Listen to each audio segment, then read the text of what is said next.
Long story short, it was a bad time, or AIs don't forget, by Peacockgirl. Chapter 1. Peter makes a new suit. It's scratchy and easily torn, and only a few steps up from his old sweatpants and hoodie, but it's all he deserves. The old ones are reminders of everything he lost. The vigilante he is now is not the hero he used to be. He is the defender of queens, the swinging shadow that stops robbers, rapists, and even some low-level mobsters. He is not the bright, quipping youngster who yearned to be an Avenger once, thought himself wise when he turned it down, and then fought space aliens beside them anyways. What made him think he should be fighting aliens? The other Peters have been rightly sceptical. He doesn't deserve to wear anything Tony made. Stark Industries is in a lot of trouble because of him, with the Edith debacle. With all of his legal issues, it came out that Tony Stark made his suits, and of course Beck had told the world Peter Parker wanted to be the next Iron Man. Which hurt most because that had been true once, but never like this. Of course never like this. Long story short, Peter needs to keep Mr. Stark out of this. He'd been in the coma so long, when he finally woke he just wanted some peace with Pepper and Morgan. It had been easier to continue the ruse that Tony was dead than face the media. Peter hadn't really understood then, but God did he understand now.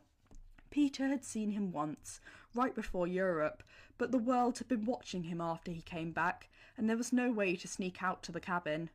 Pepper had insisted it was better he stayed away. Mr. Stark had paid for his lawyer, and Peter was fairly certain he was the only reason he wasn't rotting away on the raft.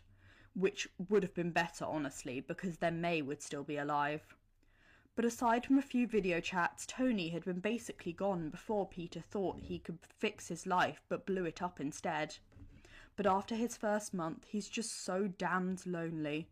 He'd finally worked up the courage to go see MJ and Ned. There they'd been, talking about MIT as if it were a sure thing, not a dream that he'd destroyed for them for months. They had a normal, uncomplicated, safe life now, and MJ had looked at him, confused yet heart-achingly beautiful, without a spark of recognition in her eyes, and Peter had known he couldn't tell them. He had to let them go. He didn't know how he managed to hold it together in that diner, but by the time he made it back to his apartment he collapsed, his tears drowning out that tiny spark of hope he'd held on to by putting off that meeting. He'd tell them when he was ready, he thought, and as long as he wasn't ready yet, it was still a carrot leading him forward. But he needs to stop telling himself that now. They are never going to know him. No one is ever going to know him. He deserves this, he knows that, but it's crippling all the same, and he needs to keep going. He promised May. With great power comes great responsibility. That's all he is now. Great power, great responsibility. Spider-Man without the Peter Parker. He couldn't save May, couldn't save Tony, couldn't save Ben, but he'll save Ned and MJ by leaving them out of this, and he'll save however many others he can. Nameless strangers. If he can make their life just a little better instead of a little worse, that's a win. That would make May proud. He is weak. He is shattered. He is broken like MJ's necklace. And why is she still wearing that? Oh my gosh, where does she think it comes from? It doesn't matter. He cries until he can't anymore, till his chest hurts and his voice is hoarse, and his body hurts from sitting on the floor. And then he puts on his mask. Not his new mask. One of the old ones. Not Iron Spider. Not the one he'd made on Happy's plane. The original one, because it had been a gift. The coolest, most insane gift from the man he'd idolised most in the world. He'd made mistakes in that mask, but not life-altering, life-ending, life-deleting ones. He'd been a dumb kid, in over his head, but so earnest, so thrilled with his powers and excited by life. He'll never be a kid again. No parents, no guardians, not even a high school diploma, just a shitty apartment and a shade of a life. He was a symbol, a responsibility, but not a person. Not anymore. Hello, Peter. He jumps back at the sound of the voice, sticking to the wall without meaning to, and scrambling upwards in panic. It's so familiar. The inflection, soft yet kind, helpful, even a bit teasing. I'm having trouble reading your vitals because I can't connect to the rest of your suit, but you appear to be in distress. Should I alert? No, he shouts, and then he takes a few deep breaths and tries to calm down, because great as Karen is, he knows she doesn't always listen. Mr. Stark programmed her like that. She needs to think he's fine. Fast. Not that anyone will care if he's not. I'm fine, Karen. I'm fine. No alerts. We're all good. Okie dokie, honky dory. I would feel more comfortable if I could read your vitals. He huffs out a choked sob that was meant to be a laugh. I'm not on patrol. I don't need my suit. Just in my apartment. Just hanging out. I do not recognise this place. Karen. It's the first time he's addressed anyone by name in so long. It hurts, but she thinks he could get addicted to it. What a drug of choice. God, he's a mess. Yes, Peter. There it is again, his name that's even more miraculous than hers. The hope will kill him, smother him dead, but he asks the question anyway. Do you remember me? She pauses, and he free falls, and he doesn't know if he has any web fluid. Will he catch himself? Does he want to? I'm not sure I understand the question. I am an AI, Peter. You are in my databanks. They were programmed to recognise your voice and respond to your commands. I have a record of all our time together. I suppose you might call that remembering, though scientifically it is storage. He laughs, high-pitched and hysterical.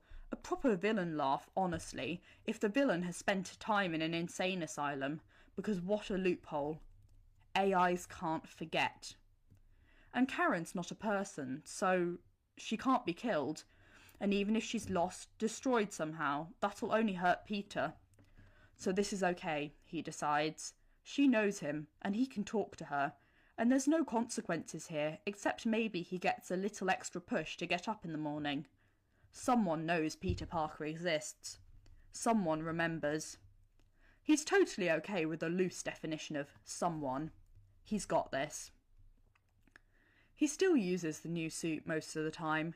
It's not because he doesn't think he deserves to be bulletproof. It's not because Karen would help him avoid the punches and the swinging knives. It's not like getting hurt reminds him that he's alive, that he feels like he deserves the pain. May crushed, exploded, bleeding. What are a few broken ribs, honestly? He's had worse. It's just better to parcel out their conversations. Once a week is enough, honestly. He doesn't want to get comfortable. It feels wrong to slip into banter, but when he wears the old suit he feels just a bit like his old self. He makes a joke, and that's just not who he is now. He sticks to the new suit for 2 weeks after that, and then another 2 weeks, and another. He really should have worn a better suit when he tries to take on the enhanced dude at the construction site, though. The guy's got a suit of his own, something massive and made of metal, and one of the other Spider-Men had mentioned something about a rhino, and maybe it was this guy? Peter's distracted by the possibilities. Why are the multiverses so different? How could 2 worlds have this guy but not the Avengers? He's distracted in general nowadays. He just barely paid his rent again, but there's not enough money for heat, barely any money for groceries. He's getting used to his stomach's protests, but his head hurts all the time now. So annoying. The rhino slams him with a massive hand, and Peter takes the hit, flying backwards. After a few dazed seconds, he remembers to shoot a web to catch himself, but he clicks his wrist and nothing happens. Out of fluid again. Maybe it would be better if it came out of him. No, gross. He falls, down, down, down, into a pile of rubble with so much force that a metal bar goes right through his leg. He screams as white-hot agony shoots all the way through him. He is pinned like a bug on display, and every movement just makes it worse. Up above, Rhino peers down at him, and Peter thinks this is it. He has some sort of laser gun, alien tech probably, and doesn't that sting? Guess he didn't clean up that mess enough after all, and Peter won't be able to dodge. In just seconds he'll be a fireball, and then ash again. Would it have been better, maybe, if he hadn't ever been reformed? For May, Yes. So yeah, it would. But the man, monster, lunatic, just laughs. "Good night, Spider," he calls. "Nice knowing ya." And then he leaves, as if Spider-Man is already dead, no longer a threat, finished. He's almost finished. The post, bar, whatever it is about a rusty inch in diameter and has gone clean through his thigh. He doesn't think it's nicked his artery, but it isn't going to be pretty when he pulls it out. He almost doesn't want to. He's so damn tired. This is a pretty shady place to go, but hasn't he done enough for this city, which still mostly hates him? Surely May would understand. He tried. He failed. That's basically the story of his life. Except, man, that guy was such an ass. Didn't he even finish him off because he thought he was too pathetic to outlive a tiny piece of metal? He's really too insulted to just give up now. And so, how to survive this, Parker? He's got to keep the post in his leg until he can get someplace sanitary to look at the wound, or he may really bleed out. Maybe he could pull the post out of the ground. Except, what if he pulled too hard and it came out of his leg? Then lights out, Spider-Man. Game over. Win to the rhino. Better to break it. But first he has to wrench himself upwards. He can feel the flesh tear. He's gotten used to emotional pain, but for an awful minute the physical pain hurts worse. The post scrapes against his bone and he flinches at the appalling sound. Come on, Spider-Man. He'd pushed a collapsed building off himself once. Walked away after getting hit by a train. He'd have something to live for then. He'd wanted to live. Now he just has to. He pushes himself up again. Pain, scraping, tearing, horror. This wound is going to be so infected. Man, this day sucks. Finally, he's nearly a foot off the ground. The suit is ruined and every inch of him is drenched in sweat. He knows what he needs to do. He reaches down, grabs the base of the pole, and snatches the metal like it's a pretzel. "Oomph," he says when his back hits the ground, but he's free. He doesn't let himself rest long. He's a couple miles from his apartment, and if he doesn't get this wound taken care of fast, his body is going to try to heal around it. He's not sure why of everything that's happened that's the worst case scenario, but revulsion shudders through him, settling in his stomach. Luckily, he does have some more web fluid in his pocket.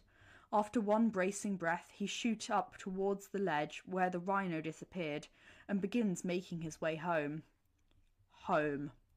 The fact that he calls that overpriced closet home is the saddest part of his whole night.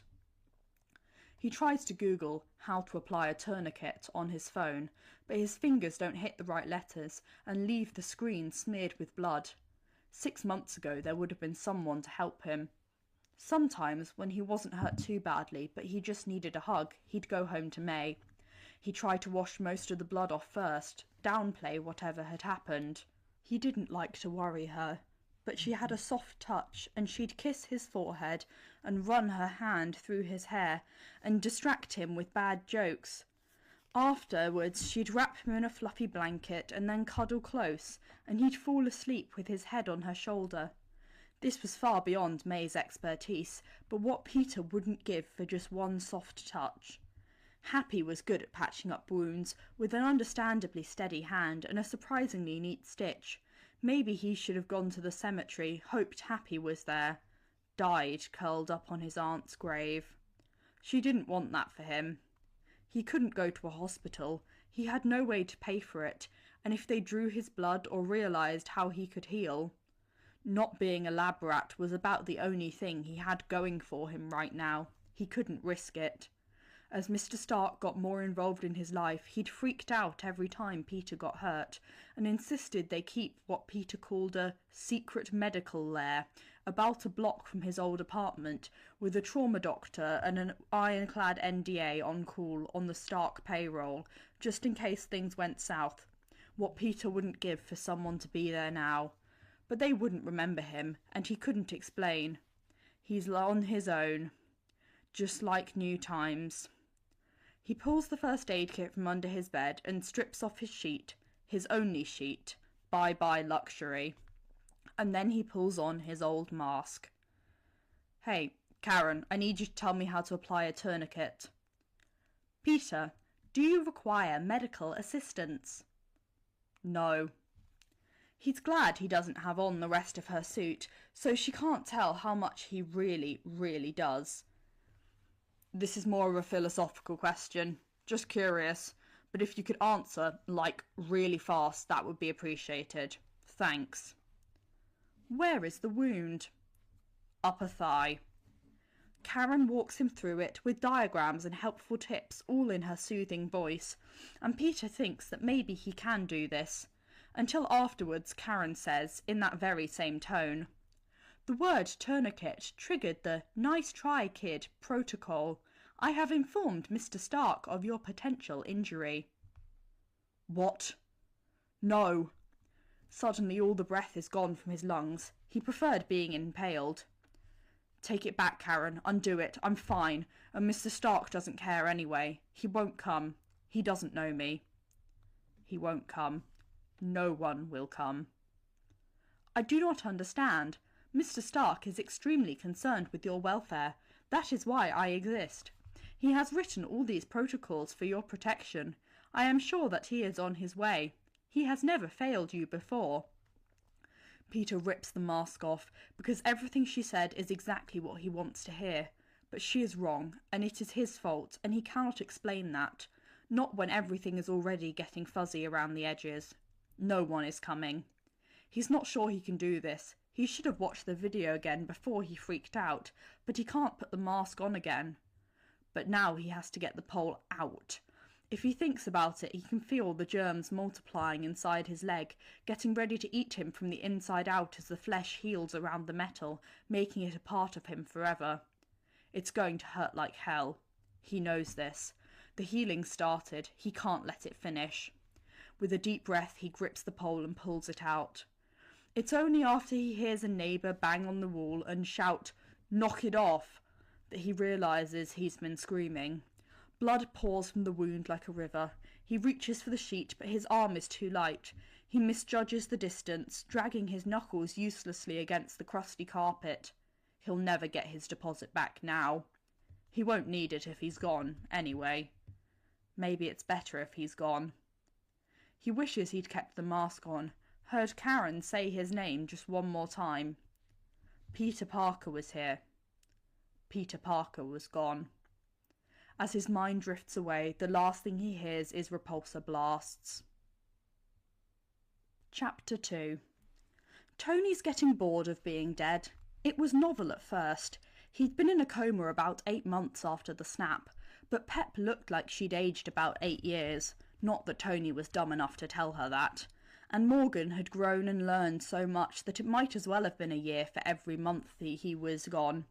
He hated the pain he caused them. Hated that saving the world meant devastating those he loved.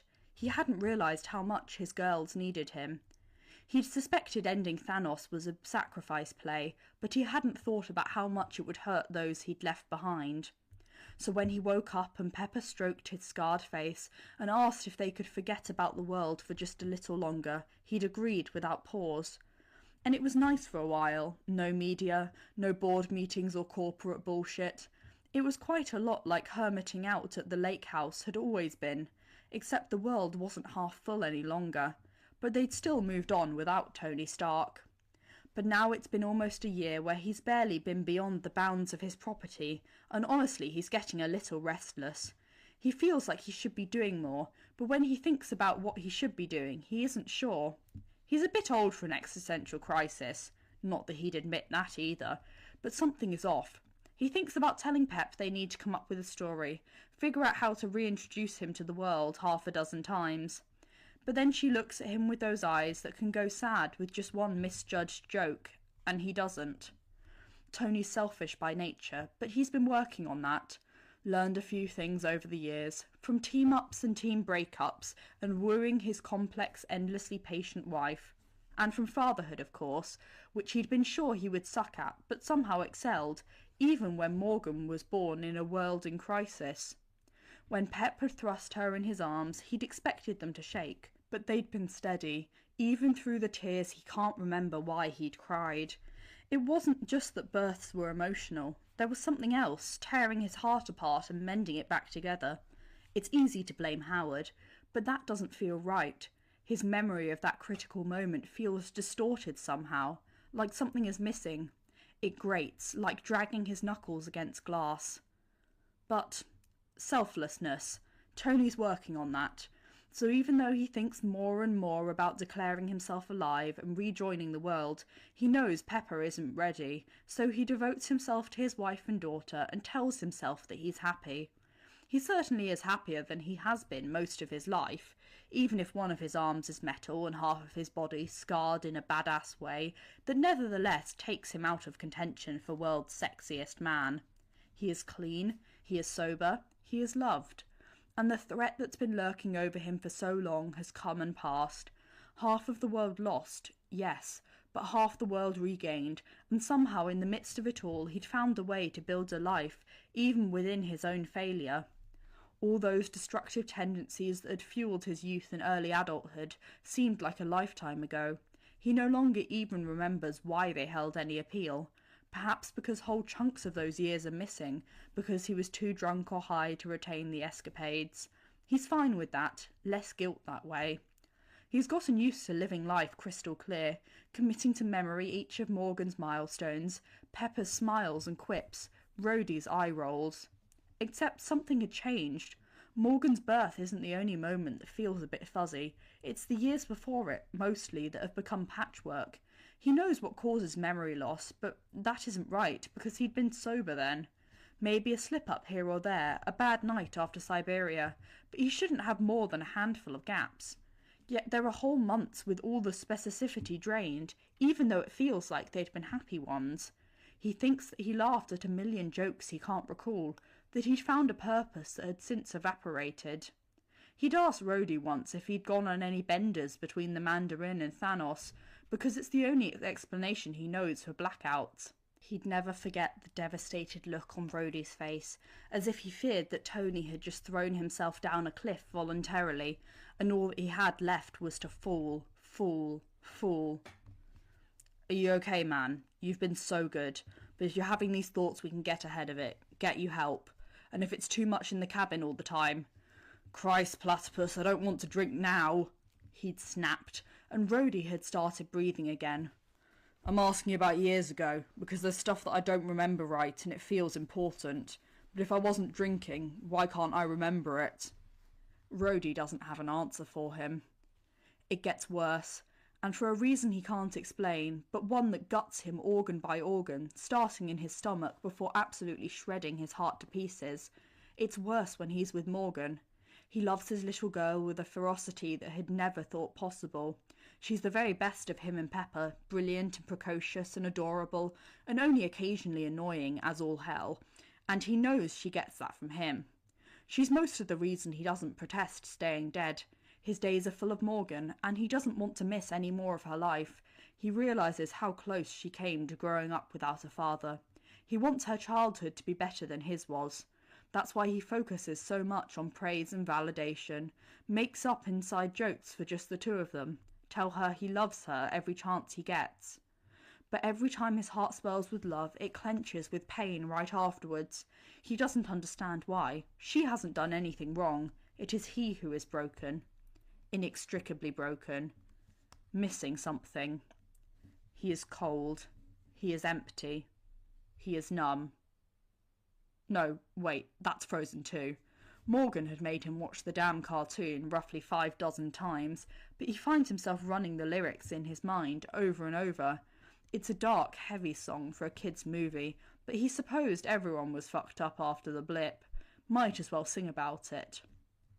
This grief has a gravity. It pulls me down. Grief. That's what he feels when he looks at his little girl, when they all sit around the table discussing their day, as Morgan tells exuberant, rambling stories about school, like someone is missing, and even though he doesn't know who, Tony is in mourning.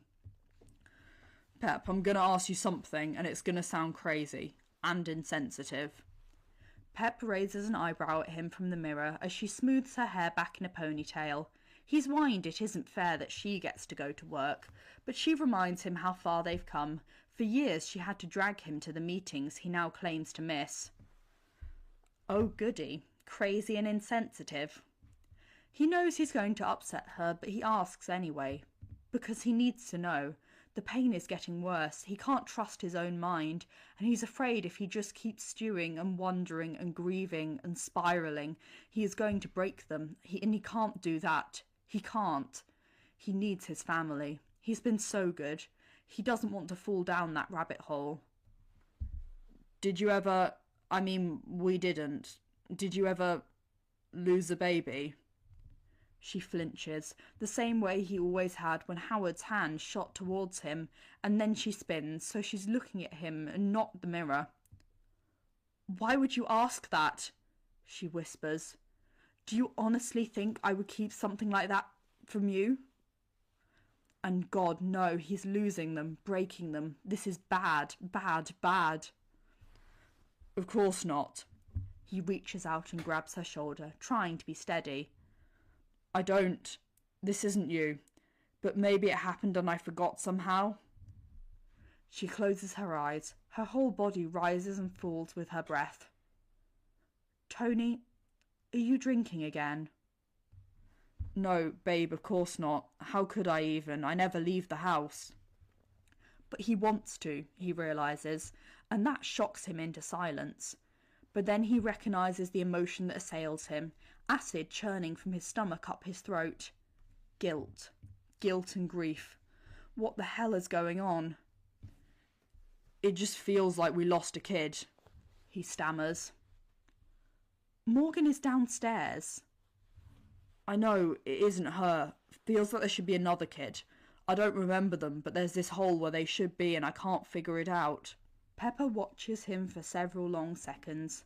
He imagines their marriage crumbling, her taking Morgan and leaving him alone in this house they built together, a mausoleum to their love, where only a handful of people even know to look for him. He's always been a screw-up. It's a miracle they've lasted this long. But then she leans forward, rising up on her toes to press her forehead to his, and her hands frame his face. Tony. It isn't chiding or exasperated, it's steadying, a declaration of faith. I don't know what you're going through, but I know you. You invented time travel. You'll figure out. She presses a kiss to his temple and she goes to work. He wonders why he invented time travel. For a moment there is no answer. The fatal path of all existence is at stake. To prove he could. To stick it to Cap, who didn't think he was the kind of guy to lay down on a wire. All reasons that might have been true at some point in his life. Not when Morgan was at stake. Not when messing with time could have erased her. He had told the Avengers no. Why had he changed his mind? It's the kind of question that he ponders in his lab late at night as he tinkers, because he's not really sleeping anymore, and he doesn't want to snap at Pepper, and he definitely doesn't want to snap at Morgan. But he solved time travel in a day, so why has it been weeks and he still can't remember why? Boss, I'm receiving an urgent message from Peter's AI. What now, Fry? He asks, flicking away his blueprints. He's running on too much caffeine and not enough sleep, but just like the rest of his life, what his AI just said doesn't make any sense. Peter's "nice try, kid" protocol has been enabled. Karen told me Peter used the word tourniquet, and she is very concerned that he is grievously injured. Everything still sounds like nonsense. Who the hell is Peter? And who the hell is Karen? I didn't know you had friends besides me, doll. Friday pauses, as if he actually stumped her, which should be impossible. If you are trying to be funny, boss, I do not understand your humour. I'm serious, Fry. Who is Peter? Peter Parker. His holoboard flashes an awkward yearbook photo of some teenager with brown hair slicked back and a wide, toothy grin. Your protégé. You have written many protocols to ensure his safety. Therefore, I am in frequent communication with the AI in his suit, who Peter named Karen. I've never seen that kid in my life. And he hasn't. He knows he hasn't. But his heart is thundering in his chest now, and that's never a great idea. His heart has never been exactly right since the shrapnel, and then the coma. That is incorrect. The photo changes, and this kid he does not recognise, is standing right beside him, holding an upside-down Stark Industries internship certificate. Stark Industries has never had high school interns, and they're both holding bunny ears over each other like they're Morgan's age. Well, holy shit. Tony sits down on the nearest stool, hard. I don't remember that. Why don't I remember that? I do not know, sir. My memory banks are bursting with information on Peter. I'd be happy to share it with you, but I strongly recommend sending medical assistance to his location immediately. Karen is quite concerned that he may be bleeding out, although he has asked her not to contact you. Why the hell would a high school kid be bleeding out? Peter has sustained many injuries while patrolling as Spider-Man, despite the many protocols you have installed in his suit. This kid's Spider-Man. Tony knows about Spider-Man. The whole world does. He's been a huge pain in Pepper's ass. Something about Stark drones and destruction of property in London of all places. The fault really lied with the disgruntled former employee, but Tony's a bit shaky on how he got his hands on the tech, and why he threw shade at someone who's apparently just a kid. But maybe he and Spidey have teamed up before. If he really thinks about it, he can kind of remember him in the Berlin airport. But how the hell would a high school kid have gotten caught up in that clusterfuck? Affirmative, boss. Friday sounds annoyed, like he should know all this. May I remind you that Peter Parker may be dying. Normally you would be quite distressed by this news. That's like a jolt to the heart. Okay, right, save the kid first, ask questions later. Where is he? He's on the 7th floor of an apartment located in Queens. Load the address into my fastest suit. Chop chop. Need I remind you that all Iron Man suits are currently disabled due to the continued ruse of your death? Damn it. Rescue it is then. It might make the news, Pepper Potts Stark joyriding in her husband's last gift to her, but he's made her deal with worse PR. Their measurements aren't the same, but the nanobots adjust, and in less than a minute he's flying towards the city, still wondering what the hell is going on.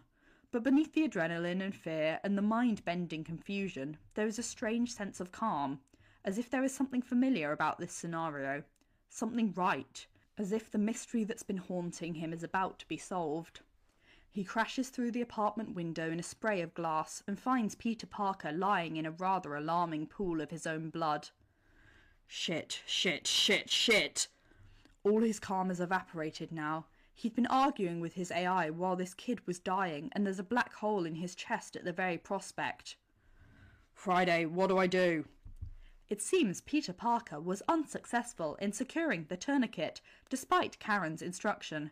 I recommend you do so immediately. Right, yes, stop the bleeding, but he's still... Heartbeat detected, though it is slow and erratic. Not for long. Cap had made them all take combat medics training, back when the Avengers were a thing and Fury said they needed team-building activities. Tony is grateful for that now, though Friday offers commentary every step of the way. The kid has a hole in his thigh, presumably from the rusty metal pole lying beside him, and is passed out cold. But as soon as the tourniquet is secured, Tony brushes his thumb across the kid's throat until he feels his pulse, thready and weak. The rush of fondness Tony feels scares him almost as much as the lack of colour under Peter's skin. He doesn't remember this kid at all. But God, he needs to save him. What's next, Fry? Peter has lost a lot of blood. He likely needs a transfusion. Hospital, got it, coming right up. Peter cannot go to a regular hospital. They will detect the mutations in his blood. Mutations? Shit. Okay, then where do I take him? We're a long way from the compound. That's why you set up a private medbay a few blocks from here, in case Peter was injured. That still doesn't ring any bells. Why the hell had he let a child fight crime? He steps back into the suit, then gathers Peter into his arms, as carefully as he can manage. The kid emits a tiny moan that ends in a whimper, which makes Tony's heart absolutely shatter. But he doesn't wake. He just tilts his head against Tony's borrowed suit. "It's gonna be okay, kid," he whispers. He wishes he could retract the glove to brush the hair out of the kid's eyes, but there isn't time. He wants to cradle the kid to his chest and never let go. He doesn't have a clue who this kid is. There are no memories to go with these feelings, but these feelings are so strong that he might crack right open. He tries to be gentle, but speed is most important here. The medbay is close, and the large window opens on Friday's command to reveal a well-stocked, sterile room with a hospital bed and an operating table. What it lacks is a doctor. Dr. Hanover used to be on call, but you stopped paying her retainer 6 months ago. Friday's sass today is off the charts. "Any ideas then, babe?" "You and Peter are the same blood type." He looks down at the child in his arms, all blood and shadows, too light, yet carrying too much weight on his shoulders. He doesn't know anything about him but his name. But he wants to. He should. He's pretty sure he found his lost child, his missing piece, the hole in every memory. What's a little blood? He'd give his very life for this kid. "Walk me through it, Fry." Chapter 3. Peter wakes to a burning pain in his leg, like someone is chewing on his flesh. "Ah!" he shouts, keeping his eyes clenched shut for just a moment as he contemplates the terrifying possibility that his apartment has rats. "Whoa, easy kid, it's all right." He flails back as his eyes fly open, and Tony Stark, reaches out and grabs his arm to steady him. Peter squeezes his eyes shut as hard as he can, but when he opens them, Tony's still there, his metal hand still cold against Peter's arm. Peter starts shivering and cannot stop. "Damn it, Karen," he mutters. "It's a good thing I apparently programmed your AI not to listen to you, and my AI not to give up easily, because things were not looking good when I found you, kid." "I heal fast," he said, wrapping his arms around himself, because apparently is the damning word here, the one that means Tony's only here because of Friday, not because he wants to be. He's looking right at Peter, but he doesn't see him. "Not from massive blood loss, I don't think." But that was okay. He had no one to say goodbye to. The moment the post came out and the bleeding started, he knew he couldn't make it stop, and he'd been okay with that. He'd told Karen Mr. Stark wouldn't come, believed that. But here he was, staring at Peter like he was some unhinged stranger. Was this better? He doesn't know. It's just like going to see Ned and MJ, which he only allows himself to do once a month. Having them look at him without any recognition is like burning off his own skin, a constant unending agony, because he needs someone to remember him. He needs it. If no one knows him, if no one cares at all, is he even alive? It doesn't feel like it. But he loves them still, not for knowing him, but for who they are, so there is something about just being in their presence that he craves. It isn't enough, never enough, but it is something. He doesn't have anything else. So, Mr. Stark, looking at him, saving his life. Kind of nice, all things considered. His standard for nice has a really low bar. "Probably not from an infection either, and that pole looks pretty crusty, so if you could let me finish cleaning out that hole in your leg, that would probably be advisable." So that's what woke him up. Peter looks down and sees that Tony has cut away the leg of his suit, which means he's going to have to find the money to buy fabric and the time to sew another one. Thanks, man. The hole already looks smaller than it did, but Peter thinks about germs and filth multiplying inside him, and he nods, so sharp that his whole battered body jerks and he hisses on his exhale. "Yeah, that would be good." Tony's looking at him weird, with sympathy, pity, veiled disgust.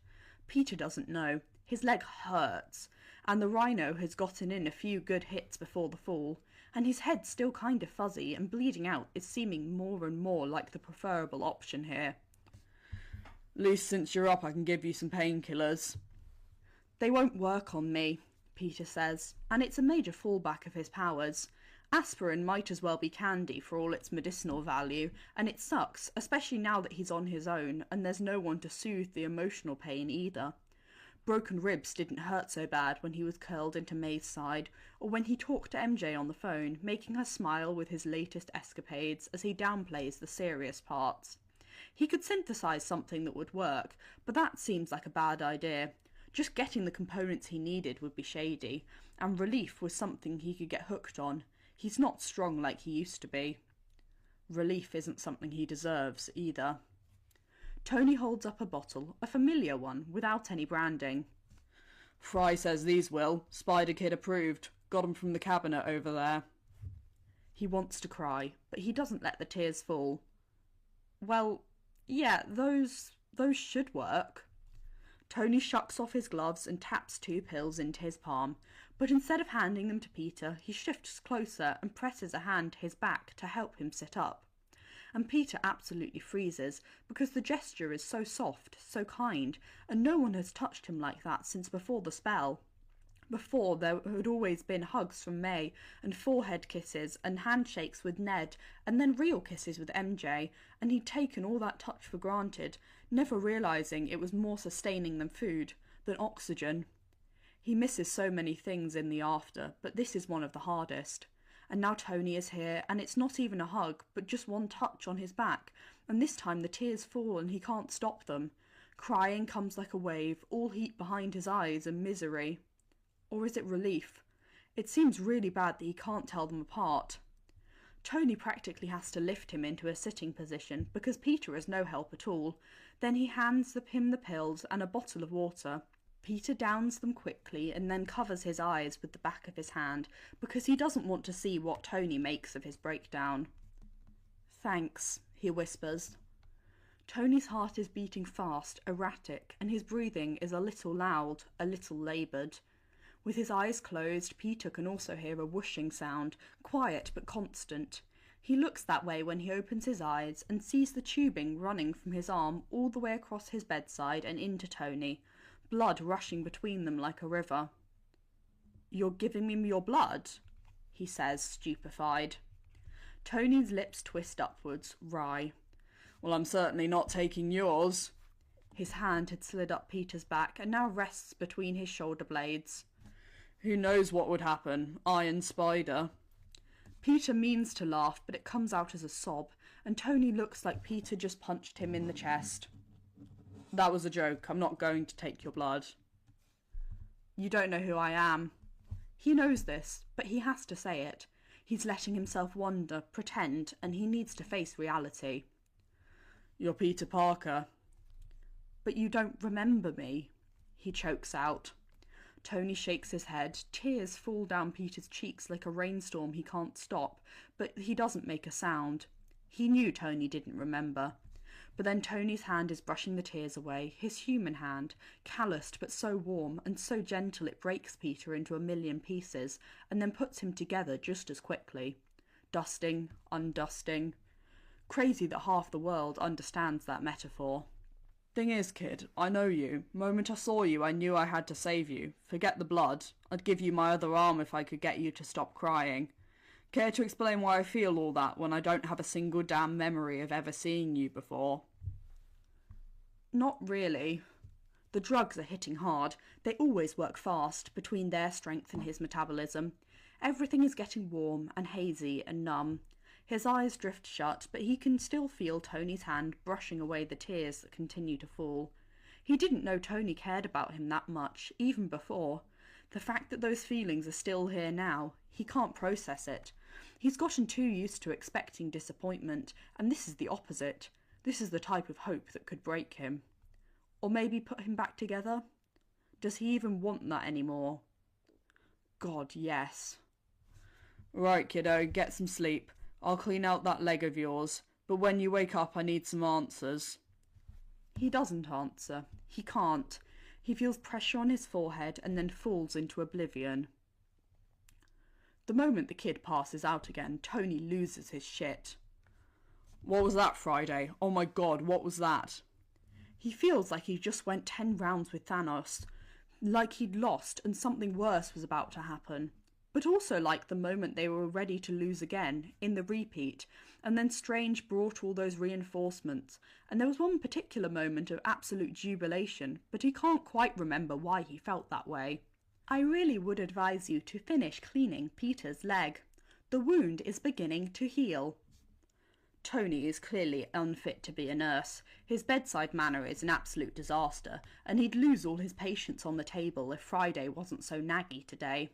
But he puts on a new pair of gloves and manages a few minutes of focus, trying his best to be gentle, but so glad the kid isn't whimpering at his ministrations, hoping the drugs will give him a few hours of comfort at least. He cleans and bandages Peter's leg, and a few minor scrapes Friday points him to, and then when she tells him enough blood has been exchanged, he undoes the link between them. When he pulls the needle from his arm, he feels like he's lost more than his blood. He wheels to his feet. The dizziness seems more profound than just blood loss too. "Is there anything else he needs, Fry?" he asks, but it's an unanswerable question. The kid needs a bath, a hug, a pony for his birthday. Peter does not currently require any more medical attention. With his advanced healing, he should be out of danger by the time he wakes. "And when will that be?" "Those painkillers typically last a few hours."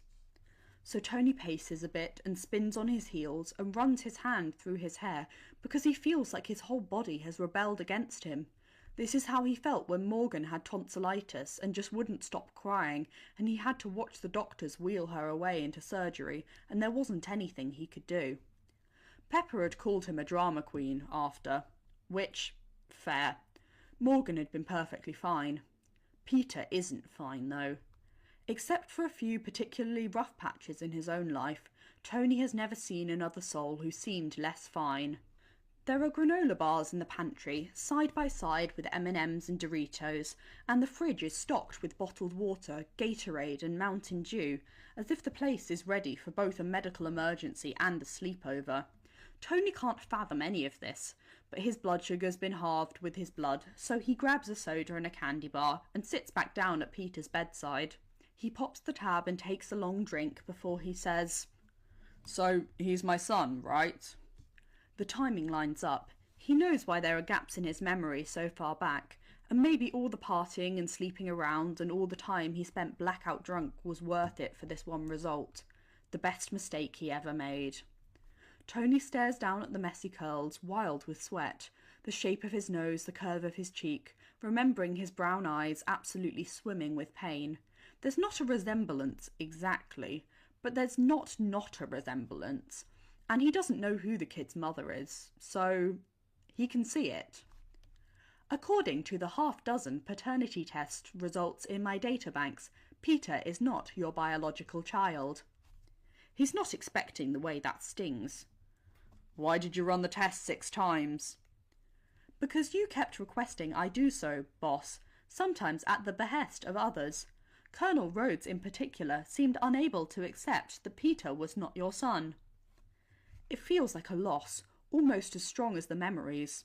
Tony eats half the candy bar in one obnoxiously large bite, and then he reaches out for Peter's hand, trying to rub some warmth back into his skin. "Fry, can you turn up the heat in here? The kid's frozen." Peter's core temperature is at an acceptable level, she tells him, but he hears the heat whir on anyway. Tony wishes he was wearing more than a t-shirt, so he had an extra layer he could loan Peter. Instead, he has to scavenge through the room. He finds a blanket in the closet, thick and soft and warm, and tucks it around Peter, just like he tucks in Morgan. He misses being able to hold the kid's hand, even if he's clearly warmer this way. He really thought this was his son. "All right, Fry, we've got time now. Show me what you've got on Peter." It starts with a YouTube video of a guy in a sweatsuit stopping a bus with his bare hands. The bus is speeding, and if this was a horror film, or reality, the guy would be instantly flattened. But the guy puts his hand out, and when the bus hits him, it just stops. Tony had fallen down the rabbit hole pretty quickly. More videos, and then possible illegal research that all led to that first photograph Friday had showed him, of a bright-eyed, awkward kid. And then the kid's on camera, recording some sort of video diary, and Happy is there being his usual happy self, and Tony thinks the timestamp looks familiar, But it isn't until Spider-Man steals Captain America's shield right out from under him that Tony realises that he brought a 12-year-old halfway across the world to help him fight against his super-powered friends. Peter was 14 at the time, Friday interjects over his rambling. And that's better, he snaps. It's really not. And then there's an awful moment when the kid goes in for a hug and Tony goes full out Howard, sliding out of his grasp with a quip.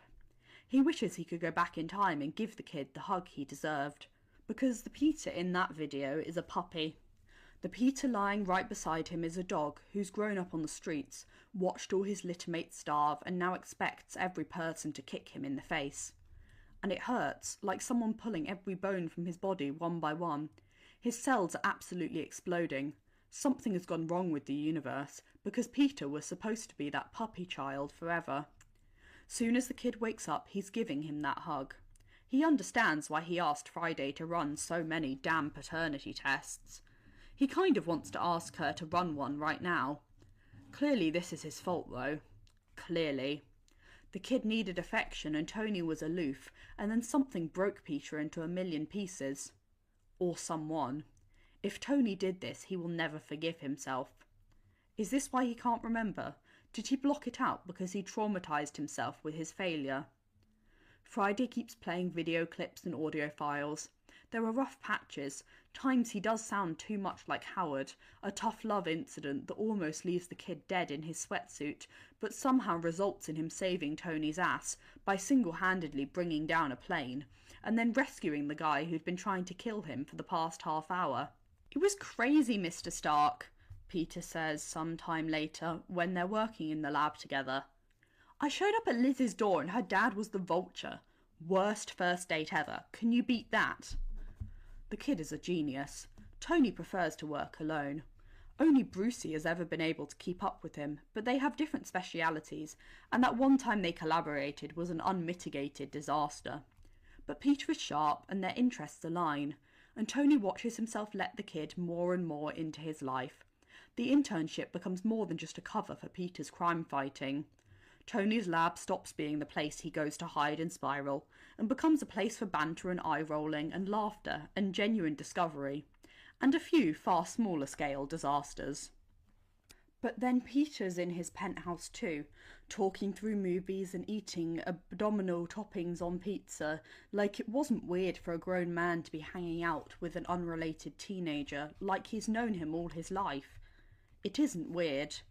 Tony watches himself fall in love with the kid, letting his defences fall brick by brick. He feels each emotion tenfold, but he still has no recollection of their time together beyond what Friday has shown him. No matter how he squints and stares and listens, he doesn't know what happens next. Mr. Stark. Tony jerks and shifts his focus, because Peter is awake and blinking at him sleepily, and Tony has long decided what he needed to do when this moment arrived. He tells Friday to pause, then he surges forward and pulls Peter into his arms.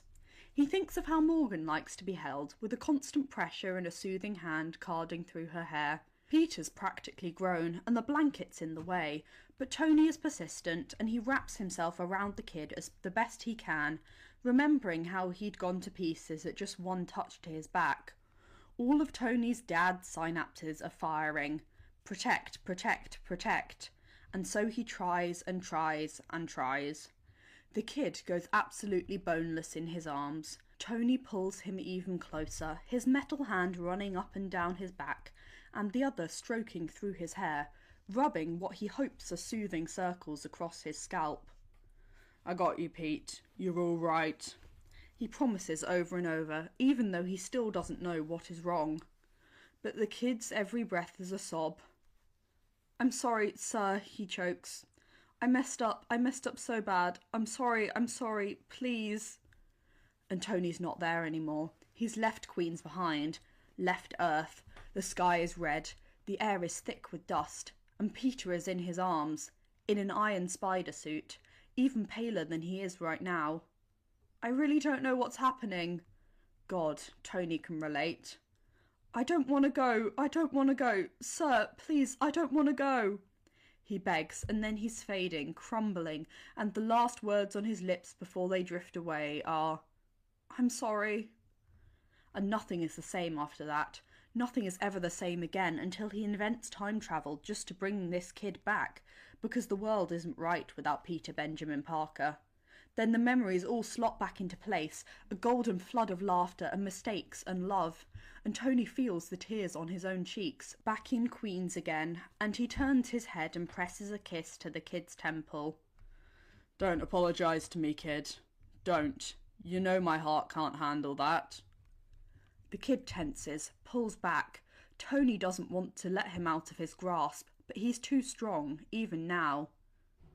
"Yeah," he stammers, breathing deep to clear his throat. "Yeah, I know that. How do you know that?" And Tony smiles, the first smile he's meant in weeks, and tips forward so his forehead presses against Peter's. "'Cause every memory of you just crashed into me like a freight train." "You remember me?" He can hear the hope in Peter's voice, and that's what Tony needs, what Peter needs. This child used to be a creature of such boundless hope. "I remember you. I remember you, Underoos. Come here a sec. Oh God, come here." It's frankly an embarrassing amount of hugging and crying, but Tony does not give a damn. He feels whole again, and everything will be fine. His family, his marriage, his sobriety, even this poor, wounded, trembling child. Especially this poor, wounded, trembling child. He still doesn't really know what the hell is going on, but they'll figure it out. They always do. They're a damn good team. Chapter 4. Finally, Tony gathers himself enough to pull away. Peter follows with a whine in the back of his throat that would have been endearing if it wasn't so damn heartbreaking. It almost breaks Tony's resolve, but curiosity's got a hold of him now, and he needs to understand what's gotten them to this place, how they both ended up so broken. Tony slides his hands to Peter's shoulders so the contact isn't lost, but he can look the kid in the face. Pete's eyes are red, his face streaked with tears, and there's a fading bruise at his temple. But there's a hint of a smile about his chapped lips. "So I'm guessing I'm not the only one who forgot you, huh? May would never let you get in such a state." Peter flinches back as if Tony had struck him, wrenching out of his hold. "May's gone," he says, his gaze dropping to his lap. "Her memories aren't gone forever, Pete. They're just buried like mine. We can get 'em back, make her remember." "She's dead," he chokes, like someone who's having his heart pulled out from his chest. "She died before the spell. It was my fault." And Tony wants to grab Peter and start the hugging and crying all over again. It explains so much. Why Peter was broken, why Peter was alone. Tony would give anything to lance his pain, but he knows death is something that even he can't fix. "I'm sure it wasn't your fault." "It was!" Peter explodes. Tony has never seen the kid so mad. "I was the one who went to Doctor Strange instead of just calling MIT, and I was the one who kept changing the spell. It was my fault the Green Goblin came here. Then he was nice to me and said I had potential, and I fucking fall for that every time." There's vitriol there that Tony doesn't quite understand. "Then he went all psycho with his grenades and glider, and I couldn't stop him. And May... He breathes heavily, swiping his hands down his face, then continues. "I thought she was okay. She got up, she talked to me. She said all this stuff about responsibility, and then she just collapsed. She was bleeding and I couldn't stop it, and the police came and shot at me and I had to run, and I never saw her again." "Jesus, kid, I'm sorry." "I miss her so much." This hug is gentler. Peter's tears aren't relief, they're agony. Tony feels utterly helpless, but he holds Peter as close as he can, stroking through his hair, whispering nonsense. Fear takes hold, worse than when Tony thought he was drinking again, because he knows the darkness Peter faces. Except Tony hadn't been close to his parents, with Howard's disapproval and all the boarding schools, and Peter has already lost so much, but through it all he's always been loved. This is the first time he's been alone, and it's already been... God, months? Tony isn't sure exactly, but too long, certainly.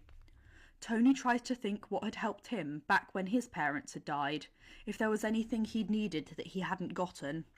Obadiah had poured him a glass of scotch and told him what was expected to say at the funeral. Tony was already drinking too much in college.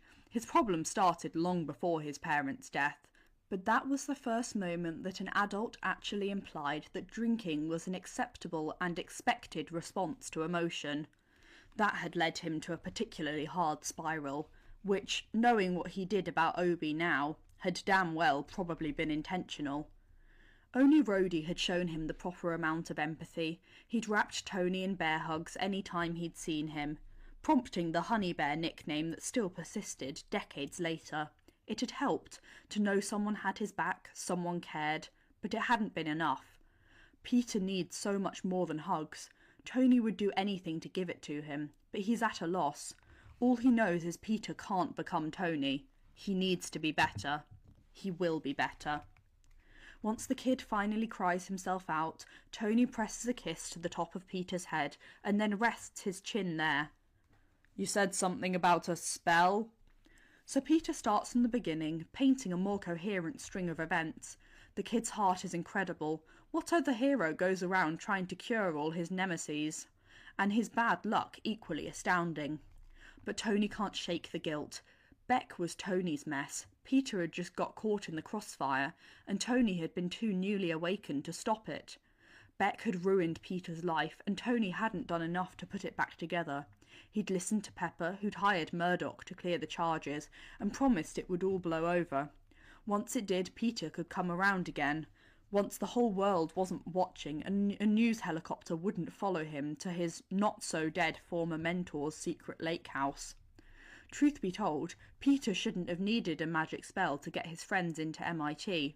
All he needed was for Tony to make a phone call. But Tony had been dead, as far as all his MIT contacts knew, and Peter hadn't even told him he'd been rejected. Tony hadn't known that Peter's friends wanted to go there at all. So honestly, the kid's wrecked life was actually Tony's fault. But Tony knows from experience that revelation won't make either of them feel better. Last thing Peter needs is to be kicking himself for not calling Tony. Tony's only going to kick himself when the kid's not watching. "I'm going to punch that wizard," Tony says instead, after Peter's finished. "With my metal fist." This isn't Stephen's fault. "Stephen?" Tony parrots, one eyebrow raised. Peter rolls his eyes. "He told me to call him that. Then he told me not to. Then he told me I could right before he forgot me. It was kind of a thing." See, that's the type of interaction you're supposed to have with adults. Stupid arguments about how much respect is necessary, not split-second decisions that alter the fabric of reality. "It was the only way, Mr. Stark, and it was my mess. It was right that I'd have to deal with the consequences." Peter pulls away and wraps his arm around himself. "Look, I really appreciate you saving me, but I'm fine now. I'm just going to go back to my apartment and sleep this off." "Yeah, no. I just got you back, kid. There's no way in hell I'm letting you slink back to that shitty apartment to lick your wounds on your own. You're coming with me to the lake house for some R&R. I'll give Happy a call." "Happy doesn't know me." "We can fix that. Friday's got your greatest hits all queued up, and if it takes some time to get through his thick skull, he can still drive. We'll figure all this out once we've got you warm and rested." Tony needs Peter to come home with him, more than he needed to get the hell away from the 10 Rings, more than he needed Pepper to be waiting for him when that spaceship landed back on Earth, more than he needed anything else in his entire life. But Peter is stubborn, self-sacrificing even on his best of days, and this is clearly not his best of days.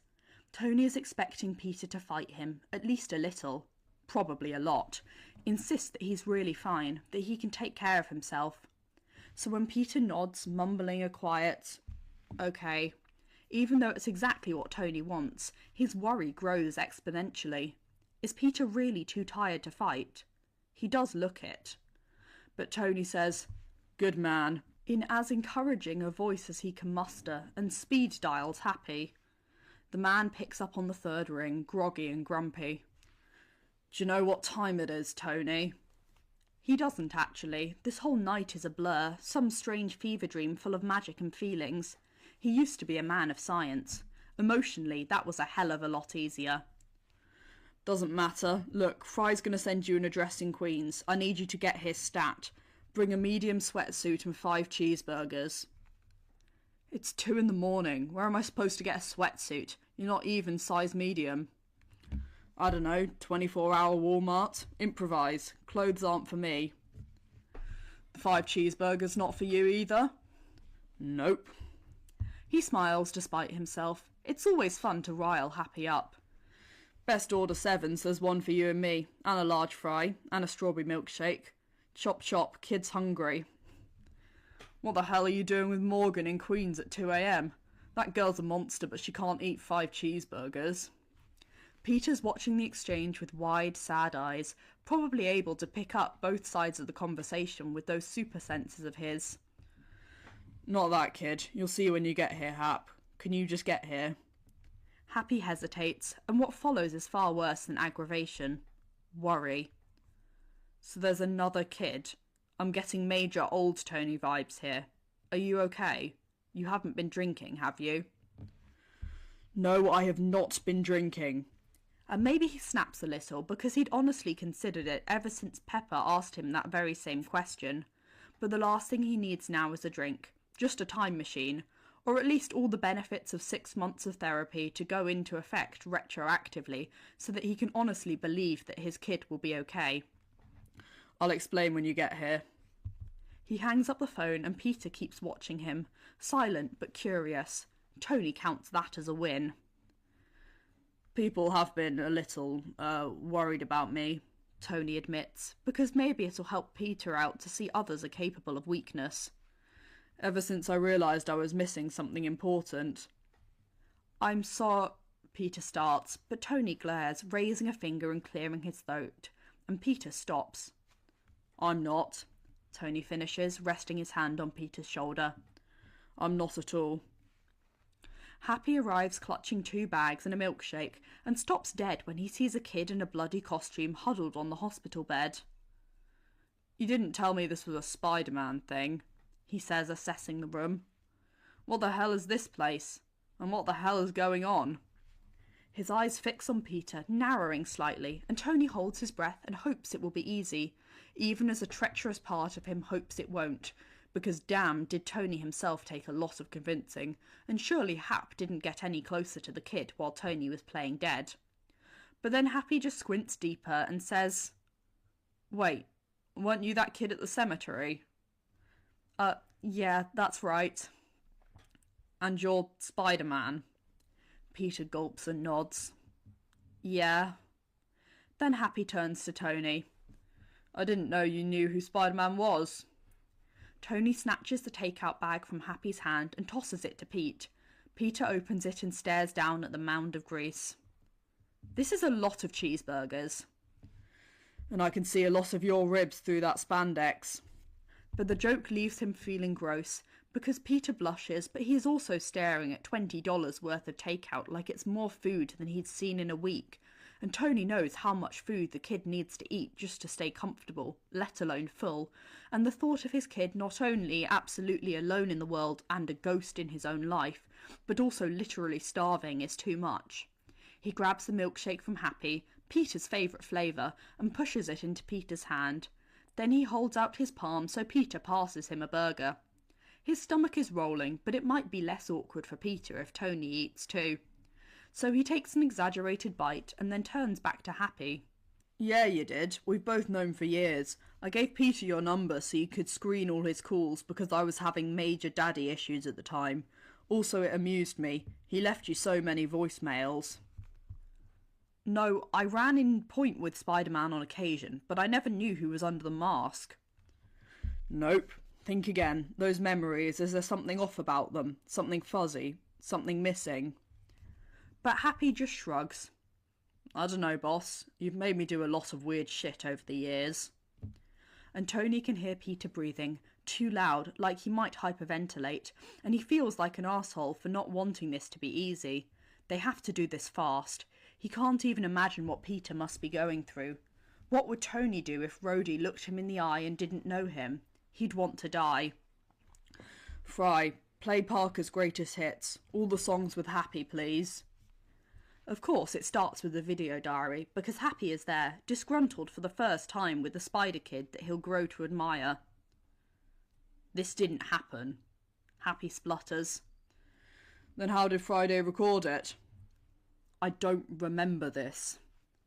Yeah, Peter breathes. That was kind of the point. What? Happy says. Fucking magic, says Tony. Think hard and pay attention. There were so many voicemails, but Friday speeds through some of the highlights, particularly animated anecdotes of heroism on a small scale that Tony wishes the kid had stuck to, even though he's capable of so much more. Helping ladies across the street and finding lost dogs had never broken him. There is the report of the crisis Peter had averted by thwarting the Vulture, and a recording from the compound when Peter had turned down a spot on the Avengers. Why did I propose, Hap? Tony presses as they watch Happy toss his younger self the ring. What was that press conference supposed to be about? Then there is a frantic phone call from Europe somewhere, which Tony had never heard. The strain in Peter's voice, the fear. Then they are inside the Quinjet, and Happy is exactly who Peter needs. Exactly who Tony wishes he could be, stitching him up and calming him down and leading him towards plan. It's an intimate moment, vulnerable, and Tony feels wrong watching, but he can't turn away, because Peter goes from broken to determined within minutes, and then he is bent over the fabricator, designing a suit with speed and smarts and finesse that took Tony nearly a decade of tinkering to perfect. The pride he feels is so overwhelming that he almost needs to sit down, but he finishes his burger instead. Ringing any bells? What the hell is this? Happy asks. What in the actual hell? It's okay, he doesn't remember. Can we just go? Peter asks. But Tony can tell how much he needs this, and they have got to be close. Have you got anything else, Fry? Anything punchier? Your memory recovery seemed to be prompted by the recall of an intense emotional trauma. I do have one recording that may cause a similar response in Mr. Hogan. Play it. But every cell in Peter tenses. Don't! The suit camera footage looks like something from a war zone, and Peter hacks like his lungs have been crushed. May! He calls, and Tony's blood freezes in his veins. Turn it off, please, Peter whimpers. Fry, listen to him, Tony orders, pulling Peter's head into his chest, covering his ears in a fruitless gesture due to those damned super senses. But the video keeps rolling as May Parker staggers to her feet and they meet in a messy embrace. I think he broke my ribs, Peter says, and then there's a chorus of shaky, we're okays. But Tony knows that this is the moment where nothing after is ever okay again. Fry, turn it off, he bellows. You have built protocols for Mr. Parker's protection. Those protocols were nearly inadequate when they were not backed by your memories. I strongly believe the best way to protect Peter Parker is to restore the memories of all those who care for him. My systems indicate that this recording will have an emotional resonance necessary for Mr. Hogan to remember. Happy's eyes are glued to the screen, watching May as she gives Peter some last advice, tells him he did the right thing, that this isn't his fault. But then she falls and Peter keens in Tony's arms. For God's sake, shut it off, Fry. You're hurting him. You're supposed to keep him safe. But then Happy spins, choking out a sob. Christ. Peter. The recording goes dark and silent, though Tony can still hear Peter telling his aunt that it's going to be okay, and Tony thinks of Titan and how it would have been if their roles were reversed.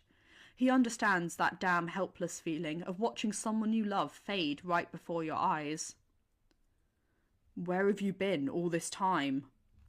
Peter looks up and meets Happy's eyes. I'm sorry I couldn't save her. She died because of me and you loved her, and I'm sorry. Tony has whiplash at the line, and you loved her, but at least Happy's on the ball because he rushes forward. No, stop that. That wasn't on you. You were just doing what she asked. She wanted to save those people, because that's who she was, and it's awful that she got caught in the crossfire, but it wasn't her fault and it wasn't yours either. It just happened. It just happened and I'm not mad. But seriously, where have you been? Tony steps away so Happy can drop down beside Peter and pull him into his side. Peter melts there, and the two of them just breathe through a while. Tony tries to give them space, but he is a rubber band ball of anxiety, and his jealousy isn't helpful. At all. Of course everyone loves Peter, not even Happy is immune to that, but their closeness has been born from Tony's absence. Their shared loss is ostensibly Tony's fault. And Tony hadn't even known May and Happy were dating. "I've got a place," Peter finally says, but place is too kind a word for that personalityless shoebox. "He's coming home with me," Tony says. "We'll set him up in the spare room until we figure all this out." A heavy look passes between the three of them, but no one argues. Tony feels in that moment just how late it is. Nothing more will be solved tonight. They have their memories and they have Peter. Everything else will have to wait until the morning. They just need to get him home, to a place that is safe and warm and filled with love. And food. So much food. "Why don't you take a shower, kid?" Tony gestures to the bathroom door and the abandoned Walmart bag. "Then we'll hit the road." Peter nods and pushes himself gingerly off the bed. He grits his teeth when his leg hits the floor, but it holds his weight. "You can take some more pills once we get in the car," Tony promises. But Peter shakes his head, going so pale Tony worries he might pass out. "I don't want to sleep." Tony's heart breaks all over again, for about the 6th time this night. "We'll still be here when you wake, Pete." Peter watches them for a moment, his lips so chewed Tony is surprised it's not bloody. "Promise?" "We promise. Damn straight we do." Then Peter nods, the ever slightest of smiles turning up the corners of his mouth. It's like the first hint of sunlight after surviving a hurricane at sea, and in that tiny moment of trust, Tony knows that no matter how long the road ahead is, his kid will be okay by the end of it. Peter takes the bag and retreats to the bathroom. Neither Tony or Happy say anything. They just stare at each other in a shared desperation.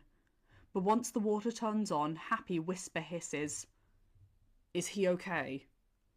And Tony is cautious about his every word, because he's sure Peter can still hear them even over the water, and the last thing he wants is for the kid to think they're talking about him. To hear anything he can even extrapolate into meaning that the only two people in the entire world who know who he is have any scepticism in his ability to rise from the ashes of this clusterfuck and be anything less than outstanding. Tony needs Peter to be okay. He can't be the reason that he isn't. "He's damn well going to be," Tony says. "We're going to make sure of that."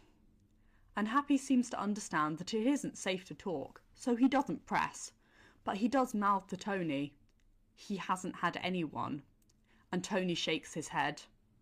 "How long has May?" Tony mouths back, because the kid hadn't been too clear on the timing.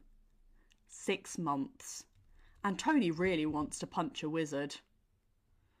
"Care to explain why I couldn't remember him?" Happy asks at regular volume, because that's a safe question. Cliff Notes version for the ass crack of dawn. "Magic spell. Fucking magic." Peter emerges soon after, his hair wet but adorably mussed, his skin pale but clean. The bruises are already beginning to fade, but there are dark caverns under his eyes too persistent for his healing factor. He holds himself like a shell-shocked soldier, but at least he is able to hold himself up at all. Had it only been hours ago when Tony had found him in a pool of his own blood, minutes from death? What if Tony had spent longer arguing with Friday? What if he had never built those protocols in the first place? What if magic worked on AIs the same way it worked on humans? Tony can fathom the loss all too well. He has felt it before. Twice now. Never again. "Nice ride," Peter says, eyes flicking to the edge of the room where rescue stands sentry in all its purple and silver glory. Tony cherishes the trace of humour in his voice. They will all be better once they've gotten some sleep. "Got dressed in a hurry." Peter smiles, soft and tentative. His gaze travels back and forth between Tony and Happy. I'm really happy to see you guys. That probably wasn't clear with all the crying, but I'm so glad you're here. The feeling's mutual, kid, Happy says. It's really good to see you. Tony slings an arm around Peter's shoulder and pulls him into his side. It's going to get better from here on out, Pete. I promise you that. Me too, Happy adds. You've got people in your corner now. We'll get through this together. Together, Peter echoes. As wrung out as he looks, there is hope on the tip of his tongue. Tony will make sure the kid is never alone again. Chapter 5. For the first couple of days, Peter mostly sleeps. The guest room at the lake house is warm and comfortable and quiet, and Peter finds all these things both foreign and amazing. For months, all he's had is a mattress that feels like wooden slats, and one thin sheet that he had to sacrifice to save his own life. A broken heater he doesn't have the money to fix. Noisy neighbours on all sides who like to argue and have sex and blare the TV at all hours of the day and night, so that he's constantly listening to someone else's life. This bed has so many pillows and blankets that it's like sleeping inside a cloud. The temperature is warm, just the way he likes it, and even though he should hear Morgan's squealing and chatter, he can't distinguish any sounds from outside when the door is closed. It makes him wonder why Tony would bother soundproofing a guest room, unless that's just how rich people live. Peter's used to thin walls that even normal people can hear through. When he does emerge, there is so much food, warm and homemade and nourishing, pushed his way by both Mr. and Mrs. Stark, like he's a piglet that needs fattening before the slaughter. Except they always look at him so kindly when he comes out of his room. He doesn't know what Tony's told Pepper, couldn't hear through the walls even though he should have. But she is all smiles and soft reassurances. Sometimes she rests her hand on his shoulder for just a few seconds when he sits down at the kitchen table, or absently brushes a curl away from his forehead. Never overdoing it, just always present, kind. Morgan, on the other hand, is the princess of overdoing it, a trait she surely gets from her father. The first time Peter ventures into the living room, Morgan spots him immediately. She abandons her spray of crayons and barrels into his legs. "Petey, you're awake!" she whisper-screams, tugging at the hem of his t-shirt until he gets the hint and picks her up. He'd met Morgan twice before, once at Tony's funeral, which he thought had been real because no one had told him about the coma yet. Once when he'd come to visit after Tony woke up. Both times the girl had been subdued, clutching at one of her parents' hands. Peter knew how confusing grief was at a young age. Not that it got much easier once you were older. But now that her dad had been back for months, Peter can see why Happy called her a monster on the phone. Peter has a weird moment where he wonders if he's missing memories too, because Morgan acts like she's known him all her life. And Peter has no experience with kids, except occasionally finding their lost pets or taking selfies with them in the park when he's in a suit. But he rests her against his hip like they have done this before, and when she starts bossing him around, he just goes with it. He's not even annoyed taking orders from a 6-year-old. There is something so Tony about her that is fascinating. But there's also quite a bit of Pepper. Peter likes watching her closely and trying to trace her behaviours to her parents, to figure out which parts come from who. She seems way too smart for her age, and she's going to be an absolute force when she's older. But she still likes unicorns and dinosaurs and Disney princesses and Paw Patrol. She seemed to genuinely like him too, even though she doesn't know him. And maybe it's a little pathetic, but Peter likes the attention. He hasn't really let anyone see him since the spell, not wanting to go through the effort of trying to forge new bonds when it'll only end in disaster for his new friends. But Morgan doesn't give him a choice, and when he sleeps too long, she breaks into his bedroom and jumps on his bed until he wakes up and pulls her into a tickle fight, so he just kind of goes with it because he doesn't know how to resist. Truth be told, he's always wanted a younger sibling, so he watches YouTube videos to teach himself how to braid hair and paint nails, and he plays the princess at her tea parties when she wants to be the dragon slayer, and he lets her clamber into his lap and snuggle against his chest whenever she wants to watch a movie. Because she's 6, that movie is usually Frozen too, because she's in love with Olaf and Elsa and the reindeer. Peter had watched the first Frozen with May, what felt like ages ago. Frozen 2 had come out during the blip, so he's never seen it. It all starts harmless enough, and Olaf is funny, and Morgan keeps throwing popcorn in his face and giggling like a fiend whenever he gets too engrossed. And then Anna and Elsa find their parents' ship, and something cracks in Peter like ice, because he thinks of a plane crash and that terrible, futile hope he sees in those sisters, that maybe it was a mistake, maybe his parents were still alive and stranded somewhere, and they'd come back someday, when he most needed it, to save the day and love him again. He keeps the tears at bay because he's had so many months of practice, but he feels ice swirling in his chest, stinging in his eyes like a blizzard, freezing him from the inside out. And then Elsa dies, and Peter loses it. Anna starts singing a song that absolutely throbs with grief, and Peter can't stop the sobs that tear from his throat. He knows exactly how she feels. But then Tony is saying, "Hun, we need to turn this off." And Morgan squeals in protest, and Peter didn't even realise Tony was in the room. The screen freezes and goes dark, and Morgan wails, and it isn't any better not to know what happened next. The story ended in that moment of absolute despair. That's not supposed to be where the story ends.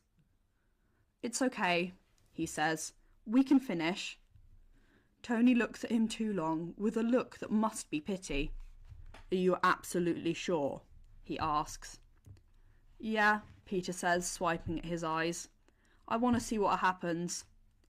Tony restarts the movie, but he also sits down right next to Peter, stretching his legs out on the ottoman and pulling a pillow in his lap, and then easing Peter down until he's cradled and comfortable.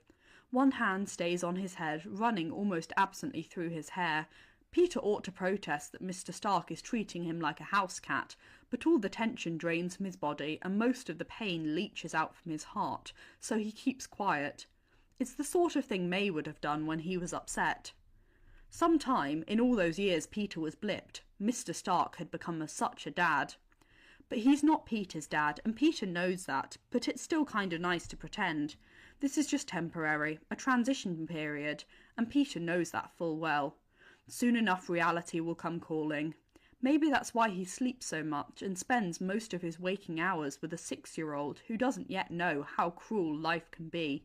He has so many responsibilities and he's going to have to face them soon, but in this moment he just doesn't have to, and it's nice.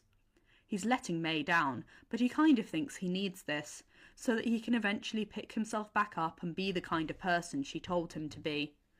And the damn song, well, isn't it the story of his life? Maybe it would have helped to have heard it before today, because Anna's doing exactly what he's tried for all these endless lonely months. You are lost, hope is gone, but you must go on, and do the next right thing.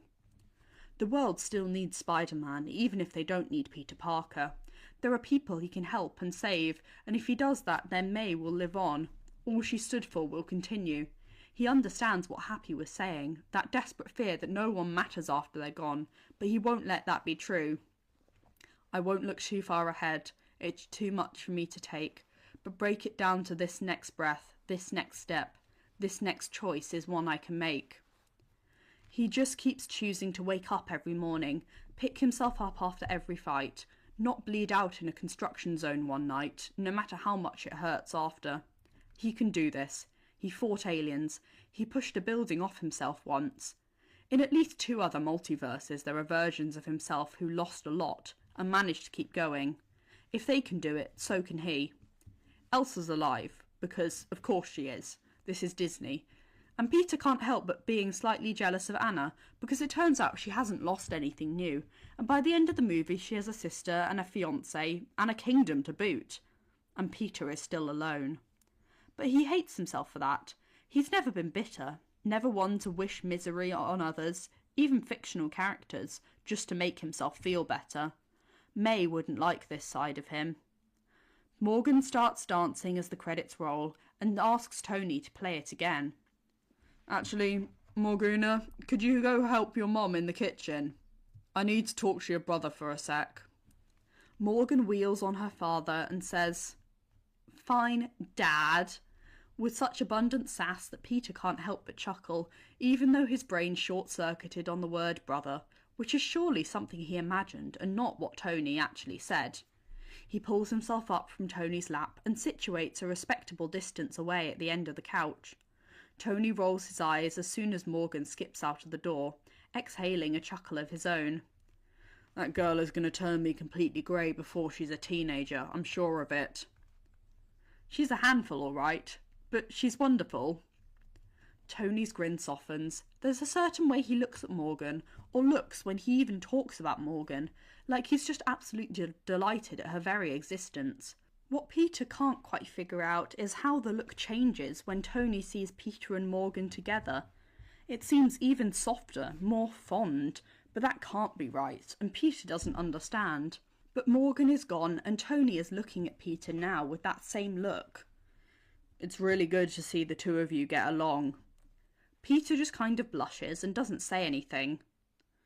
I'm sorry about that damned movie, though. I shouldn't have let her put it on, but she's like a bull in a china shop.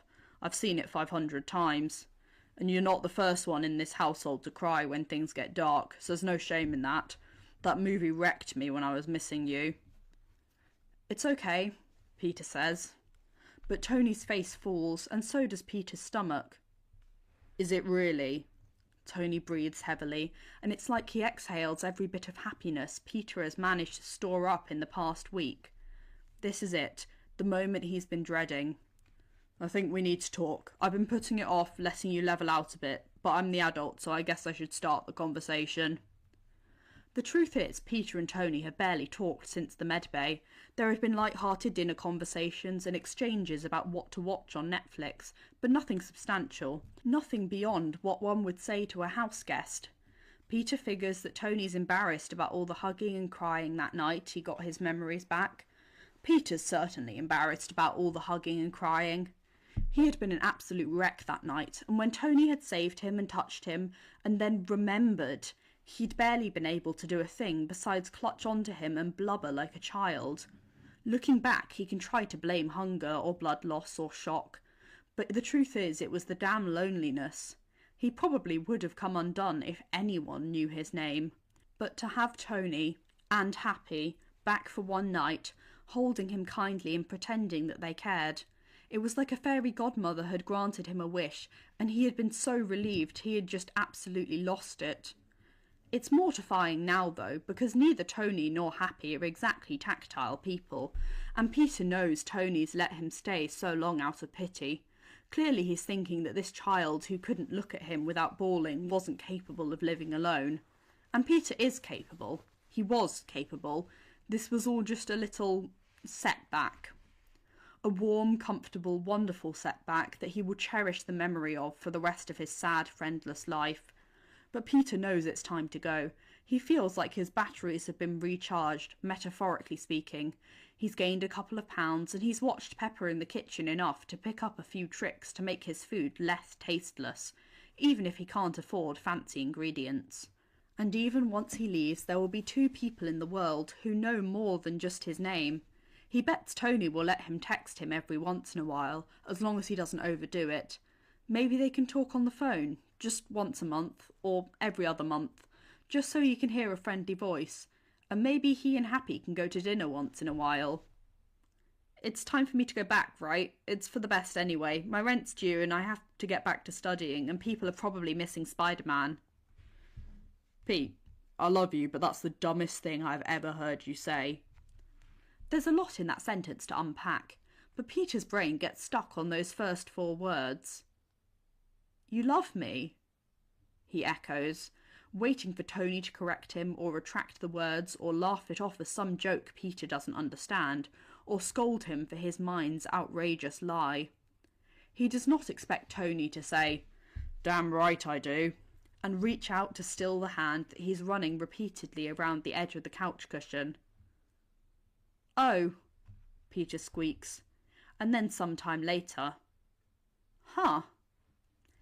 And Tony's still looking at him weird, all soft and fond. "I never told you that, huh?" "No." Peter shakes his head like the hinge in his neck is broken, shakes and cannot stop. "Why would you?" "Because it's true, and apparently you needed to hear it a long time ago."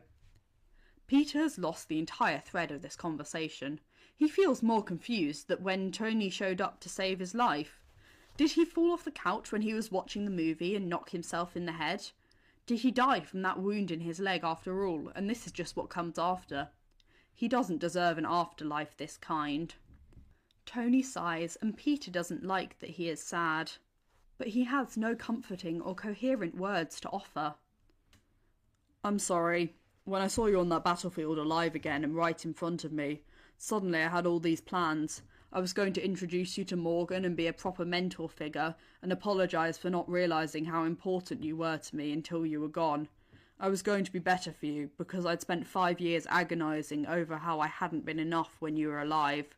But then I woke up from that coma and you were back to your own life, and I just started to think that I had propped this all up in my head, because I have the tendency to do that, and the blip was a real dark time for most of us. I figured you meant more to me than I meant to you, which, fair.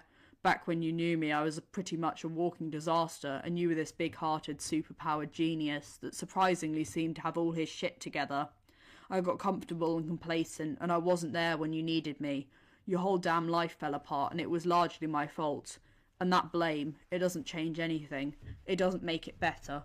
But I should have been there for you. I should have told you I was there. I can't fix that, but I'm here, now. Peter just stares. His neurons aren't firing right. He can't possibly have heard what he thinks he just heard. Think you can say something, bud? 'Cause I'm not usually one for big sappy speeches, and I'm feeling a little vulnerable here. I can take care of myself. And Peter wants to smack himself in the face, because why oh why were those the first words out of his mouth? Why is he running in the other direction when everything Tony just said is exactly what he wants to hear? Expect disappointment and you'll never be disappointed. But that has never been his philosophy. I'm not saying you can't. Tony sounds a little agonised, but also determined. He grabs Peter's other hand and slides a little closer. I'm saying you shouldn't have to. Doesn't matter if you're 17, 18, 35. Everyone's supposed to have people to look out for them. And you do have people now. Me. That's what I'm saying. I want to help you. Let me help you, please. There's something in Peter that says he should refuse, but he's not quite sure why, and the voice is weaker than the warmth that's blossoming in his chest, an all-encompassing relief that's stealing over him at the thought of having someone to lean on again, someone who cares. So you're not kicking me out? He warbles. Tony barks out a laugh. We can start with that, yeah. I'm definitely not kicking you out. But maybe you could pay your first month rent with a hug, 'cause it's killing me watching you shake like that. Peter hadn't even realised he was shaking, but it's true. His whole body's trembling, and it's odd for Mr. Stark to ask for a hug when before the blip that had been a rare occurrence, and always something Peter initiated.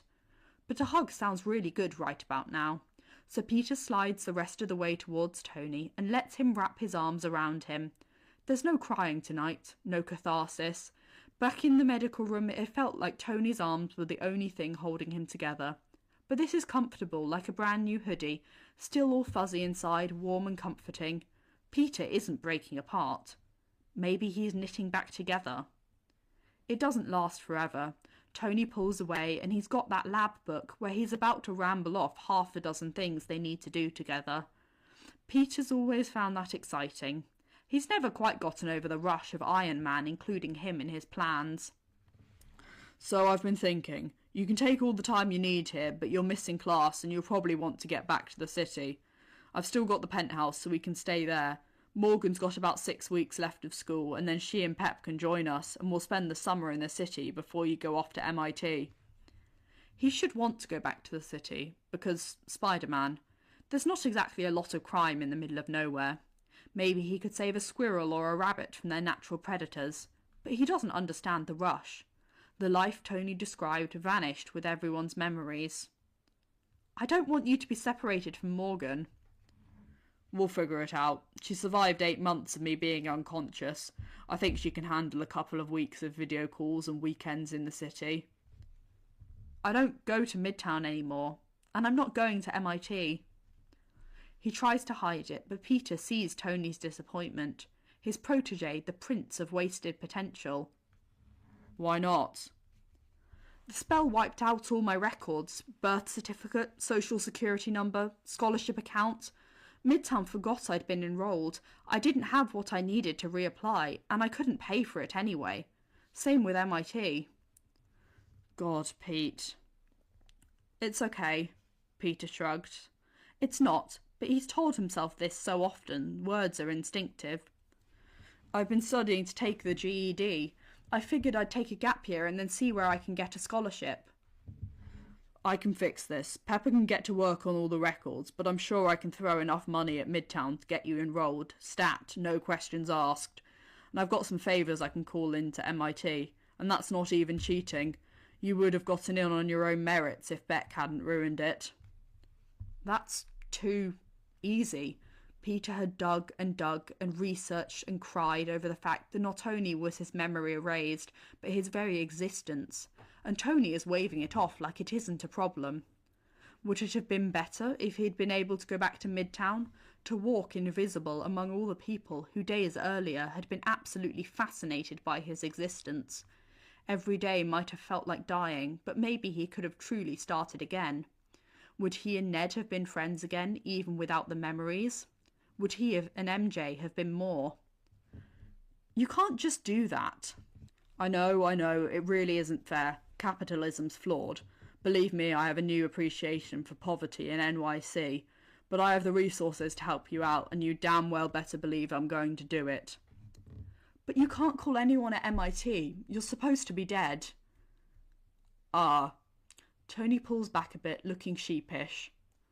About that. He runs a hand through his hair. Peter imagines if they were in public that now was the moment he'd slip on a pair of sunglasses. I've been talking to Pep and we've agreed it's time we tell the public about my miraculous recovery.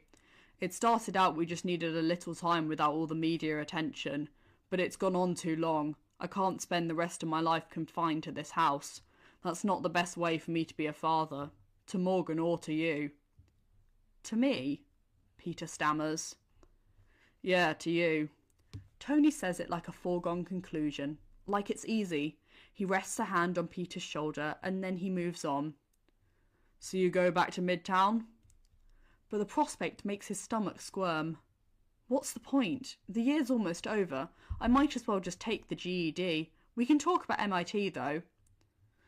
The point is, this is your senior year. Prom, graduation. These are important milestones that you'll want to look back on someday. But he can't imagine going to prom now. What is he going to do? Stand alone in the corner? Flash would have a field day with that. I'm not going to enjoy them anyway. You would if we got your friend's memories back. Peter scrambles off the couch, crossing his arms, because joy rises up in him for just a second before he squashes it back down. We can't do that. We could, Tony says calmly. We know all the memories are still in there, and apparently trauma's the trigger. That's kind of awkward, but presumably Ned and MJ have something sad you can bond over. Peter lets himself imagine it for just a second. Prom with MJ on his arm, looking absolutely stunning, and Ned, dapper in a suit and his favourite hat. All of them acting too cool for this, and all of them grateful for this moment of normalcy. Probably it would be fine. Maybe some big bad would drop in and Peter would have to run off, but he'd kiss MJ and tell her he'd call her later. He wants that. Wants it so bad. It's because he wants it that he knows he can't. They're better this way, Peter says. They're safer. They have normal lives now. Ones that I can't ruin. I know you think you're being selfless here, but I'm going to tell you something, Pete. And this isn't a guilt trip. This is just the truth. Ned and MJ may be arguably safer, Tony throws up air quotes, without you in their lives, but they aren't better off. They aren't happy. How can you know that? Because I wasn't. There's something in Tony's voice that makes Peter stop. I didn't remember you, not at all, but there was a Peter Parker-sized hole in my life where all those memories were supposed to be. All the feelings were still there, but I didn't know who they were supposed to be attached to. I was mourning the loss of someone I didn't know. I thought I was losing my mind. I asked Rhodey if I had been drinking. Christ, I asked Pep if she'd had a miscarriage, because I felt like I'd lost a child. I was not okay until I remembered you again. And if Ned and MJ care about you even half as much as I do, then you aren't doing any favours staying away from them. They need you just as much as you need them." "You mean all this time they've been missing me and not knowing why?" The thought is like a knife to his gut. MJ didn't like getting close to people on principle. The last thing she needed was some lingering melancholy, confirming every vein of pessimism. And Ned, would he know that he was supposed to have a best friend by his side through all of adolescence, or would he think that he had always been alone? "Hey, I said no guilt. Harry Potter apparently took time to explain how the hell his magic worked, but you owe it to them to be honest, and if they think you're too dangerous to be around, then they should be allowed to make that choice themselves." Peter sinks back onto the couch so that he doesn't sink to his knees. "Can it really be that easy?" he whispers. The thought of having them back, Ned and MJ and graduation and MIT, like the spell never happened. It's so much. He'd given up on these things long ago. But if Tony's right, if they know something's missing, well then he has to tell them. They aren't supposed to suffer on his account. That's the whole point. "I don't know that I call any of this easy, kiddo, but we can make it happen. You deserve it." "But I don't." And that was the rub. Maybe Ned and MJ deserved to know what they were missing, but he doesn't deserve them. Not when there is one thing even reversing the spell wouldn't fix. Not after what happened to May. "You gotta let that go, kid." "Let that go? How am I supposed to let that go? She's dead because of me, because I made a stupid, selfish request of Doctor Strange, and I messed up his spell, and then I trusted the Green Goblin. I deserve to be alone. I can't go back to Midtown, I can't go to MIT.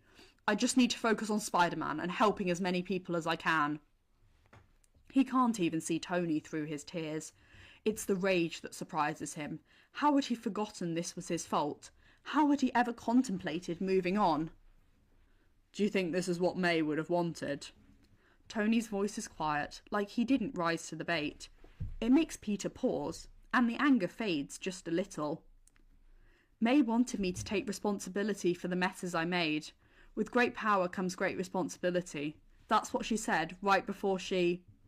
He breaks off, because even now he can't bring himself to say it.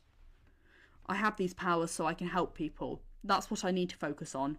Spider-Man, not Peter Parker, not prom, not friends, not college, not hiding away here. Just protecting the neighbourhood, making sure May's legacy lives on, because I couldn't protect her, and that's all that's left. May Parker was a damn fine woman. Had to be to raise you. You were giving me that responsibility spiel the first time I met you, and I was impressed even then. And I'm sorry you lost her. So sorry. But I think you're letting grief cloud your judgment here. Because May loved her nephew, Peter, not Spider-Man. And as much as she wanted you to use your powers for good, I know she didn't want you to give up your life to become a crime-fighting machine. She would want you to hold on to the people who loved you.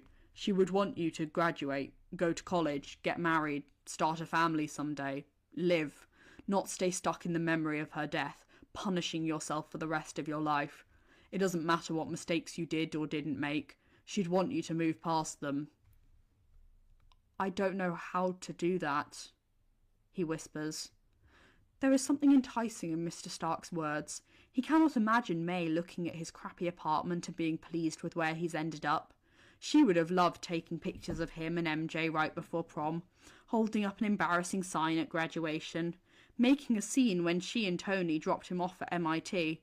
All those things she would have loved when she was alive. Would she really have begrudged him after she was gone? Of course not. And yet... And he doesn't know how to balance Spider-Man and Peter Parker. Doctor Strange said that was his problem, and one dead aunt and one reality-altering memory spell seemed to prove the sorcerer right. He knows how to be Spider-Man. He doesn't know how to be Peter Parker anymore. But then Tony's hand lands on his shoulder and pulls him gently into his side. Tony's voice rumbles through Peter's chest. "Grief. It's like a road trip no one wants to take. It goes on way too long, and there's high points and low points. But it's always better when you've got someone to take the trip with you, to hold the map and remind you when you need to stop for gas. So let me be your co-pilot." "You don't have to do that." And again he's pushing Tony away when he really just wants to hold on. What is wrong with him? Did you know May asked me to take care of you if anything happened to her? What? Peter pulls away because he needs to look Mr. Stark in the face to figure out how he feels about that bombshell. But Mr. Stark doesn't look freaked out. Peter is so freaked out. It was years ago, before the blip. I was pretty sure May hated me, so it was the last thing I ever expected her to ask. But she said I was the only one she trusted to look after you, because I understood what you were going through, and all the obstacles you'd face. And I told her I'd make a terrible guardian, and I thought that would be that. But you know what she told me? Peter shakes his head, hoping Tony won't notice the silent tears. No. She said no one knows how to be a parent until they become a parent, and that's pretty good advice for most things, I think. I was terrified when she showed me that document. But years later, when I stumbled off that spaceship, still reeling from how I'd failed you, Pepper told me she was pregnant with Morgan. And I didn't lose it like she expected me to, because I thought about you, about how I've fallen in love without ever meaning to, and even though sometimes I did mess up and was like Howard, that didn't mean I had to repeat those mistakes. I could be better. You made me better. For Morgan. And now it's time I return the favour. What are you saying? You're not alone. May never wanted you to be alone. And starting today, starting right now, you're part of this family. I don't know how long it's going to take to draw up the paperwork, since you don't exist and I'm legally dead, but none of that matters. This is what May wanted for you, and this is what I want. There's a hand rubbing up and down his back, so gentle Peter could cry. Do you think you could want that too?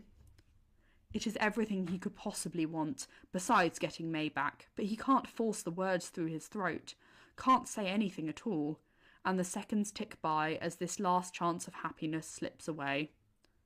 But Tony just keeps rubbing his back.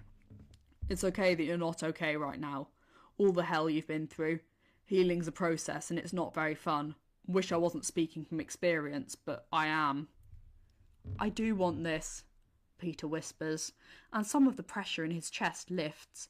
He can breathe just a little deeper. I need you.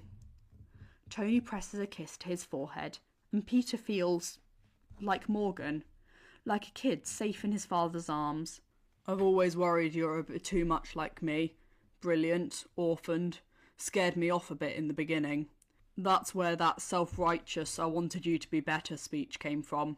But I've never been so terrified as when I found you passed out in your own blood, and the way you looked at me when you woke up. Tony pauses and pulls him just a little closer, and Peter feels him shudder. Hears his heart rate quicken. I know what loneliness can do to a person, and I was never as alone as you've been these past months. I don't want you to make the mistakes that I did.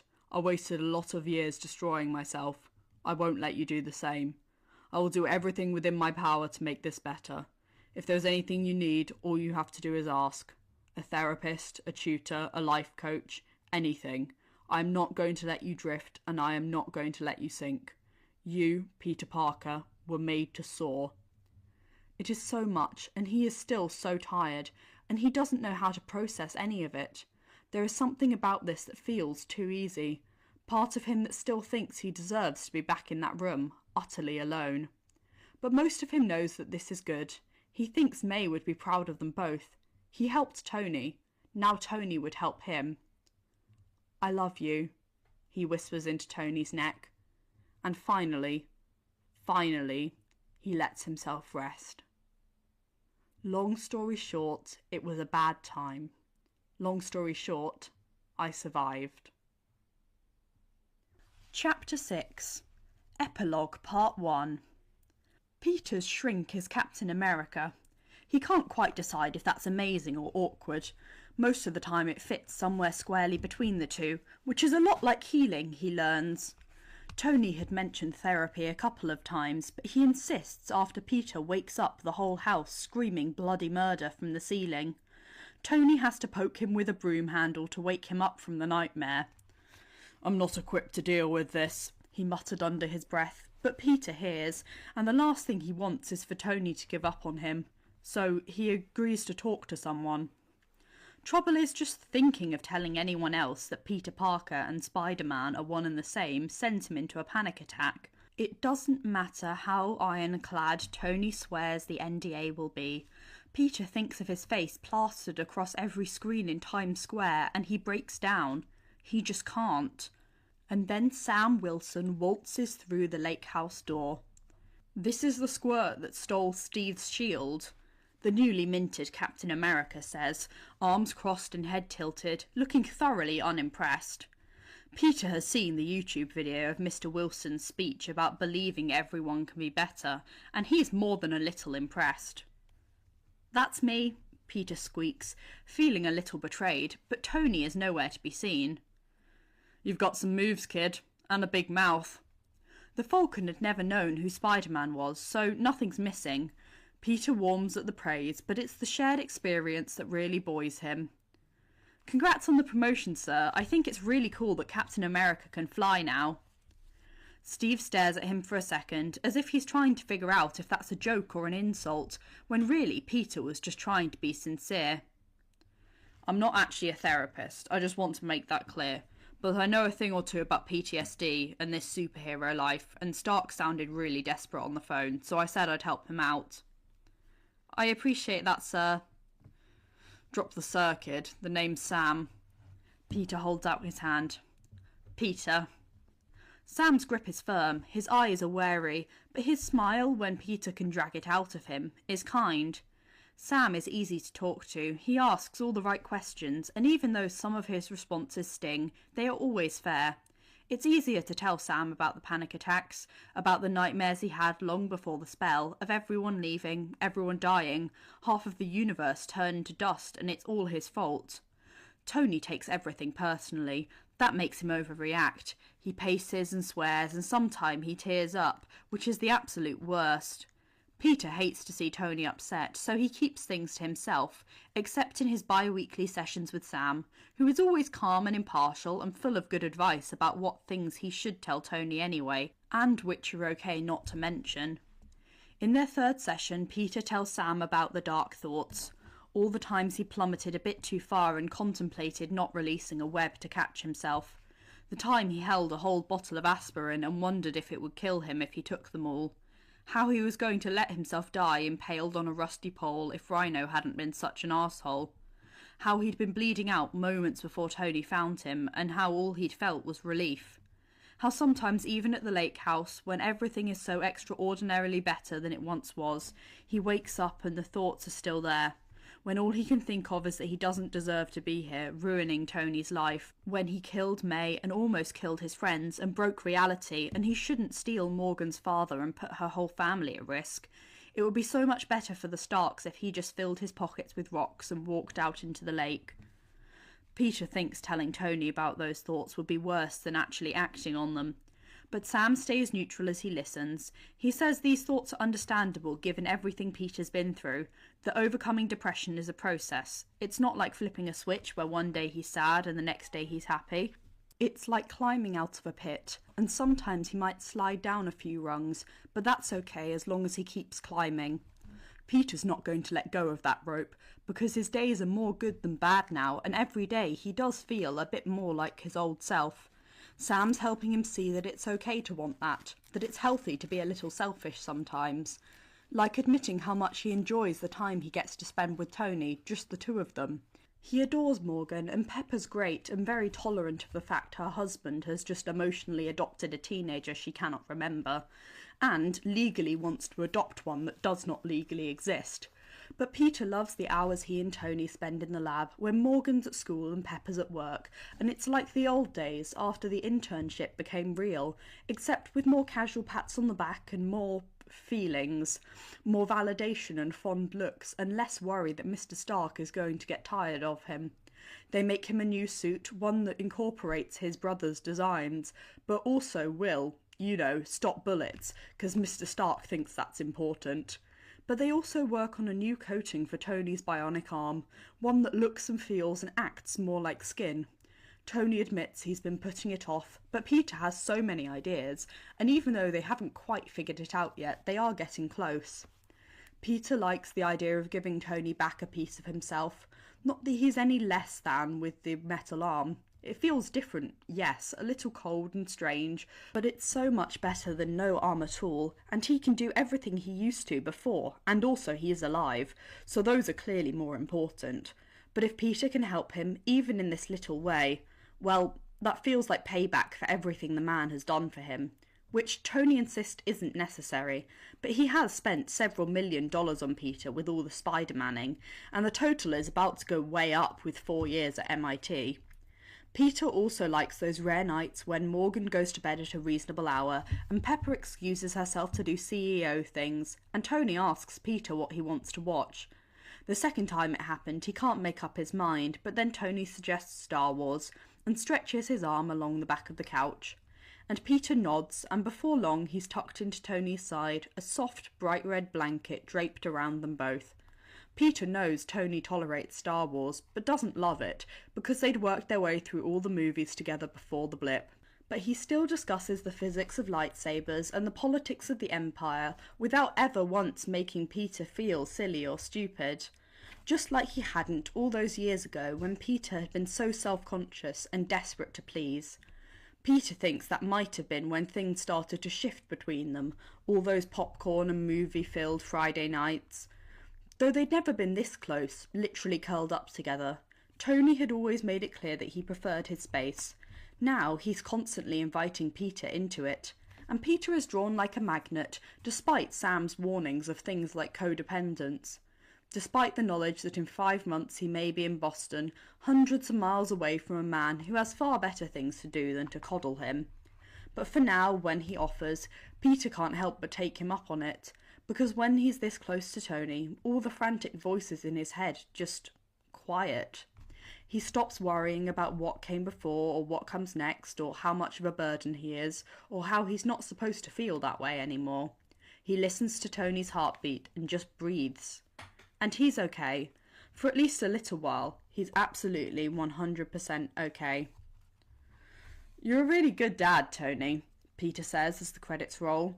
He doesn't let himself add, "to Morgan," even though something inside him wants to, because that's true, but it isn't what he means.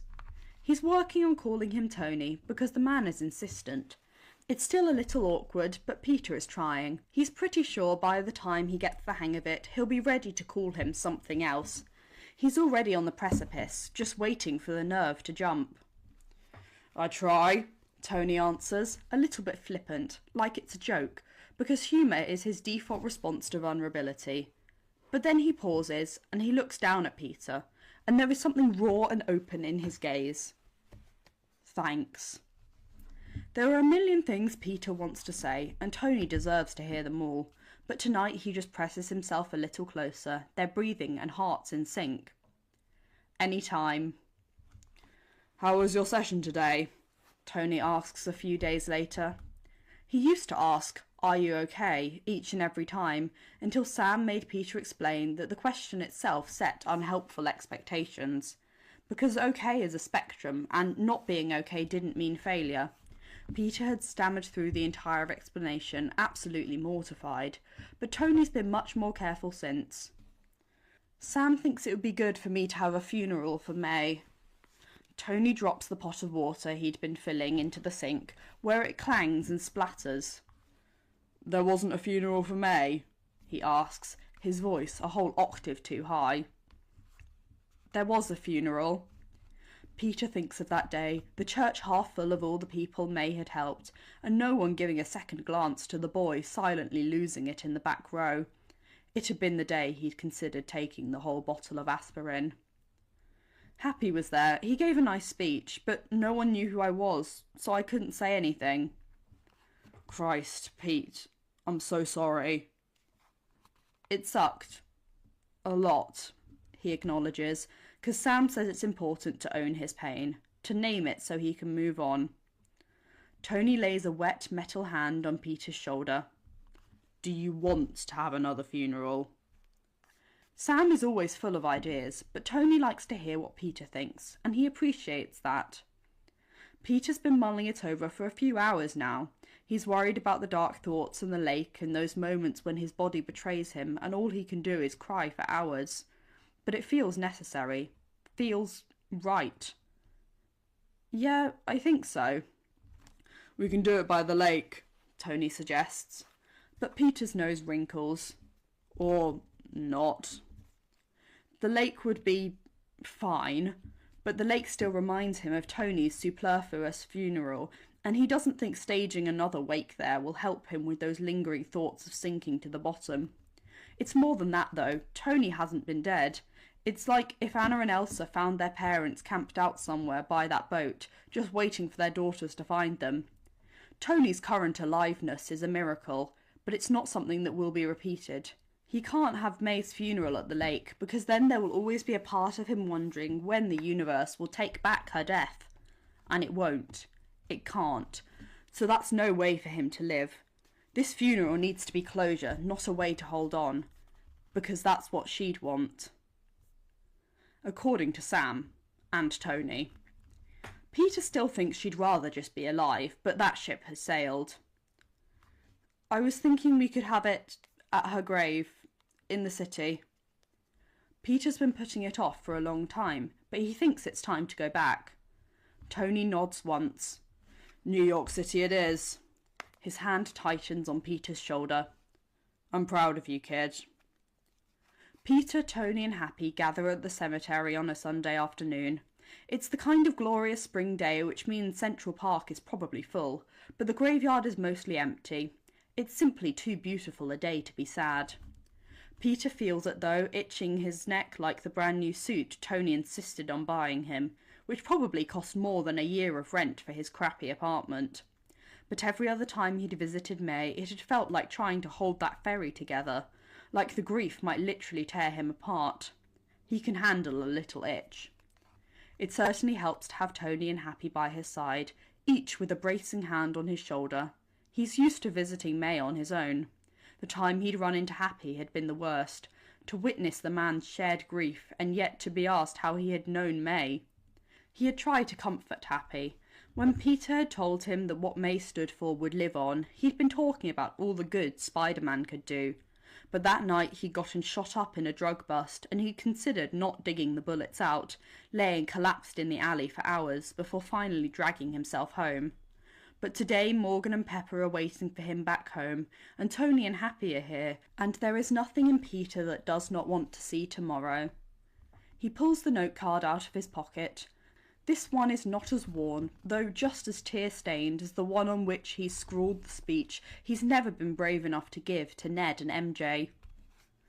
May Parker is an extraordinary woman. He starts.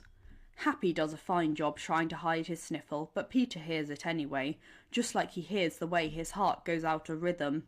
But Tony is steady, and Peter clears his throat.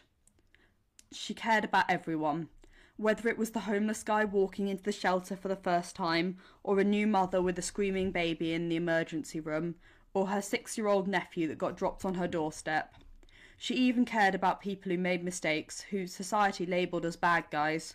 She thought everyone deserved a second chance, that anyone could be saved. He paused, and he can't help but remember her in the lobby of Happy's apartment. He doesn't want to remember her that way, all dusty and bruised and dying. Except she'd been so strong, pulling herself to her feet, joking about getting knocked on her ass, making sure Peter was okay, telling him he'd done the right thing. We all have gifts, powers, so to speak. May thought it was our responsibility to use them to help others. The more we had, the more we should give. She lived that way and she died that way. If everyone who knew her remembers to live that way, then she won't really be gone. She'll just keep on helping people. He feels the tears then, burning his eyes, but he lets them fall. That's what she wanted. He clears his throat, feeling the emotion swell, but he has to keep going because he isn't finished yet. It isn't enough. May had a beautiful singing voice, and she burned everything she tried to cook. Her whole life got upended when the world found out I was Spider-Man, and she never once got annoyed with me for it. She stood up to federal agents, and she went on my coffee run so I didn't have to listen to people insult me when I stood in line. And she was such a good mom, even though I never called her that, and she didn't let me fall apart when Ben died. And I know they're together now, so... He sobs once, and then he blows as much of the pain out on the exhale as he can manage. He's never been religious, but he believes in an afterlife. Maybe that's just because everyone leaves him. But he can't function without telling himself that one day he will see all the people he loves again. But he knows May and Ben are together now, and it helps. It had been hard for her when Ben was gone, but she'd carried on the best she could. Now Peter has to carry on. I loved her so much, and I will never forget what she taught me. It isn't fair that she's gone, but she always used to say that life wasn't fair. Life was what you made of it. So it's up to us now to make it a good life. Then there's nothing left on the card. As it flutters to the ground, Tony is there, wrapping him in a bear hug. You did so good, Pete. You did so good. And Peter cries because the grief has taken hold and he owes it to May to let it out. But he knows it too. And then Happy is talking and Peter misses half of it, but he pulls out of Tony's embrace so he can grab Happy's shoulder and hang on. Tony gets the hint and grabs the other one, and they support Happy until he's said his piece. Then Peter retrieves the flowers he'd picked out, sunflowers and tiger lilies, just as vibrant as May had always been. He sets them carefully in front of the grave, and then drops down beside them, and maybe his knees give out, or maybe he meant to do it. He isn't sure. I miss you so much, and I'm sorry. He chokes. And it hurts, and it hurts, and it hurts, but it's not killing him any longer. For a moment he can see them, May and Ben, hand in hand, looking down at him, and it's like pushing a parking garage off his chest. The lack of pressure is so foreign it almost hurts.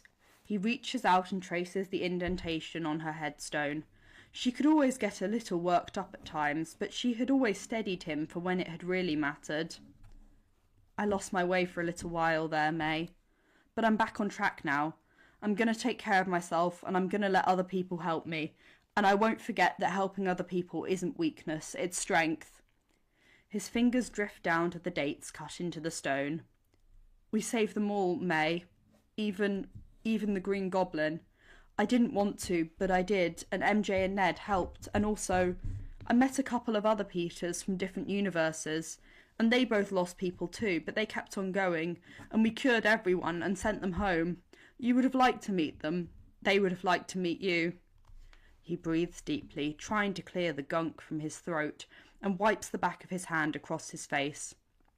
It was a crazy night, and I broke some promises, but I'm going to fix that too.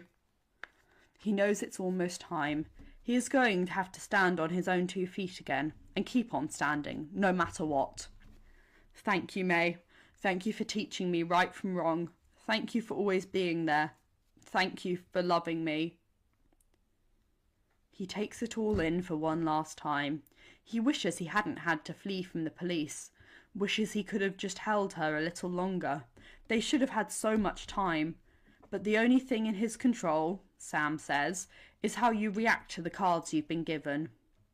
You don't have to worry about me, May. I'm going to be all right. He closes his eyes, and when he opens them, he has a better answer. Better than all right. Amazing even. I'm going to soar. He shifts the flowers, pushing them just a little bit closer. I'll come see you before I leave for Boston. Bye for now. He goes to push himself up and sees movement in his peripheral vision. Tony is there, hand outstretched, and Peter grabs it and finds himself swept into Tony's arms. You're incredible, kid, he whispers, and the kiss he drops onto Peter's temple is almost fierce. I'm so damn proud of you, and I know May is too. She couldn't have asked for a more amazing son. Then Tony pivots, Peter still clutched to his side.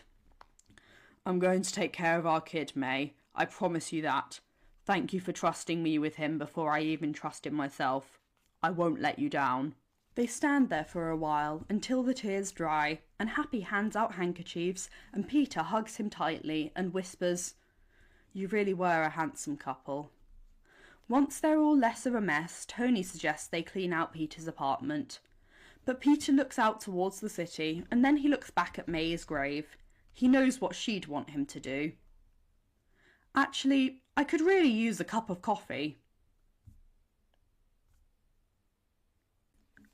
Chapter 7, Epilogue Part 2. Happy makes an excuse about errands to run, but Tony follows Peter into the donut shop and slides into a booth in the back. For moral support, he'd claimed on the walk over. Peter would kind of like to do this alone, but he knows having Tony there means he's far less likely to leave with nothing more than a to-go cup of coffee and another awkward memory. Sometimes his brain shuts off when MJ is near, which has nothing to do with the spell. He knows he needs to do this, but it's been a day. There's definitely a part of him that thinks this can wait. He strides up to the counter anyway, relieved to see Ned on his normal stool near the kitchen. Just like he hoped, MJ's on shift. Also like he hoped, it's such a beautiful day that the place is nearly empty at 3 o'clock in the afternoon. MJ's eyes narrow slightly as she takes him in, and Peter wishes for an easy resolution. Maybe because others remember him now all his friends' memories are back, and they can just hug it out and go back to their lives. But then she says, "Nice suit, Peter Parker," and spins on her heels to deliver a menu to Tony. Instead of lurking by the counter, Peter sits right down next to Ned, who looks up from his phone. "Whoa, dude, is this a Men in Black situation? 'Cause my memory's already a bit spotty. I don't need you to take any more." Peter's heart pounds at the mention of a spotty memories, but he tilts his head in confusion until Ned jerks his thumb towards the sunglasses poking out of the pocket of his suit jacket. Tony had given them to him when they left the cemetery. Peter's not really a fan of glasses after everything with Edith, but he figured they'd keep strangers from noticing his red, blotchy eyes. At least these were just black, unlike the orange-lensed monstrosities that Tony donned. But Peter had slipped them off right before he stepped inside, not wanting to feel ridiculous. He's about to tell Ned that he's here to restore his memories when MJ reappears, an order pad clutching in her hand. "I was thinking Annie, actually." She stands a bit closer than a waitress should, and Peter knows she's doing that to intimidate him. He's not ashamed to admit it's working. "Excuse me?" "You know, dancing orphans, relentless optimism," she says drolly, as if she disapproves of the very concept of optimism, which she pretends to. But she didn't when they were on that roof and May was dead and Peter needed someone to believe that night could have any outcome but failure. She had been that person. He can't fail her again. Yeah," he stammers. "What does that have to do with me?" "You're wearing a very expensive suit when usually you look homeless, and I'm 67% sure that guy you just came in with is Tony Stark." He hears Tony's snort of laughter and whips his head around with an accusing look. Tony flashes him 2 thumbs up, not even trying to hide his shit-eating grin behind his open menu. He is still wearing the damned sunglasses, even though they're inside. "I'm not homeless," Peter squeaks, but now Ned's looking past him to Tony, and MJ is staring at him like the cat that ate the canary. Like she absolutely knows too much. She just doesn't know what's actually important. "You definitely had a street urchin vibe, though." "Dudes, I know that Tony Stark is dead, but that really does look like Tony Stark." And Peter can hear Tony chuckling without turning his head. "That is Tony Stark," Peter says with an exasperated sigh. "Watch the news in a week or 2, or maybe tonight," he hisses. The laughter stops, but he can feel Tony's smirk. Peter looks MJ square in the face. It's time to do this.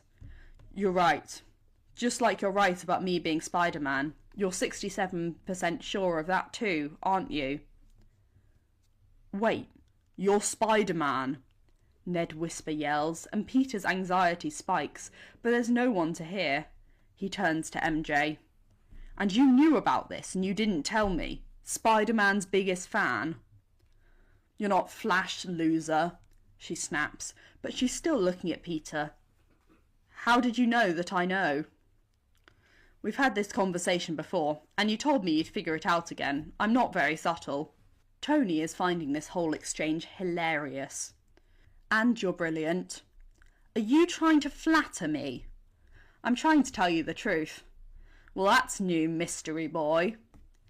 "Yeah, Peter says, deserving the sting that he knows is going to be so much worse when MJ actually knows the extent of what he's been hiding. Look, I know about the gaps in your memories. I'm what's missing, and I know why. So this is like Men in Black. MJ rolls her eyes, but Peter huffs a quiet laugh. No, Ned, more like Harry Potter gone horribly wrong. How do you know my name? Peter runs a hand through his hair, but he'd slicked it down for the funeral. He's not expecting a resistance. I'm sorry that you've been living with this mystery for so long. You deserve to know, so I'm just going to... MJ's arms are crossed across her chest. Everything about her stance is closed off. Peter wishes the truth wouldn't hurt her more. He just wants her to be happy and safe. But he also wants to be the one that makes her happy. Sam says that's fine. Normal. May had always liked seeing them together. Ned is practically vibrating with suspense. It's the eagerness in his eyes, the puppy dog enthusiasm that's more familiar to Peter than anything else, that unsticks the words caught in his chest like a web block. MJ might be mad at him for a long time, and she deserves to be, but Ned will forgive him. He always has. And Peter will be a better friend going forward. You were both at the Statue of Liberty the night it got destroyed, right? That's where you got your scar. Peter's fingers itch to brush across the blemished skin beneath her hairline, but he doesn't let himself move toward her. He has no right. Why were you there? Spider-Man needed help, Ned said, leaning forward, just as MJ said, It's a tourist attraction. We have every right to be there.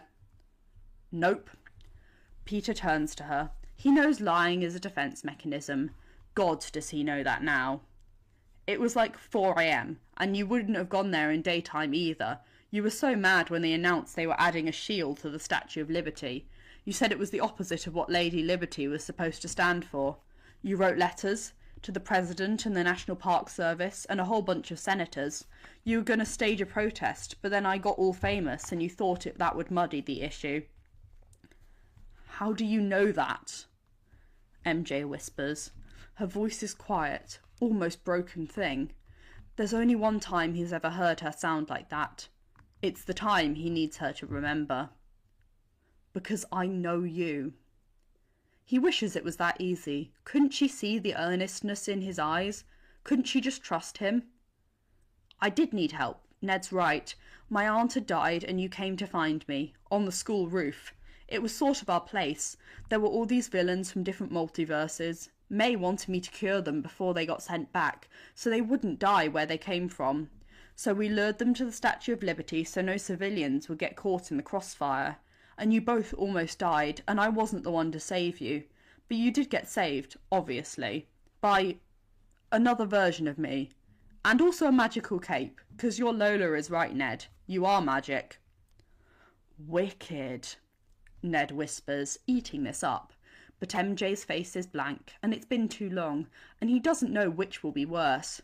How she's looking at him now, or how she'll look at him once she remembers. We cured everyone, and we sent them back, but there was this spell that went wrong, and it was going to tear apart reality. There was only one way to stop it. Doctor Strange had to erase everyone's memory of me so that the universes would stabilise. He can still feel the bleakness of that moment. It had lodged in his lungs, turning every part of him cold. There had also been something numbing, like anaesthetic. It had allowed him to clean out his old apartment, find a new one, bury his aunt. But the last of it had worn off after he'd walked out of the bakery, after he'd left Ned and MJ behind. Everything had hurt. I told you both that you were going to forget me, and MJ, you said that you didn't want to do that. You said that we should workshop it, which was something you'd said the last time I tried to fix things on my own. But I told you that we couldn't, that there wasn't any time or any other way. I didn't know if that was true. But May was gone and the sky was all purple and crumbling, and I thought I deserved it, to be alone. You told me it didn't matter because you were going to figure out who I was again, because you'd done it before. And Ned. He shifts his gaze, and Ned's eyes are so wide. You made me promise that I would come and find you and tell you everything. I did come here a few weeks later, but I let you down, man. He swallows. Everything inside of him wants to flee. His palms are sweating and he feels a bit lightheaded. He might puke, or faint, or both. But he can hear Tony's heartbeat in the corner booth, so familiar and steady. Ned and MJ are right here, all their memories at the tip of his tongue, and May would want him to keep his promises. I let you both down, and I'm so sorry. We were supposed to be a team, and I abandoned you. I loved you both so much. You have every right to be mad at me, but I need you to remember. I need you to remember what it was like standing in the wreckage, knowing that you were going to forget. Even if you hate me, it'll still be better than not knowing. Please, he begs, when their stares are still blank. But then Ned is slipping off his stool, and all the air leaves Peter's lungs at the same time. The warmth comes roaring back, as Ned wraps him in a bear hug and literally lifts him off his feet. Oh my God, Peter, dude, oh my God. Ned. Peter sobs, and then he laughs. Ned squeezes him tighter, and he squeezes right back. I could never hate you, Ned finally says, pulling back but staying close. But that wasn't cool. You were supposed to tell us. It's been months. I know. Are you okay? Peter melts at the question, even though he has to swallow a retort about what Captain America thinks about that particular phrasing. Ned's concern is as warm and nourishing as a home-cooked meal, unwarranted after what Peter had put him through, but freely given. I am now, he says honestly. Then MJ steps forward and Ned puts out a hand between them, protecting Peter from MJ's wrath. And Peter quails at the look on her face, as ferocious and deadly as a supervillain. I am so mad at you, she declares, voice low and threatening. She lunges at him and Peter braces for a well-deserved slap. But her arms wrap around his shoulders as she steps against his chest. Her face falls into the crook of his neck, her warm tears burning his skin. MJ, he whispers, the closest he'd ever come to a prayer. You can't do this again, she says into his skin. You can't do this to me. Never again, he promises, and boy does he mean it. Then Ned comes around and hugs him from behind. They all stay that way for some time, breathing relief.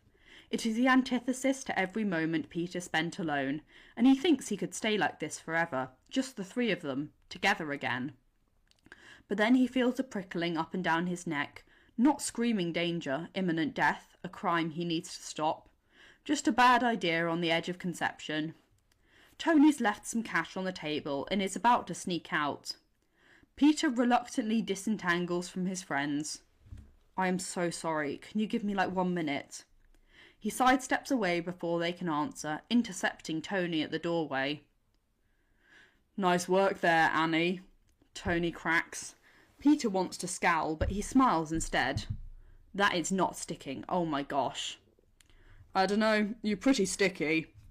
Tony's smile is wide, but there's a tension in his shoulders that Peter doesn't like. That sets off his tingle. Have fun with your friends. Text happy when you're ready to get picked up. You're going to the sanctum, aren't you? It isn't until the words are out of his mouth that Peter recognises the tone of one of Pepper's favourites, fond exasperation. It's been a long time since I've been in the city. If I just happened to wander past Bleecker Street. Please don't punch Dr. Strange in the face, Peter begs. He won't even know why you're upset with him. Well, trauma's the trigger, isn't it? Tony's not kidding anymore. He's bristling with full-on Iron Dad intensity. So I guess I'll just have to remind our dear friend Stephen about the time we both watched him die, so I can ream him out for erasing my kid's life. He did seem pretty salty that Wong got his job when he was blipped. Tony doesn't smile, and Peter braces a hand on his temple. You don't have to do this. I really do. But then Tony exhales loudly, and it seems to bleed out a bit of his tension. Look, I'll try not to punch him, but what he did to you is not okay. There needs to be repercussions, a firm talking to at least. He's an adult and he let things spiral way out of hand. Was he honestly the best wizard in the world 5 years ago? He doesn't seem that good at magic if one rambling teenager breaks his spell. Also, why is he taking magical advice from 17-year-olds? I have questions. Why do you take engineering advice from 17-year-olds? Touché, but you're good at engineering. You apparently suck at magic. Hey! Tony sticks his tongue out at him like he's 5, which he apparently is in that genius hero heart of his. Or he's just used to arguing with 5-year-olds. Either way, Peter knows he's not going to convince him. It's honestly a little nice, Tony's overwhelming parental concern. But this is not like yelling at someone who cuts Peter off in traffic. Doctor Strange is dangerous. If he traps you in the mirror dimension, just remember the answer is geometry. He trapped you in the mirror dimension. And then, after a beat, what the hell is a mirror dimension? Peter rolls his eyes. He tried to trap me in the mirror dimension, but I trapped him because math is cooler than magic. That's my boy. The speed with which Tony can go from protective to proud gives Peter whiplash. Peter rolls his eyes again, feeling very long-suffering, but also somehow soft and fond. There's something buoying in this ridiculousness. But it is ridiculous. This might be how Pepper feels all the time. Seriously, fractals. But when you go missing, I'm telling Happy because you antagonised a wizard. And then I'm telling Pepper. You wound me. You know, you and Stephen are actually pretty similar. Don't call him Stephen. I don't like it. Brilliant, and you know it. Top of your field. Arrogant and a bit aloof. Peter laughs at the absolutely scandalised look on Tony's face. I'm not aloof anymore. And I don't have a field to be top of. I created the field. It's just me. Whatever you say, Dad. He tries to channel Morgan, infusing the word with the exact same flavour of sass, so that Tony can take it as a joke and move on. Even though it isn't a joke, even as it is. It's a way to test the waters. Maybe a way to derail Tony from this current crusade, so he doesn't end up in a wizard's dungeon. Peter would break him out, of course, but the timing is less than ideal. Tony freezes. Peter wonders for 1 second if he's made a mistake. Then Tony grins and his hearty laughter rings out across the empty shop. I see how it is. I have 2 sass bucket children now. Fantastic. Pepper will be so pleased. So yeah, Peter can call him that. You know, if you want to stay in the city tonight, Happy can let you into the penthouse. There's a bit of a leer in Tony's voice as he flicks his gaze over to MJ, who is blatantly watching this entire exchange. Peter's cheeks flame. Oh my gosh, stop! Oh, so you can give it out but not take it, Mr. Parker. May would not want you to tease me about this. Her name hangs between them, another testing of the waters. There is an ache there in her absence, but it doesn't strike Peter down. It feels good, actually, to think of her witnessing their banter. May would absolutely want me to tease you about this, Tony says after a few moments. Peter knows he's right, even if he needs to protest on principle. I like her, by the way. She's sharp, reminds me a bit of Pepper, which means she's really going to give you the runaround, so strap in and watch out for pepper spray. Pepper spray? Peter's brows furrow as he tries to make sense of Tony's rambling, even as he feels the warmth of his approval. Oh my gosh, tell me that is not why you call her Pepper. Tony laughs again, and Peter realises it's one of his favourite sounds. Didn't I ever tell you that story? Another time, young Padawan. He reaches out and lays his hand on Peter's shoulder, squeezing gently. Don't worry about your old man. Both me and the wizard will live to fight another day. Just have some fun with your friends. And I'm serious. If you need some alone time with your lady love, or with Ned, I'm not judging, the penthouse is at your disposal. Thanks, Dad. Tony shakes his head. So much sass. And then he saunters out of the shop with a cheeky 2-fingered salute. Peter returns to the counter, dropping his forehead down on his crossed arms. Geez, sorry, he is so extra. I'm pretty sure he's going off to punch Doctor Strange, which will not end well. But then MJ is standing by his side, rubbing at the knot in his neck. Her touch races through him like electricity.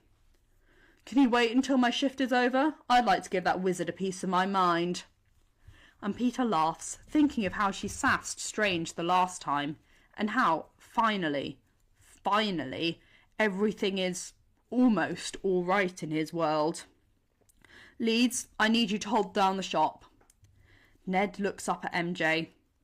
Is this like the time you made me a deputy server so you could take care of a family emergency?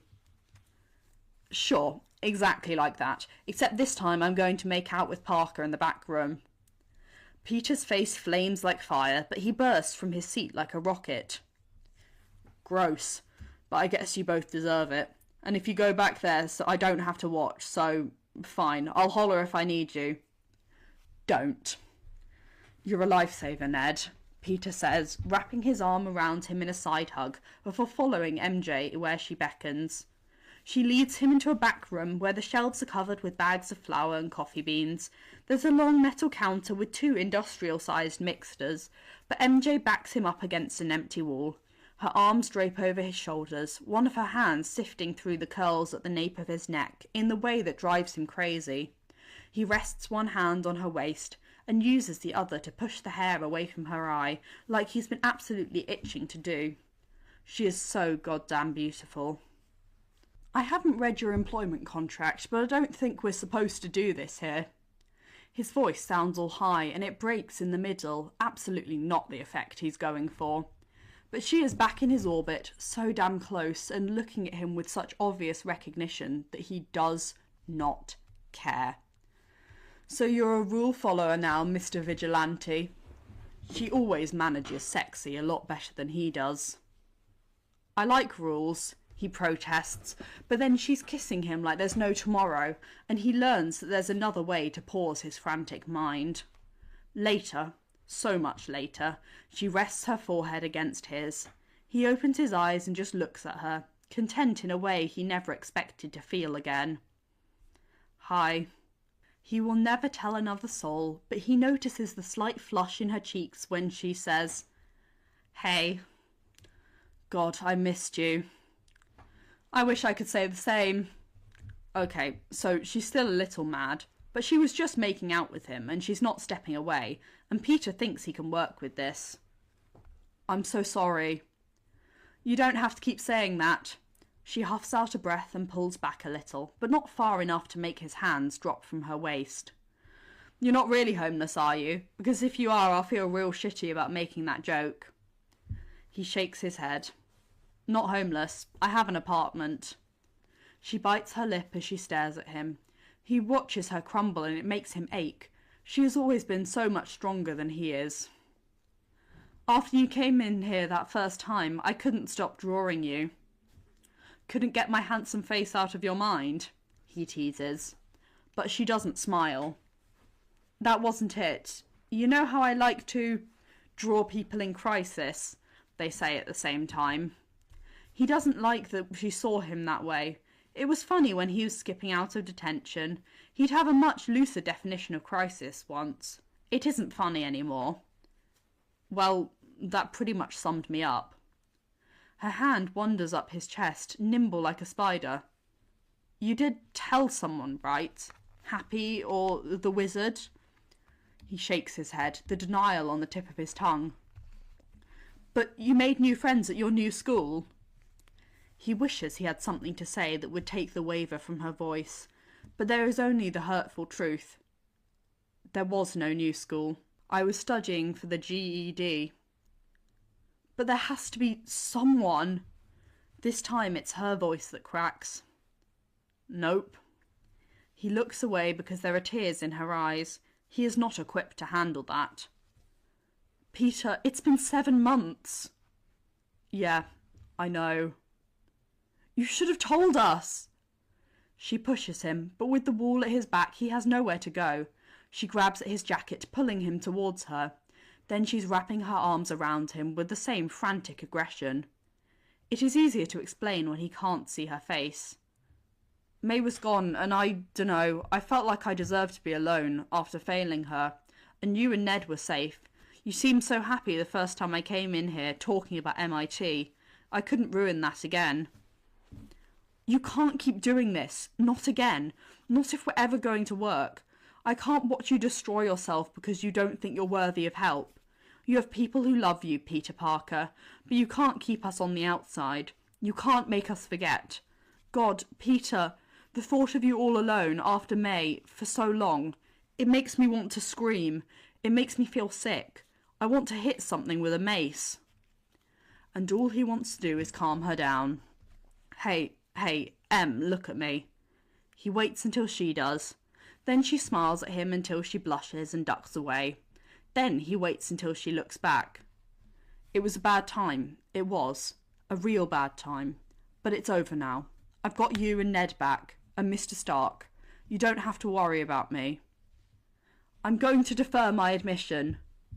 No, Em, don't. She finally steps away from him, and he is so cold without her. He doesn't know, now that she's gone, how he possibly survived the past 7 months. Don't you dare, Peter Parker. Weren't you listening to me? I care about you, you idiot.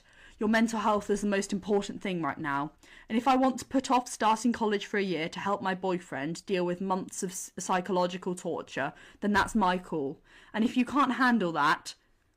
It strikes him then, how much she really loves him. And even though she's freaking out, he can't stop the dopey grin that spreads across his face. Whoa, MJ, slow down. Point taken. You can put off MIT if you want, but I'll be sad if you're in New York while I'm in Boston. She catches on so quick, all her anger turning into glorious hope. You're going to MIT? It isn't settled yet, but yeah, Tony's sure he can beg or bribe someone to get me in. I feel kind of weird about it, but once he sets his mind to something, there's no stopping him. And I probably would have gotten in anyway if not for the whole Mysterio mess. So, I'm gonna let him do it. I want to be there with you guys. Just like we planned. It's a glorious, glorious thing. I know it's late, but maybe we can still all room together. I'm sure Tony will help with rent if it's hard to find a place. He's really good at throwing money at problems.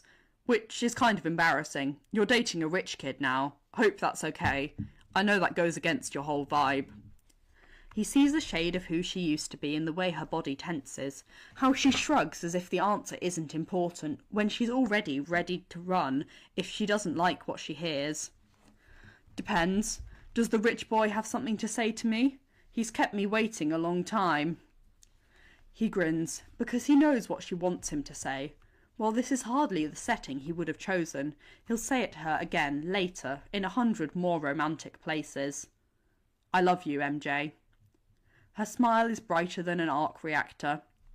I love you too, Peter Parker. Or is it Stark now? I don't even know. I was joking. And I'm not. You were kind of right about the Annie thing. She laughs, and he is not sure she really believes him, but then she's whispering, better kiss me, Shirley Temple. And for a while, it doesn't matter. But it does matter, and he knows he needs to be honest with her now. No matter how much she loves him, there's only so much of his crap she'll put up with, and she doesn't deserve to have to deal with any of it. I think Tony saved my life. It's the first time he's said it out loud, not even to Sam, but he's thought it at least a dozen times in the past month. He doesn't really want MJ to know how low he'd gotten, doesn't want her to have any more reason to worry or feel guilty, but he needs to let people in. That's what Sam has said, more than once, and that was the gist of MJ's rants. He can't push her away to keep her safe anymore, not if he doesn't want to lose her forever. And he doesn't. He really doesn't. He doesn't think he's strong enough to do that again. He actually did save my life because I was kind of bleeding out and he fixed that, but that's not what I mean. The truth is I was dying inside when he found me, and I'm not sure how long I would have been able to keep going like that, so... He's been so good to me this past month, and he wanted me to tell you guys, like, right away, but I needed some time to process.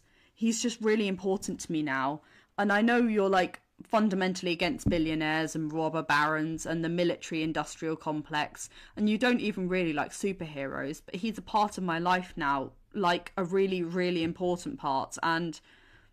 Then she is pressing her finger to his lips, and he reaches up to wipe away the tears that have fallen down her cheeks. If he saved your life, then I owe him a second chance. It is such a relief, both telling her and her acceptance. I think you'll like him. I mean, he is a lot. I don't think he knows how not to overdo it. But he's really looking out for me. And his daughter is so adorable. And Mrs. Stark. Geez, you're going to love Pepper. Jones, you have customers, Ned shouts, and Peter startles out at the moment. He'd forgotten where they were, that MJ was supposed to be working. 3 more minutes, she shouts, rolling her eyes. Then she turns back to Peter. I didn't remember you at all. When you came in here with your puppy dog eyes, there was no spark of recognition. But I was just sad when you were gone. I've been sad most of my life, so that shouldn't have been strange. Except I had this persistent feeling that I should have been happy. That I had been happy, for a while. I'm so sorry. Don't. She frowns at him. My point is that you make me happy, and I knew that even when I didn't know you, and I'm really glad to have you back. But if you tell anyone that... I definitely won't, he promises, but her secret sappy side has warmed him all the way through, like the heater on his suits. And I'm so glad to have you back. Jones, I am not equipped for this, Ned calls again. Ugh, coming, MJ huffs. Peter just drinks her in, this wondrous girl who wants to spend her time with him. I gotta... Yeah. She kisses him quickly on the mouth, straightens her apron, and then marches back to the shop. There's a small line of customers who all want fancy drinks that Ned doesn't know how to make, so Peter goes back to their spot in the corner, where Ned looks relieved to be relieved of duty. He grins when Peter sits next to him, and for a while they sit in silence, content to be back together again. So, Ned finally says, are you sure we got all our memories back? Because I don't remember Tony Stark acting like your father. There was a fake internship and the real internship, and all that stuff with Liz's dad, but that's all I remember. What stuff about Liz's dad? MJ asks as she waits for some milk to steam. So I was trying to catch these underground alien tech weapon dealers, led by this guy in a flying bird suit. The Vulture, Ned adds, giving the name significant weight. So I show up at Liz's house to pick her up for homecoming, and her dad is the Vulture, which I did not see coming. And he was all, thanks for saving my daughter in DC, but if you don't drop this right now, I will kill you. And of course I couldn't drop it because he was selling dangerous weapons to dangerous criminals. So then I had to leave homecoming and he totally tried to kill me. Huh. I bet that's why I don't find your dad all that intimidating. He wasn't trying to kill me even before we started dating. Even if he wasn't thrilled about the Spider-Man thing. Which, hey, now we get to do a do-over. MJ didn't seem impressed by any of that. And what does any of that have to do with Tony Stark? Oh, so the Vulture was trying to steal a plane leaving Avengers Tower, so I had to crash it, and Tony was like checking in on me because he'd just given me a new suit. There was some rough, tough love moments, but we worked it out, and then he gave me an actual internship when originally it was just a cover. The fact that no one else realised something else was going on with you for years astounds me. Thanks, I guess? MJ just laughs and goes back to her customers. Seriously, dude, Tony Stark was throwing off some crazy dad energy. What's that about? He found me like a month ago because my AI reached out to his AI. Good old Karen. Yeah, and then Friday showed him all this footage of us and he remembered. I've been living with him ever since. He's kind of like adopted me. Like, adopted you as his cool superhero mentee, or adopted you like get CPS off your back and leave you all of Stark Industries adopted? Peter shrugs. I think I was already his cool superhero mentee, so more like the second one. Although I'm sure he's going to leave SI to Morgan. Also, he's still legally dead and the government doesn't know I exist, so the paperwork is sort of impossible. But it's like an unofficial emotional adoption. Dude, are you not kidding? Because I was totally kidding. Iron Man is your dad now. There are plenty of technicalities that he could use to avoid that answer, But he thinks of the joke that was not a joke, the look on Tony's face when Peter had said it, the way Peter's own heart had soared, how the next time he calls him Dad, it'll be all sincerity. Yeah, he answers simply. Oh my gosh, I cannot believe I'm best friends with the heir of Stark Industries. Is that why you're dressed like that? Are you posh now? Is this a new look? No, Ned. He can't remember a time when money wasn't tight, but he'd never actually understood what it was like to need every cent in a paycheck until he'd had to make do with 2 meals a day when he needed about 5. Tony's excessive wealth is something he's going to need to come to terms with, but he's certainly not going to start dressing like a Tom Ford model on the regular. We were having a memorial for May. Me, Tony and Happy. That's why I'm wearing this suit. Ned's face falls. Oh gosh, Peter, I'm so sorry. I did not mean to be so insensitive. It's okay. No, it's not okay. Of course you'd rather still be with May than with Mr. Stark. I did not mean to make light of that situation. That's really rough. Thanks, man. If there's anything you need, I'm here for you. Seriously. Just tell me what I can do. Hug it out?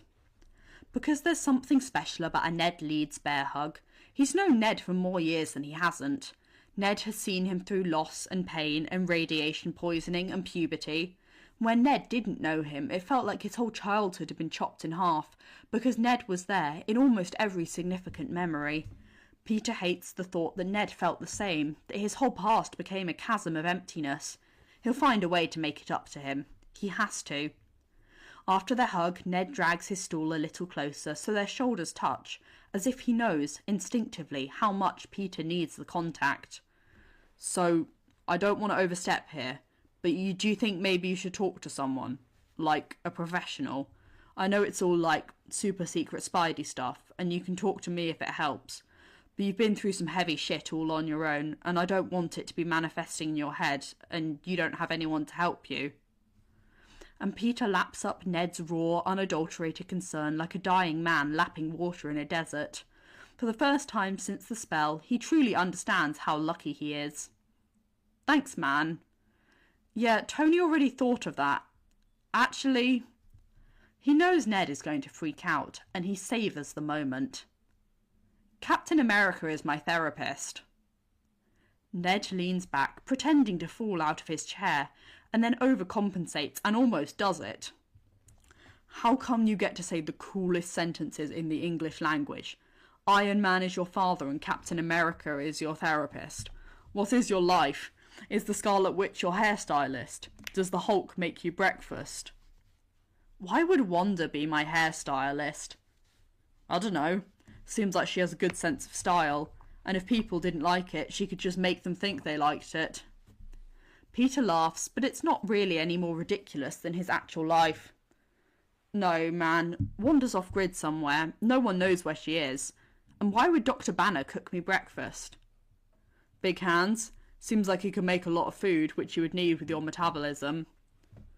No, Dr. Banner does not cook me breakfast. Just the Tony thing.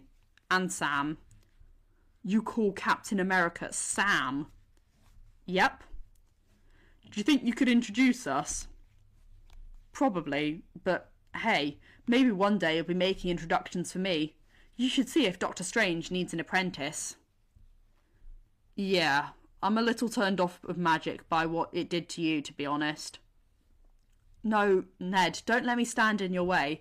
You opened portals with no training. That's so cool. It seems statistically unlikely that you could be worse at magic than Sorcerer Grumpy Cat, MJ says. The shop is empty again, and she stands close to Peter, her hand resting on his shoulder. Peter feels like maybe he should argue on Stephen's behalf, but he lets it go. It had all been a bit of a mess. I'm going back to Midtown next week, he announces, which prompts Ned to start their special handshake.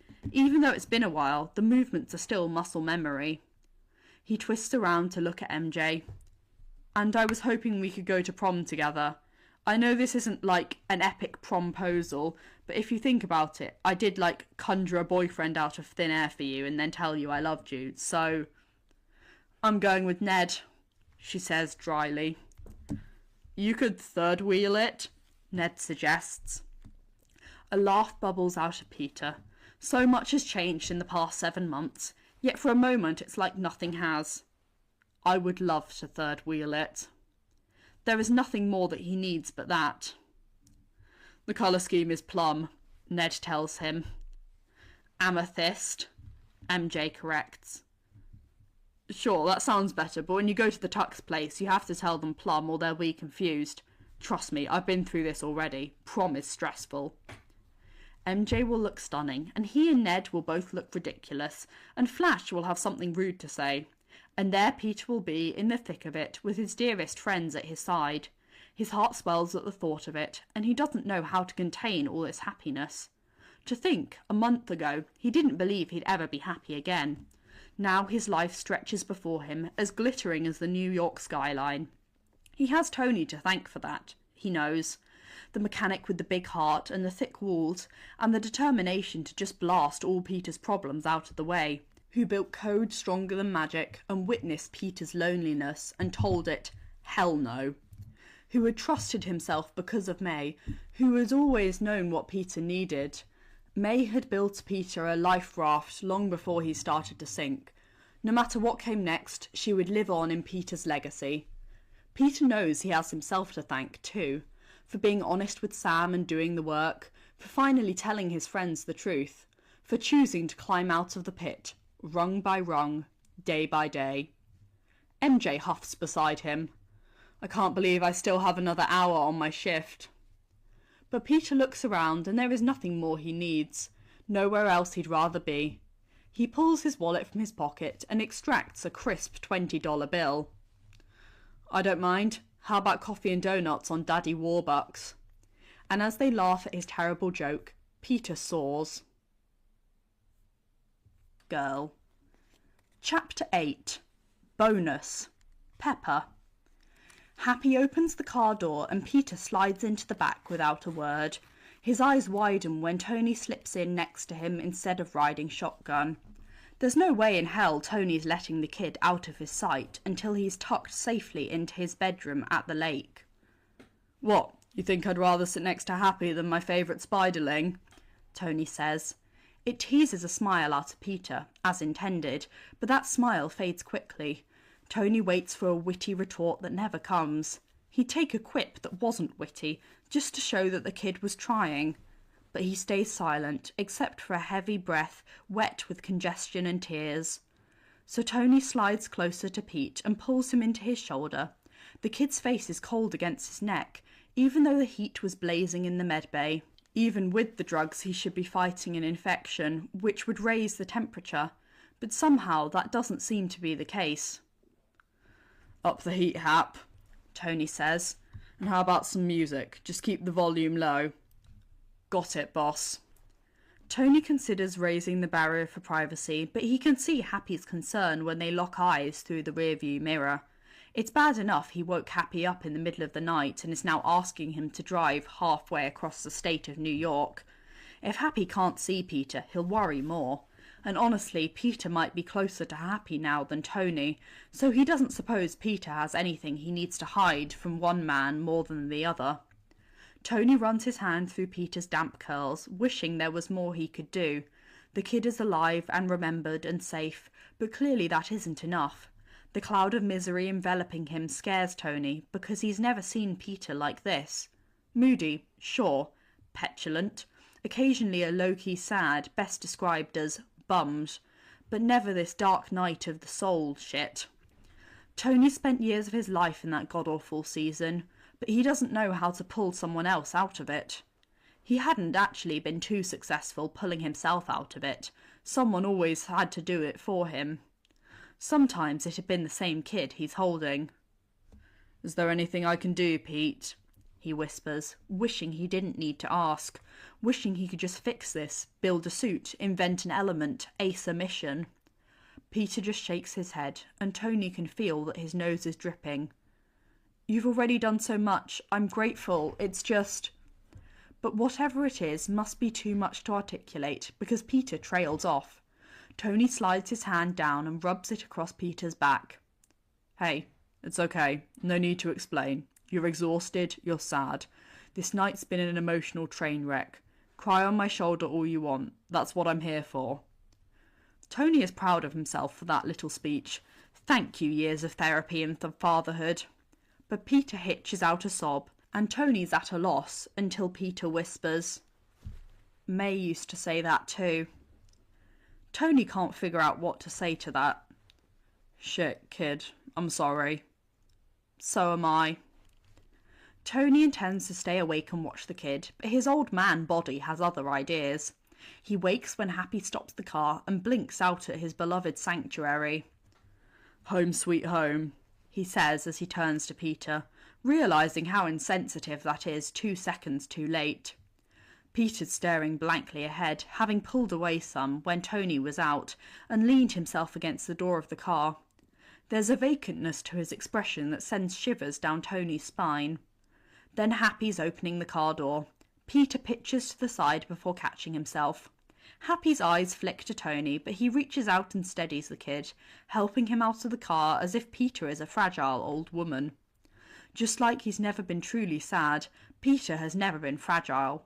The kid can down planes, stop buses with his bare hands, get hit by a train and keep on moving.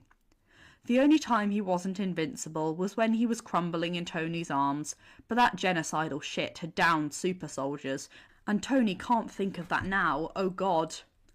Tony drags himself out of the car and jogs to the front door. He's ready to give Friday the access authorizations when the door bursts open and all he can see is Pepper, arms crossed, pyjamas wrinkled, hair pulled back too tight for this time of night, and an absolutely wild look in her eyes he hasn't evoked from her in quite some time. Well, shit. Anthony Edward Stark, where the hell have you been? Pepper has a way of getting quieter the angrier she is, just the opposite of everyone else on the planet. And it's terrifying. She glances past Tony to Happy and Peter, and confusion hijacks her face. What exactly is going on here? He hears Peter say, This is a mistake. I don't belong here, and wheels around. This is not a mistake, Underoos, he assures, trying to keep his voice level, soothing. In hindsight, he probably should have called his wife at least once tonight. And you're not going to make Happy drive all the way back to the city right now, are you? No siree. But Miss Potts... You let me worry about Mrs. Stark. I've been all kinds of dumb tonight, but that's not your fault. Let's just get you to bed. He turns back to Pepper and flashes her a desperate look. He'd go for charming if he thought he had any chance of managing it, but he's not at his finest. Give me 5 minutes, Pep, and I promise I'll explain everything. She breathes heavily and glares back at him and caves. 4. It's going to be more than 5, but he nods anyway and leads his sad little entourage into the house, to the spare bedroom he'd designed for Peter.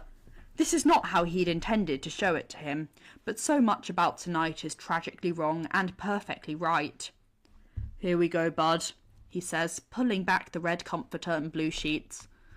Bathroom's through there, he gestures. And Fry can help you with anything else you need, including me. Just have her call and I'll be here before you can say Iron Man saves the day. He watches Peter wince as he toes off his shoes and swings his legs onto the bed. Tony pulls the pill bottle from his pocket. Sure you didn't want a few of these?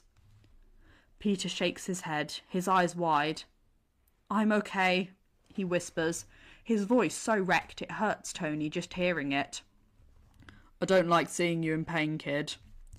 Peter's shoulders raise in a sluggish, defeated shrug. I'm used to it. Tony's heart wrenches and shatters with the force of a shrapnel bomb. You're killing me, Bambino. The endearment shocks both of them, but Tony needs something soft and fond, with no edge of sarcasm or history. He sits down beside his kid and shakes out 2 pills. Please, Pete, he begs. You don't have to hurt anymore. He hears movement from behind him and turns to see Happy place a glass of water on the nightstand. Thank you, he mouths, before turning back to Peter, who is staring at him like a mirage about to disappear. I'll still be here when you wake up. I'll still remember you. This is real and nothing's going to change after you go to sleep. except you'll feel a lot better. Promise? Tony leans over until their foreheads touch, his real hand cupping Peter's neck. Promise, he says, pulling back enough to press a kiss to Peter's brow, trying to pour everything he's never said but should have into the gesture, his overwhelmingly desperate need for this angel child to know his worth and be okay. Peter pulls away, takes the pills and downs half the water. Thank you. Tony kisses him again and then pushes him down against the mound of pillows, pulling the covers over him, then tucking the edge under the mattress. Are you tucking me in? Wow, such a genius, he shoots back, encouraged by the trace of incredulous life in Peter's question. Then he crosses to the closet and pulls out 2 fluffy blankets and a decorative quilt and begins stretching them over his spiderling one by one. Peter looks appreciative at first, but protests when Tony starts towards the closet again. What are you doing? Looking for more blankets. You're cold. You're ridiculous. There aren't any more blankets in the closet, and Peter is under 6 layers already, so Tony accepts defeat. Just get some sleep, kiddo. You'll feel better in the morning and we'll sort all of this out. A huge yawn shudders through him, and Peter settles back with droopy eyes. Technically it is the morning. Then we'll figure it out this afternoon, or evening, or tomorrow. Sleep as much as you want. Whenever you wake up, solution time. And you'll be here? Always, kiddo. From now on, I'll always be here. There is a faint trace of a smile on Peter's face when the drugs claim him, but as Tony wheels out of the room, barely remembering to tell Friday to cut the lights, all he feels is ill. His heart's beating too fast, but it's lightness in his head that's most concerning, the trembling in his legs and the way the room is spinning. What the fuck? He mutters, leaning hard against the hallway as soon as he hears Peter's door click shut. What the fuck happened to my kid? Tony, Happy hisses. He can hear you. Tony shakes his head, which turns out to be a bad idea. He leans against the wall a little harder. No, he can't. Room's completely soundproof. Designed it for him. At the time I was just spiralling, but hey, worked out now, huh? This is not how I imagined his first sleepover. He tries to breathe deeply, but his chest is too tight. Friday, doll, what the hell is wrong with me? This doesn't feel like a normal panic attack. Feels like I'm going to pass out. Your blood pressure is quite low, boss, and I expect your blood sugar is as well. You shouldn't be exerting yourself after losing so much blood. What happened to you? Happy hisses, slinging his arm around Tony's shoulder and dragging him to the living room couch like an invalid. Tony would protest if he didn't feel so shaky, but he accepts the help instead of falling over in the foyer. You didn't tell me you'd lost blood. Had to put it in the kid. He was bleeding out. Fucking horror show.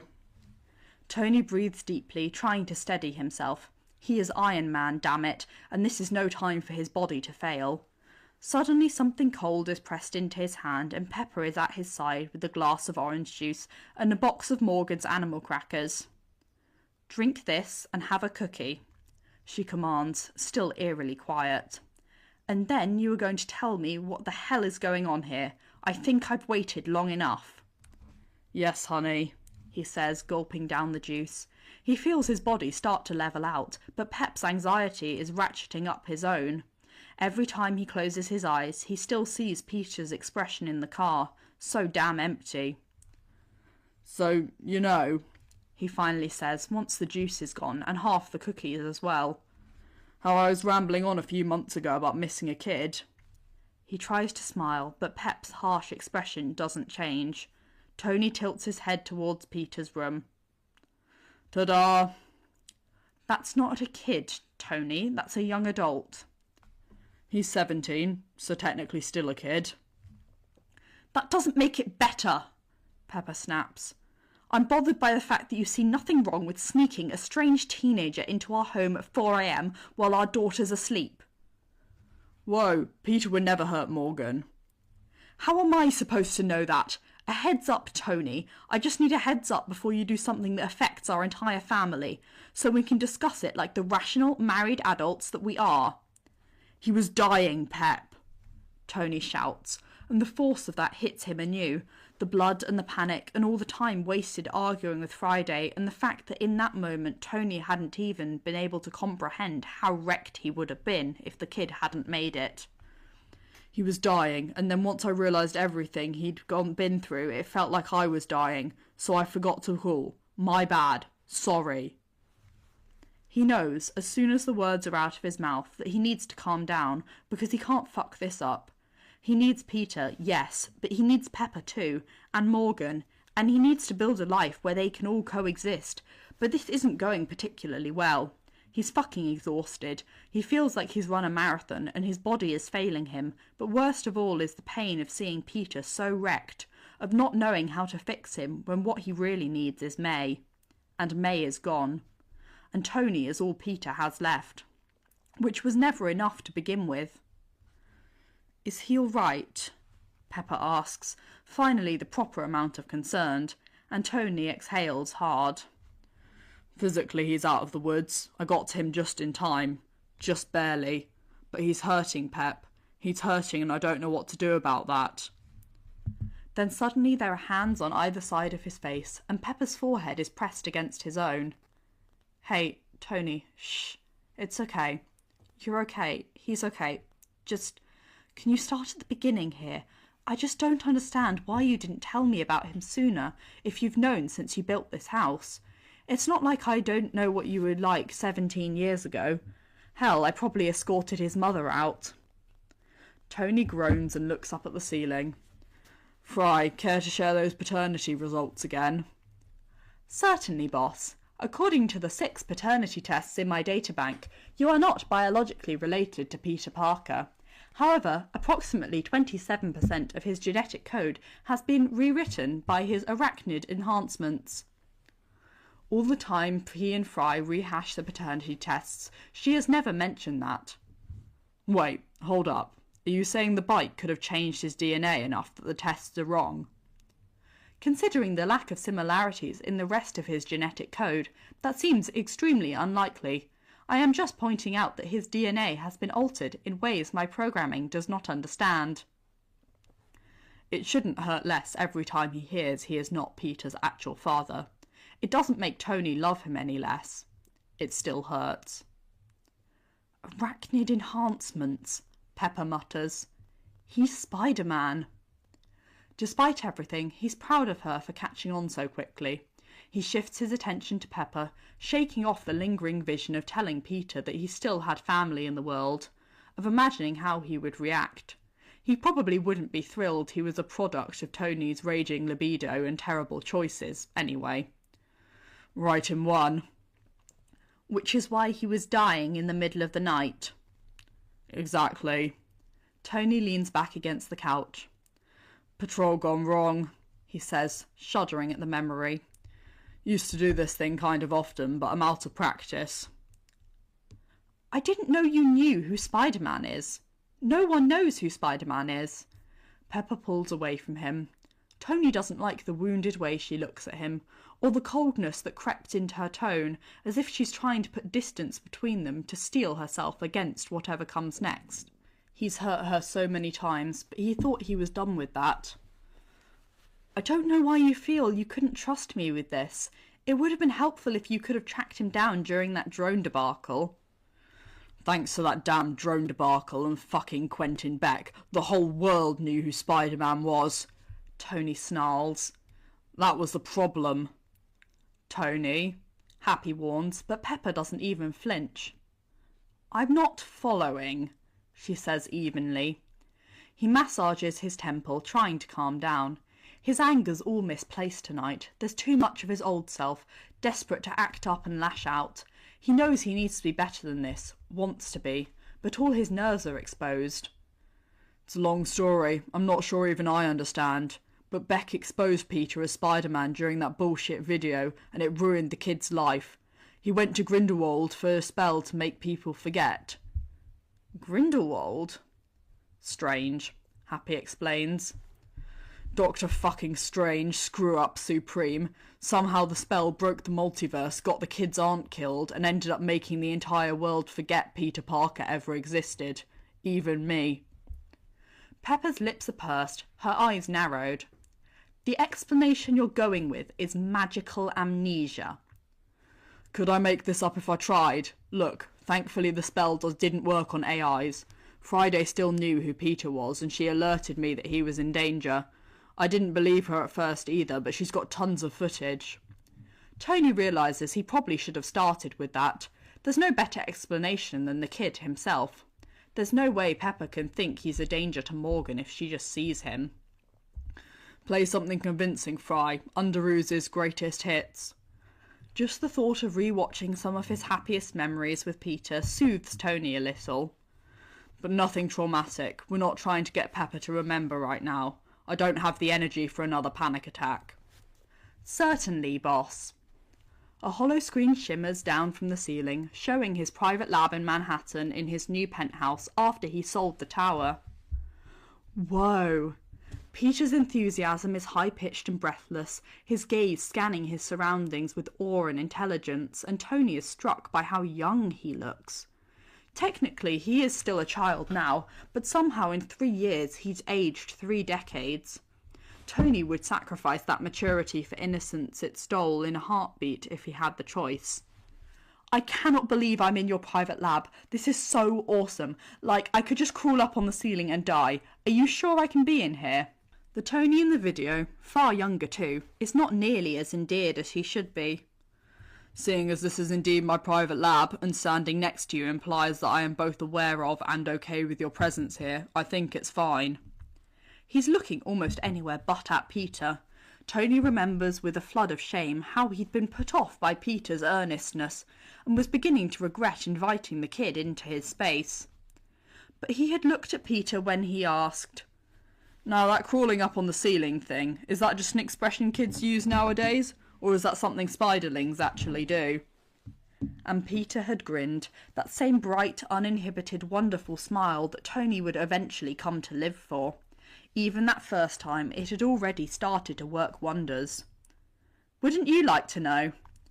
The damnedest thing, Tony had realised hours later, after Peter had gone home after countless experiments on his suit and 0 experiments on his freaky spider powers, was that he did.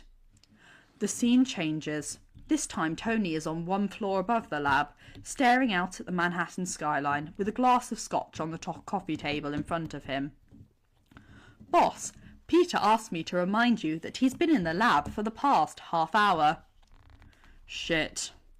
When Tony raised his hand to scrub over his face, it is shaking. Forgot it was Thursday. Shit. In the present, Tony wants to challenge Fry for including this particular memory. Pep doesn't need reminding what an arsehole he was. But Fry did save his kid's life today, so he lets her pick the movie. Tell him I need to cancel the internship today. I sort of figured. Video Tony flinches at the sight of Peter in the doorway.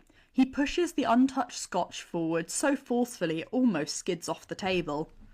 "What are you doing up here?" "Friday told me where you were. She said you've been staring out the window for the past hour. I just wanted to make sure you were okay." Even now Tony's heart wrenches. In the recording he emits a surprised choking sound that startles everyone except Peter, who approaches slowly, eventually perching on the arm of the neighbouring couch, deliberately not looking too directly at Tony or the booze.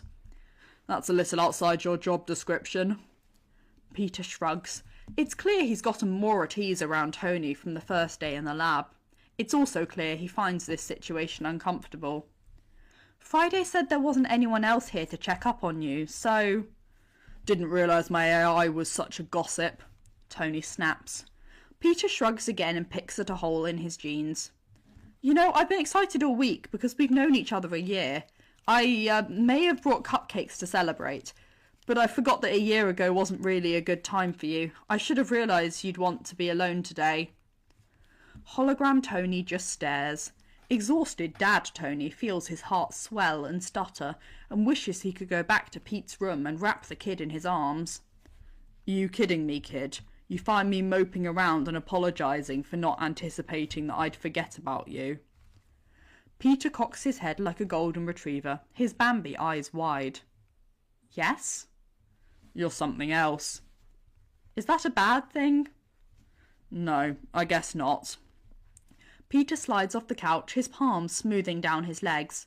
I'll do my homework in the lab until Happy comes to pick me up. I won't touch anything while you're not there, I promise. He turns away while Tony keeps sitting there, dumbfounded.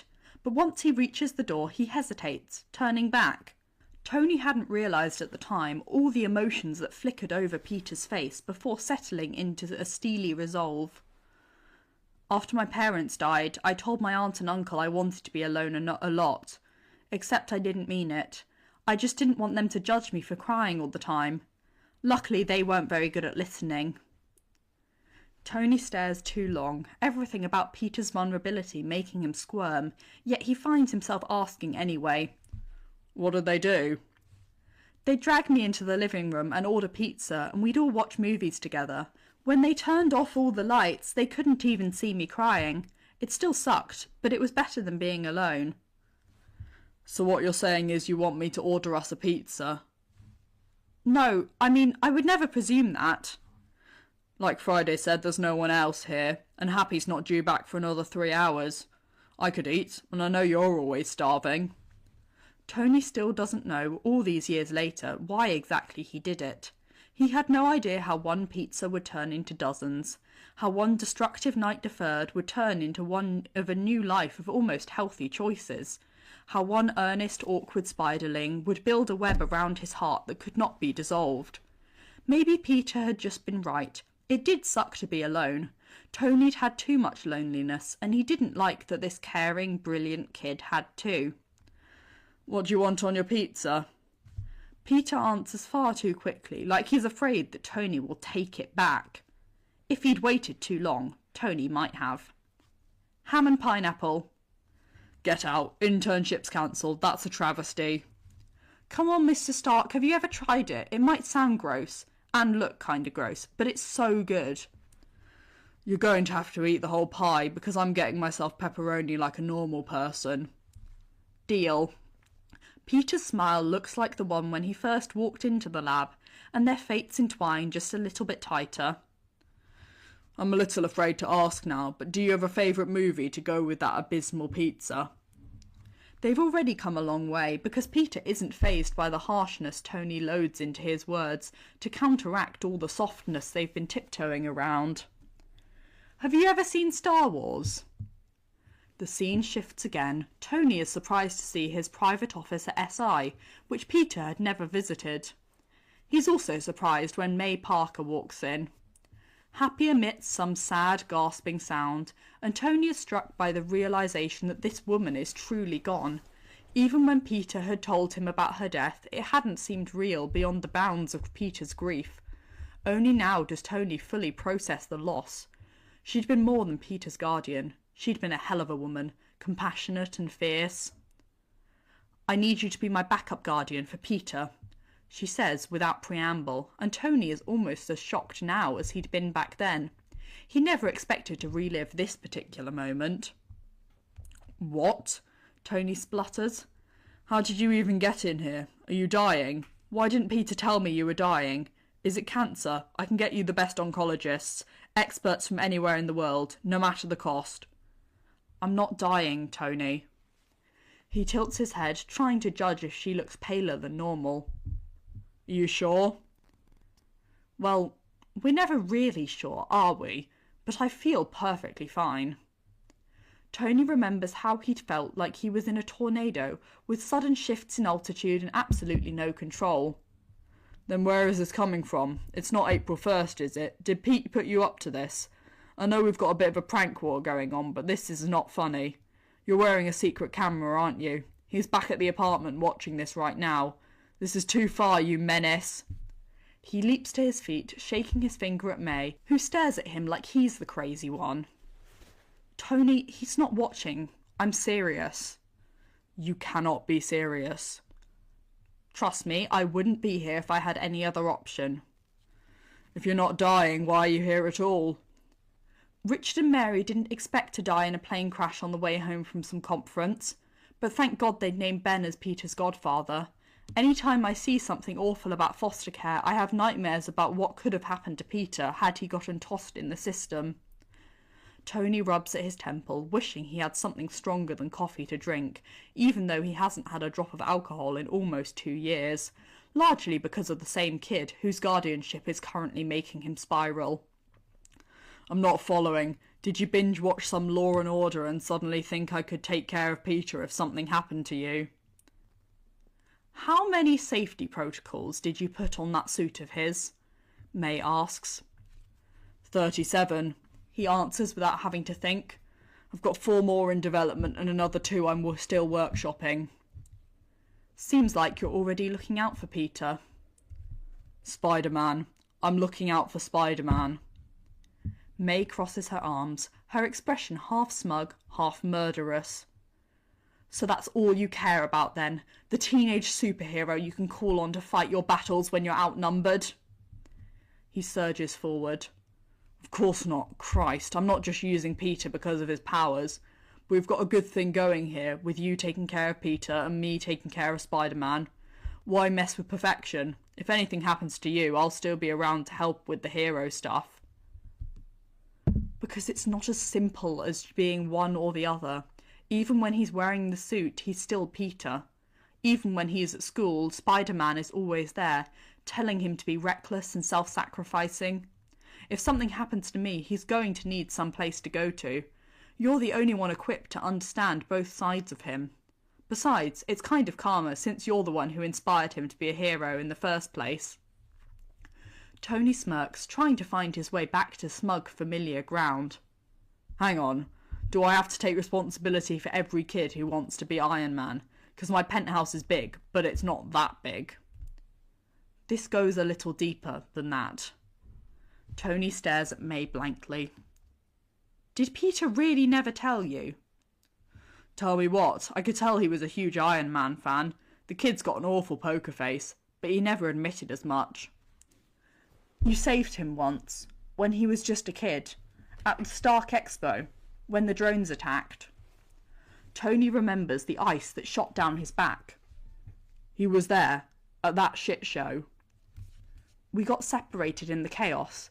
Peter was wearing this Iron Man mask that he absolutely adored, and the little hero thought he could take down a drone. Luckily, you showed up just in time. You probably don't remember. Holy shit.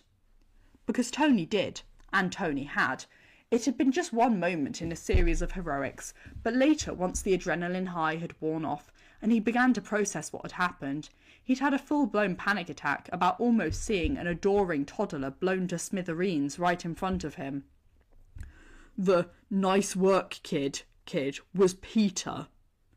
So you do remember. Tony drops back onto his chair. Even in the recording, the harshness of his breath is evident. I'm not going to do this. Peter deserves someone better. Considering you're pale as a sheet over something that happened 7 years ago that Peter obviously survived, I think you'll do just fine. He'd known even then that he did care. He'd accepted that, reluctantly, some time after Peter begrudgingly confessed he'd lifted a parking garage off himself. And Tony's first thought wasn't, how strong is this kid, but, oh my God, are you okay? His next thought had been how that little incident had been his fault, followed by a string of colourful expletives. It doesn't exactly make him more qualified for what May is asking for. I don't know how to be a father, he protests. All I learned from my old man was all the ways I'd rather not fuck up someone else. May takes off her glasses. It makes her look softer, less intimidating. Then don't do those things to Peter. You think Ben and I had any idea what we were doing when we were suddenly responsible for a grieving 6-year-old? No one knows how to be a parent until they have a kid. Then you just figure it out. And you are a genius. She pauses.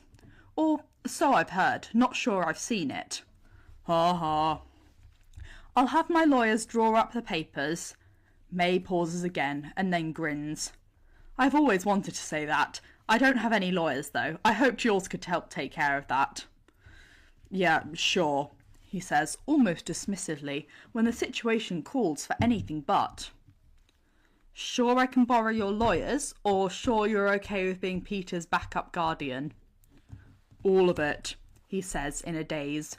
Tony remembers knowing that he should probably take some time to consider and agreeing to it anyway. He knew that the panic was not likely to fade, but the die had already been cast. May was right, and Tony was invested. He'd shot a prayer to the universe that he would never be called on in this way. Now May is gone and his kid is broken, and Tony wants him so desperately, but that doesn't make him good enough. Then the scene changes one more time, and they are in the middle of a battlefield. Tony's heart clenches, but it isn't Titan. It's upstate New York. The footage is taken from Peter's suit cam, but Tony wishes it was his, because he'd give anything to see the look on Peter's face as he rambles about space battles and dust and wizard portals, with not a trace of the PTSD that has plagued Tony for 5 years. Instead, Tony watches himself rendered practically speechless before he finally pulls the kid into a long-delayed hug. "This is nice," Peter says, and Tony holds on even though the world's going to hell around them, and every second is precious. But every second is precious, and Tony holds on. Then the hologram goes dark. Tony is glad Friday ended with that scene, because he and Peter had both been so happy. Happy breaks the silence first. "May never told me she asked you to do that." Tony scrubs a hand across his face. He wants to slink back into his spiderling's room and wrap him in another back-from-the-dead strength hug. "Yeah, well, she might as well just have been trying to give me a heart attack so I'd stop being a bad influence." He breathes out hard from his nose. His body still feels off, but it might just be run-of-the-mill exhaustion at this point. "Would you believe Pete still never told me it was him at the expo?" "Your May Parker was that May Parker?" Pepper asks, pointing at the now empty space in front of them. Happy nods with an odd grimace that might be an attempt to hold back tears. Tony knows he cannot put this off any longer. "He has to stay here, Pep," he declares, unable to quite look her in the face, but all he sees when he closes his eyes is Peter, dead-eyed in the car, Peter bleeding out in the most depressing apartment he has ever seen, Peter shrugging off the fact that he's used to constant pain. "I know it's not fair for me to decide that without consulting you, but that kid has been through hell with no one by his side for 6 months. He needs me. Even if May hadn't asked, I'd still need to do this. Honestly, I might need him more than he needs me." "Tony..." Pepper reaches out to still his flitting hands and slides closer to him on the couch so their thighs are pressed together. It's only then that Tony realises his leg is jittering up and down. Of course he can stay. His neck whips towards her with cartoon speed. "You mean that?" She nods. Most of her disapproving anger has melted away, but there is still something stern when she says, "As long as he isn't a threat to Morgan." Tony starts breathing again. "Of course he isn't. He's the kindest, politest teenager you'll ever meet. He's just as likely to be helping an old lady cross the street or rescuing a cat from a tree as breaking up a robbery. He isn't anything like me at all." "Well, I wouldn't say that," Happy interjects. "Hogan," Tony hisses. But Happy presses on. "That time I picked him up in the Netherlands, I swear it was just like watching you when he designed that suit. Only difference is he confused AC/DC with Led Zeppelin. All that time in the lab and you couldn't teach him that." "Happy fibs, kid isn't like me at all. He's a baby Steve Rogers, such a Boy Scout." Pepper shakes her head, her thumb tracing across the back of Tony's hand. "You are aware that I wouldn't have married you if I wasn't fond of many of your qualities." "Thought you were just in it for my body parts." "On that note, I really ought to get some sleep," Happy says, attempting to make a quick exit. "Morgan will be up in a few hours, but I'll try to keep her out of the den," Pepper warns. "Thanks, Hap," Tony offers, "for getting there so quickly." He swallows. "And for being there for him when I couldn't." "Thank God for your crazy AIs." "Amen to that." Tony looks towards the ceiling, an absurd tic he never used to have until he got used to Peter doing it, mostly to drive him crazy. I owe you a raise, baby girl. You're the hero of the hour. I encouraged you to find Peter approximately 5 hours ago, and you do not pay me at all. Seems like an oversight. I give you some time off, but I can't live without you. Tony turns to Happy. I need you to clean out Peter's apartment. He won't like the thought of his masks just lying there. If Karen hadn't reached out to Friday... They both shudder at the thought. You got it, boss. Happy slips off to the pull-out couch in the den, and Pepper leads Tony to their bedroom. Tony's too tired to shuck off his clothes, so he collapses on the bed fully dressed. Pep situates more gracefully beside him, pulling his head into her lap and raking her nails gently through his hair. He lets out a long sigh but focuses on the ceiling instead of closing his eyes. Thank you, he says. And then, I'm sorry. The words are too trite to encompass all he means, but they're all he can manage. How well did I know him? She asks, continuing to draw patterns across his scalp. Tony still can't believe how well Pepper's taking this, all things considered. Not all that well, he admits. But he was in the lab quite a lot, and sometimes the penthouse, so you saw him around. Used to say he was good for me, and I'd get all uncomfortable. He wishes he'd been confident enough in his feelings to bring the two most important parts of his life together. But he'd been ashamed how invested he'd been in Peter, and only Happy had known the extent of it. I talked a lot about him after the snap. Tony pauses, trying to gather himself. This is the bit that Pepper really needs to understand, anyway. He died in my arms on Titan, and when I came back I was such a wreck. His aunt was gone too, his friends. So you told me to tell you stories so that you could help keep his memory alive. Then Morgan came and I realised he wasn't just a kid, he was my kid. I'd kept him at arm's length because I was too scared of that, and by the time I realised it wasn't so scary, it was too late. And so you got him back, Pep says, already 3 steps ahead of him, per usual. Yeah, and then this happened and I lost him again. But you found him. I knew you'd figured out what you were missing. Tony thinks he should be more relieved. He had been back at the med bay. He'd held on to Peter, all those memories swirling between them, and considered it a victory. But he knows the war isn't over now. He's here. He's safe, but he's not okay. He and his aunt were so close, and he's been alone with that grief for so long. I don't know how to be what he needs. I think Morgan would beg to differ, and so would I. I love him, that's not the problem, but all the emotional stuff. You are a good father, Tony. Pepper's hands slide down to cradle his face. It's only when her thumb moves under his eye that he realises he's been crying. And a good man, and you know too damn much about what he's gone through. It'll be hard, but you'll help him through it. He wants to believe it, but something inside him resists. This is too important to cave to his vanity. I don't want him to be like I was. I've been afraid of that for years, but tonight was like looking in a mirror. So what did you need then that you never got? Tony reaches up and tugs Pepper down till she's lying beside him and he can pull her into his chest. This, you, Morgan, people I love, people who care. He's got that now. Pepper says it with such conviction, and it's true. Tony loves that kid with every cell of his body. I know how you get once you've settled on something. You won't rest until he's okay, and I'll be there every step to help. This is too much on his shoulders, but maybe between the two of them they can manage. You're too good to me, Pep. I know. She kisses him softly, then presses her face against his neck. He lets himself breathe her in and try to relax. Just, next time you go into full parental panic mode and disappear for hours, have Friday call me. He hums an affirmative. Yeah, I'm sorry about that. I've gotten used to knowing where you are. I might have overreacted a bit. That's understandable. I did take your suit and sneak out in the middle of the night. One day I'll have to accept I can't keep you cooped up here forever. About that. He knows why Pepper wants him here. Now that Peter's here too, he's had more incentive to never leave. Except he knows Peter won't be content to stay in the middle of nowhere forever. Not when his friends and the crime are both in the city.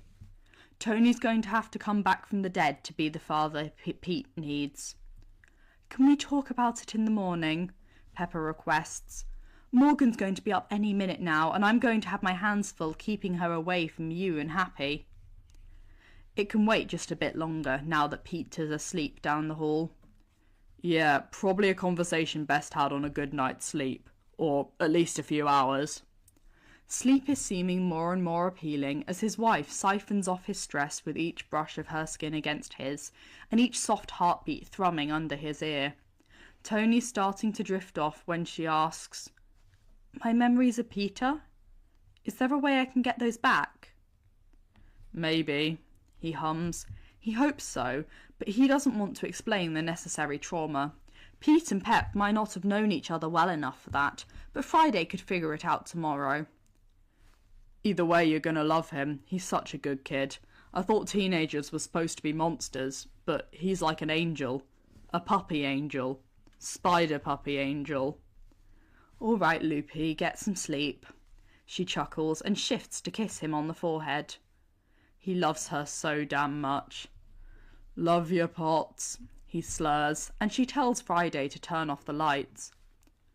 "You're both going to be okay, Tony," she promises as sleep finally claims him.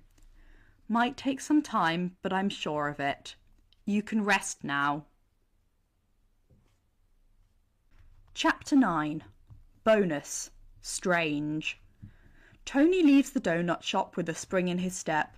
At first he tells himself it's because he's off to see the wizard and give him a piece of his mind. It's been a long time since he let out some steam with a good old punch in the face. It was always bad PR, and Pepper never approved. But once they got together, her punishments got a lot more creative. But he's willing to face her ire this once. He's been so mad at Grindelwald, and he knows he'll feel better once Stephen understands the consequences of his actions. Except getting to that point is probably going to suck, between rehashing Peter's devastation and all those messy emotions the whole ordeal has brought to the surface. That's the last thing he wants to discuss with a neurosurgeon turned amateur magician. Yuck. And it wasn't exactly a great day, starting with May's funeral. The kid did great, Tony's so proud, all meltdowns miraculously averted. But May is still gone, and that's no cause for celebration. It's definitely the dad thing. Tony knows Peter was joking. Knows because that's exactly the play Tony would have made if he ever had a male role model close enough to deserve that moniker. Come to think of it, there had been a time or two he let himself imagine what would happen if he sprang that joke on Jarvis. It would have had to be perfect, the timing and the tone and the situation. But Jarvis had been too British to be amused by that sort of thing, and while he might not have minded the sentiment behind it, Howard certainly would have. That would have turned out awful for both of them. So, no dad for Tony, and that was fine. Whatever. Terrible. But now Tony is dad, and not just to a menacing 5-year-old genius, but also to a 17-year-old spider baby genius who is the complete opposite of a menace, who doesn't share a drop of blood with Tony, but is willing to claim him anyway, despite his impressive list of screw-ups. Tony knows calling him dad was a test, but he thinks he handled it admirably, joking along when in truth he wanted to tackle Peter in a bear hug and surreptitiously cry into the kid's suit jacket. He must not have messed anything up, because Pete had said it again, and Tony's still soaring from the high. Sooner or later, he's bound to say it seriously. Tony can't wait for that day. He might actually let the kids see his tears. So, Dad Tony with a healing spider baby, and a wicked witch that needs telling off. Tony knows he's made mistakes with Peter. Unfortunately, it's statistically probable that he'll make some more. But this spell was the biggest screw-up of Peter's unfairly traumatic life, and Tony can't let Strange off the hook without even knowing what he's done. 'Cause that's a dad thing to do, right? Protect your kid. Even if said kid is too sweet and self-effacing to cast any blame on others. As much as Peter doesn't want him to, Tony has to do this. Grindelwald's place is ostentatious, even by Tony's standards, which is saying something. It's only once Tony is pounding on the door of 117A Bleecker Street that he realises he has no plan B if the wizard isn't here. That would be dreadfully anticlimactic. "Open up, Harry," he called, using his metal fist to knock even harder. When the door finally opens, Strange looks ready for battle, even though it's the middle of the day and the world isn't in crisis. Who wears a cape unironically in New York City? Okay, Thor, but Tony knows Stephen Strange was a regular dude 10 years ago, with several degrees and a thriving medical practice. Maybe the cape is compensating for his subpar magical talent. Ah, Stark. To what pleasure do I owe a visit from a dead man? His tone is so damn flippant. Tony's anger flares red like the cape that is floating in the non-existent wind. All thought of civil conversation flies right out his brain, and he whines back and punches Grindelwald straight in the jaw with his metal fist. Fancy as his prosthesis is, there's no nerve cells in the nanotech, so all he feels is an unsatisfying jolt through his arm. But suddenly Tony is flying backwards, even though Strange didn't touch him. And something is unquestionably wrong, because Tony experiences the momentum, his perspective changes. But he can see his body exactly where it stood, shiny red arm still collided with Strange's fist. What the hell is going on? Don't tell me I'm dead, damn you! Panic hits him fast. Peter will blame himself. This will destroy him. No, no, no, no, this cannot be happening. But it's strange because his brain runs like a race car in Monaco, but his chest isn't tight, his heart isn't racing, his breath isn't erratic. He can't feel any signs of a panic attack, even though he is, undoubtedly, panicking. What he isn't is fucking breathing. Yes, Strange says drolly, taking one step back from Tony's arm. I just killed the saviour of half the universe because he showed up out of the blue and punched me without provocation. Tony wants to punch him again, but he's starting to realise that might be exactly what this out-of-body experience is meant to prevent. See, your tone says you're joking, but I'm going to need confirmation because I don't know what the hell you just did to me. You're not dead, Stark. Don't be a drama queen. I just separated your astral form from your body. Completely reversible, as long as I don't wait too long. So why don't you hurry up and tell me what's on your mind? You hurt my kid, asshole. That's what's on my mind. Tony can see how that shakes Stephen, but only for a second. Isn't your kid, 6? What could I have possibly done to her? Despite Wong's very rude suggestion, I don't do birthday parties. Not Morgan, Tony spits. Peter. Strange's eyes narrow, his bushy brows furrowing together. I was unaware you had a son. That's bullshit. Think about it. Something's off in your impeccable memory. My son, Peter Parker, Spider-Man. You called him my ward once when we were in space. Donut ship on a one-way trip to the other end of the universe. He saved your life, even though I tried to send him home. Stephen's face purses even tighter. I remember Spider-Man was there, but he didn't unmask. Yeah, and that doesn't make any sense. We were in that ship for hours. Just 3 heroes on a suicide mission. Why would he keep the mask on? Take it from someone who knows they're not that comfortable. That's not how I remember it. You're remembering it wrong, Einstein. Think. You told me you'd sacrifice either me or the kid for the time stone, and then I made him an Avenger. We fought. We lost. You gave the time stone to Thanos anyway, and then Pete and I watched you die, floated away on the wind with some completely unhelpful last words. Apparently the Ministry of Magic gave your job to Wong afterwards, which Pete says you're still salty about. Though I say it couldn't have happened to a more competent guy. Fast forward 6 years and you're fucking erase my kid when he asked you for a favour. Strange's eyes widen, his face crumbles in a grimace, and Tony is suddenly back in his body, pitching forward with the momentum of his punch. There it is. How do you remember him? Tony is startled by the laugh that bursts out of him, dark and cold and bitter.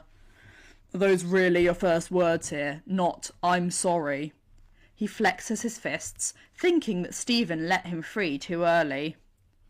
I am sorry, but... Tony steps forward, his finger raised in warning. It takes every ounce of self-restraint he has to not start swinging again. No buts. I'm sorry. Full stop. Just dwell in that for a little while, because you have no idea what your spell did to him. That spell was Peter's idea, and if it makes you feel any better, it not only saved everyone in this world, but in an infinite number of multiverses. He saw the solution, and he made the call without any hesitation. It does not make me feel any better, Tony rages. I don't need you to tell me the kid's a big damn hero. He's more self-sacrificial than Cap. He'd lay down on any wire. That's why he ended up on that spaceship, saving you. But he's too young to have to make those calls. The multiverse should not be collapsing because he wants to go to college. It's infuriating how calm Grindelwald remains. He doesn't raise his voice at all when he says, he didn't come here to get himself into college. He just wanted his friends to get in. And then Tony is collapsing. Because right, of course, the kid is so damn good and somehow it bites him in the ass every time. Do you see how you made his life worse by making those same friends forget about him? He spits. Along with every other person on the planet, as well as the US government, his high school, MIT. That wasn't my original intention. It was an unintended consequence. God, this is like an Accord conversation all over again. Maybe I ought to call up my buddy Ross and suggest the Ministry of Magic needs a little oversight. We're supposed to reduce collateral damage when we can. We're supposed to care. I do care. Something wavers in Strange's voice, but it will never be enough. Look, the memories of Peter aren't gone. The energy it would take to erase every single memory of him, especially when the whole world was talking about Peter being Spider-Man for months. The magnitude of that would be unimaginable. But if you think of the brain like a computer, what the spell actually did was sever the shortcuts between the name Peter Parker and the memories of him. Shortcuts? When are these computers from? 2005? The memory files are still there. Everyone's brains have just forgotten how to access them. I could create new links. Trauma, Tony interrupts. Pardon? Trauma. All you need is a reminder of a traumatic event you shared with Peter, and bam, instantaneous file access. Everyone who needs to remember Peter already does. All right then, I can get him some new documents. Tony scoffs. Who do you take me for that you think I need magic to forge some documents? I can hack any government system before you can crack open a spell book. Why did you come here then? Strange asks. Finally he seems rattled, his hands shaking at his sides. Tony feels a spike of satisfaction, but it doesn't last. What do you need me to do? I didn't come here for your help, Tony says. I came because I wanted you to know what you'd done. I hurt your kid. I get it. I messed up his life. You can hit me again if it helps. You don't get it. You couldn't look me in the face if you really understood. Thank God your spell didn't work on AIs, because one night I get an alert that Peter Parker just asked how to make a tourniquet. Instead of rushing there immediately, I had to ask, "Hey, Fry, who the hell is that and why are you telling me?" By the time I got my oblivious ass over there, he was minutes from bleeding out. And you know what was worse? When he woke up. When he closes his eyes, Tony can still see Pete that day, so pale, so gaunt, so devastated, a living ghost, misery incarnate. And everything inside Tony had loved him, and hadn't a clue why. Tony wishes he couldn't feel his body now, 'cause his chest seizes and his eyes burn. That kid loved his aunt, and he had to deal with her loss on his own. He spent 6 months blaming himself, and there was no one to tell him it wasn't his fault. He had no one. Do you get that? Not a single person in his corner who knew who he was, who cared. If you were going to design a personal hell for Peter Parker, that would be it. Just him and his guilt, utterly alone. Tony. So many tears have splashed on the lenses of his sunglasses that Tony can't see. He rips them off, tries in vain to dry them on his blazer, swipes his forearm across his eyes. He needed me, and I wasn't there because of you. He was suffering and I could have helped him, but I didn't even know he existed. He was freezing and half-starved and living in an absolute shithole because the kid had to support himself without an identity. Tony could go on, but he cuts himself off, because the rest is not his to tell. Pete's brave, terrible admission of all the ways he'd contemplated escape. That Tony was very nearly too late. If Pete had taken his own life, no one would have even known to mourn. The idea makes Tony so sick. He'd murder every wizard in the world with his bare hands if that would change it. But there's only one wizard responsible, and nothing Tony has said here has changed a thing. I can't take it back. I'm sorry, but it happened. Strange does sound sorry, not as wrecked as Tony, but wrecked just a little. It isn't enough. Do you have kids, Stephen? No. Nieces or nephews? Perhaps a plucky magical apprentice? Strange shakes his head. Just Wong, he says wryly, but I don't think he counts. He doesn't. Tony takes a deep breath and tries to find the lesson in this whole mess. Look, Peter should have never asked you to use magic to fix his problems. I know that. All he had to do was call me. Even presumed dead, I could have gotten him and every classmate in his school into MIT if he had asked me to. But he's 17 years old. He makes dumb choices because his brain isn't fully developed yet. Don't tell me you never did anything when you were young that you regret. A few things when I was an adult, too. Sure, but that's the thing. You're the adult now. The magic subject matter expert, apparently. So when a literal child asks you for a magic spell, you should take a breath and consider how severe the consequences might be if you obliged him. Ask some probing questions about who he'd like the spell to affect. List enough consequences so he freaks out and tells you to forget it before you start casting. Or maybe ask, hey, did you try calling MIT before you punch a hole in the multiverse? There's a learning curve. I admit I screwed the pooch a few times with Peter, but my mistakes were like mid-sized labradoodles, and yours was a world record St. Bernard. Stephen's nose wrinkles. That is a gross metaphor. It has history. The point is, teenagers don't always know what's best for them. Mentoring 101. They look to us, the responsible adults, to be responsible adults. Tony rubs at the ache in his temples. I can't believe I just said that. Pepper would be so proud. Except for the punch. That she wouldn't approve of. Thanks for the parenting lessons, but I think I'll just stay away from any impressionable heroes. I work better alone. Tony's hit with deja vu so strong he feels the shrapnel in his chest. Hears the hum of the car battery.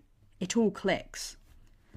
Pete says you and I were alike. I thought he was just riling me up, but he might have been onto something. We're not alike, you and me, right now. His finger waves between them. But what you just said there, it's like looking in a mirror at my younger self. A dirty mirror that's made me significantly less attractive. Stark. Strange growls. But Tony's on a roll, hyped and calm all at once. It's just like solving time travel. He's figured this out. I used to feel that way. Didn't need anyone, just the AI I'd built. A bit more talkative than your cape, but the idea is still the same. I told myself that I liked it, until I ended up in a cave in Afghanistan and a very smart man called me out on my bullshit. The man with everything and nothing, Yinsen called me. He was right. I was miserable. Then he died saving my life and he told me not to waste mine, so I stopped, and it sucked. It was hard. People hurt you, they disappoint you, they die. You worry all the time. And fatherhood, it's amazing and it's awful, simultaneously. I love Peter so damn much I came here to punch a wizard, and he's not even biologically my kid. It makes no sense, and it makes all the sense in the world. Are you my psychologist now? You wish. You could not afford me. This is just some professional advice, hero to hero. This saving the world stuff, it fucks you up. You're not meant to do it alone. Because when the mission's over and the world's saved, or it's not, you need someone to remind you that there's still life outside the suit, or the orange hand-wavy circle. We can't all be the hero all the time. We'd flame out or we'd go to the dark side. Or we'd lay down on a wire so we don't have to, because we're just so damn tired. This whole sarcastic loner in a cape thing, it's sad. You should get yourself an apprentice. Apparently Peter's friend Ned is pretty magical. After destroying your son's life, you think I should mentor his best friend? Yeah, that sounds bad when you say it, but it would be good for you. Just remember the dog metaphor. Only screw the small pooches. And if you do any magic on my kid without my express consent, I will shoot you with the Iron Man gauntlet. No questions asked. Part of him wants to punch Strange again, just for good measure, with his normal hand so he can feel the pain across his knuckles, but he doesn't really want Pepper, or Peter, to see the bruise. He's had enough of pain, and Strange's suffering will never take away Peter's. His anger has thawed. Empathy wriggles inside him now, touching on all sorts of uncomfortable feelings, begging him to make a quick escape. But he thinks Peter would be proud. Certainly prouder than when he was punching first and yelling later. He thinks Yinsen will be proud too. He hopes somehow the man knows of the legacy he left. Tony has tried so hard to make his life worth something. The best way to do it is to pass the lessons along. Understood. Strange's hands are still shaking. Could you tell Peter that I really am sorry? About everything? He won't accept your apology. Tony's not a good enough person that he doesn't let Stephen stew on that for a few minutes. Of course, I don't deserve his forgiveness, I just meant... But there's no satisfaction to be had in his grovelling. He won't accept it because he doesn't think you've done anything wrong. Oh. The wizard goes absolutely still. Even his cape stops moving. He didn't want me to come here. He doesn't blame you. And if he can forgive you, then I guess I can at least try. Are you sure you don't want to hit me again? Tony flexes his hand. Don't tempt me. I know I have no right to ask this, but how is he now that you found him? Tony's never seen the wizard so tentative. He supposes that's Peter's doing. Kid can unearth the vulnerability in anyone. It's a hell of a superpower. He's going to be okay. Tony has repeated that to himself 1,000,000 times in the past month, but there's a special relief in voicing it out loud. I'll make sure of that. He told his friends today. They're both probably chewing him out right now for not making them remember him sooner. It was good to hear him laugh again. He truly is a remarkable kid. Tony pulls his sunglasses from his pocket and hopes he never finds his way back to Bleecker Street. This dark chapter of their life is over. It's only up from here. You have no idea. Chapter 10. Bonus. Morgan. Morgan has the best big brother ever. She's glad he's the best because he kept her waiting a long time. Big brothers are supposed to come first. At least that's what Amelia says. When Morgan asks the other kids in her class, that's what they say too. It's baby brothers that come later, and then she'll get to be the big sister. But Daddy always said that Starks aren't like everybody else. Maybe that's why Petey is special, because he's definitely older than her, by a lot, but she didn't meet him until she was 4. Even then, she only got to see him twice, which wasn't enough. She'd spent years hearing how cool he was, but she didn't feel like talking much at Daddy's funeral, and when Petey came back to see Daddy after he woke up, he spent most of the time in Daddy's room, and Mommy said she should go and play because the adults were talking and it would be boring. Petey isn't an adult, but he is old, and Morgan knew better than to argue with Mommy. Daddy said that Petey would be back, that as soon as it was summer he'd spend a week with them at the lake, and she'd get to ask all her questions and play with him as much as she wanted. She had plans. Probably he could fit in her tent, and he could help her climb trees and show her his webs and be the princess so she can be the dragon slayer, 'cause Daddy said he wouldn't mind if she wanted to be the hero. Except summer came and went, and no Petey. Daddy looked sad every time she brought it up, until finally he asked her to stop. He even snapped a little, like she'd done something wrong, but he'd grabbed her before she hid in her room and gave her a big hug and whispered that he was sorry. He just missed Petey too, but things were complicated right now. She didn't like the word complicated. That's what Mommy said whenever Morgan asked her about Petey coming home. She didn't get sad like Daddy. She got annoyed. Exasperated, Daddy would say. It's not a good time. Mommy said, over and over. It was never a good time, no matter how often Morgan asked, but she kept trying, because someday had to be good. At the beginning of December, she had a brilliant idea. "Can Petey come for Christmas, Mommy?" she asked as soon as she woke up, because Mommy always got more exacerbated after she went to work. "'Cause Christmas is the best time." Morgan was sure that was a winning argument, but Mommy looked at her funny, her eyebrows pulled together. "Petey? Who's that?" Morgan laughed. Daddy was the funny one, but apparently Mommy was trying to copy him today. "Petey, silly, my brother." But Mommy didn't laugh back. "You don't have a brother, sweetie." Morgan crossed her arms. "Yes, I do. My big brother Petey. I met him twice and I want him to come for Christmas. I've been waiting a long time." Mommy looked at her for a few seconds. "If you had a brother, wouldn't he live here with us all the time?" I know, it's so annoying, but Daddy says his Aunt May has dibs."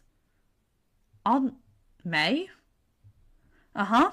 But Daddy was going to steal Petey away for part of the summer, but he didn't, and now it's almost Christmas, and maybe May can visit too." "That's quite a story, Morgan. Did you make it up for school?" "You're the one making up a story. Why are you pretending not to know Petey? If he can't come, just say it's complicated." Morgan hid under her blankets until Mommy went to work and Daddy came to get her ready for school. "I want Petey to come for Christmas," she whined, clutching her stuffed Spidey to her chest. Daddy froze, and for a second she thought she was going to get her wish. But then he said, "Who's that, little miss?" And she threw Spidey at his face and stomped off to brush her teeth. She was at school that day listening to a bunch of her silly classmates whisper about Santa Claus that she figured it out. She knew Santa wasn't real, but Mommy said she wasn't supposed to say that around other kids. For some reason everyone needed to pretend so that the presents showed up under the tree. Petey was the opposite. He was real, but for some reason adults were pretending he wasn't.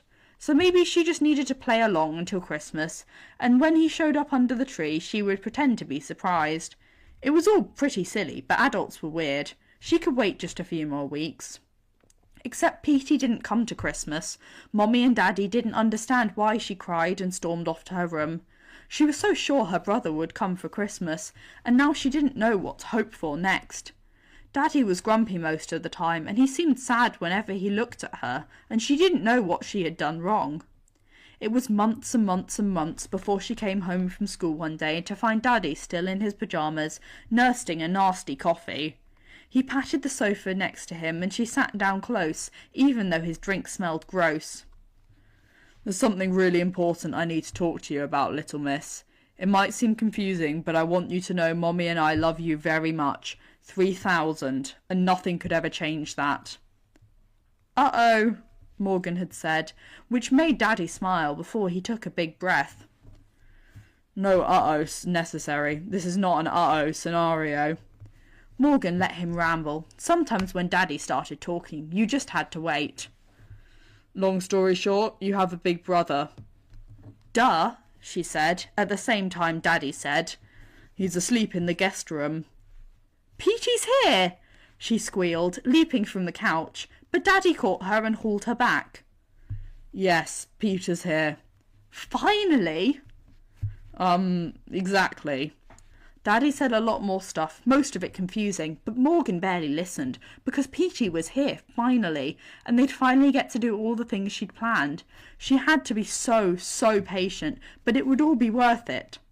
And it is, mostly. Petey is tall and strong, and he gives great hugs, and he knows how to braid hair and paint nails, and he'll watch any movie she wants, even though he cried more than Daddy at Frozen 2, which is silly because that movie is funny. And he calls her Mo, which is her new favourite nickname, and Daddy seems happy that Petey is here, because they all sit all squished up together on the couch. Daddy touches Petey's hair a lot, and he even lets him into his lab, which Morgan isn't allowed into because she isn't old enough. Except Petey is sad, like most of the time, how Daddy had been sad. Except he doesn't get grumpy like Daddy. He gets quiet and makes himself as small as possible when he curls on the couch. It hurts sometimes to look at him, when he wipes at his eyes as if no one can see his tears. Morgan knows all about being sad. When Daddy was asleep, she was sad all the time, and it was the worst. Daddy was the best at cheering her up, and he had been the reason she was sad, and Mommy had silly rules like no juice pops in bed. Morgan wasn't really happy until he woke up. Maybe she can be the best at cheering Petey up. She sits in his lap so he won't be lonely and brings him juice pops so he won't be hungry, but that isn't enough. She wants to make him laugh because laughing makes everything better. Normally Daddy makes her laugh. She thinks probably he should be the one doing this, but he's in a weird mood. Not as sad as Peter, but sadder than he should be. It's a good thing Peter is worth it, because being a little sister is a lot of work. One day she drags Petey out to the barn. "You need to meet Gerald," she says. Gerald makes everyone laugh. She isn't sure why. He's fluffy, but he's also kind of boring. "Who's Gerald?" Petey asks. "You'll see."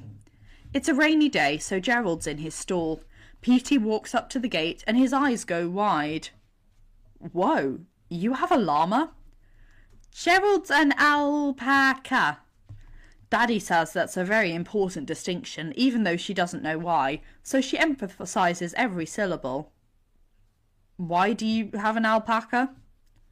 "I wanted a dog, but Mommy said that was too much responsibility, so Daddy found Gerald. He got out on his first night and ate the garden.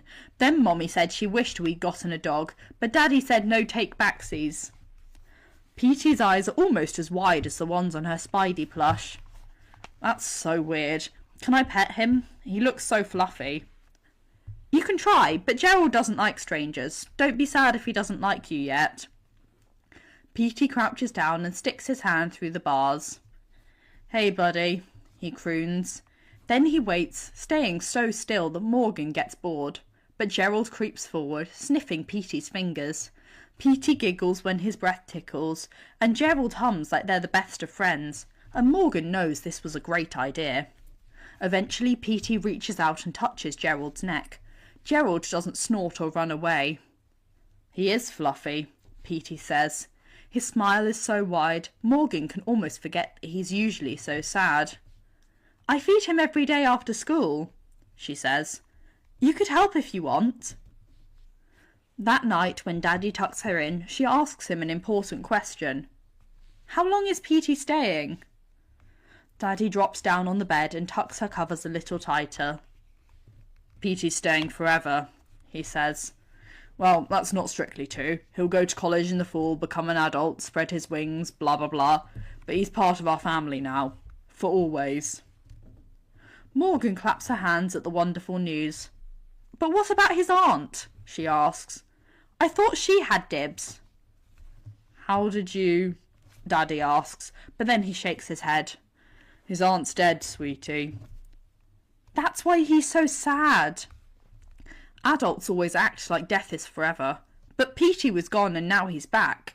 Most people think her daddy is dead, but he was just sleeping, and now he's fine.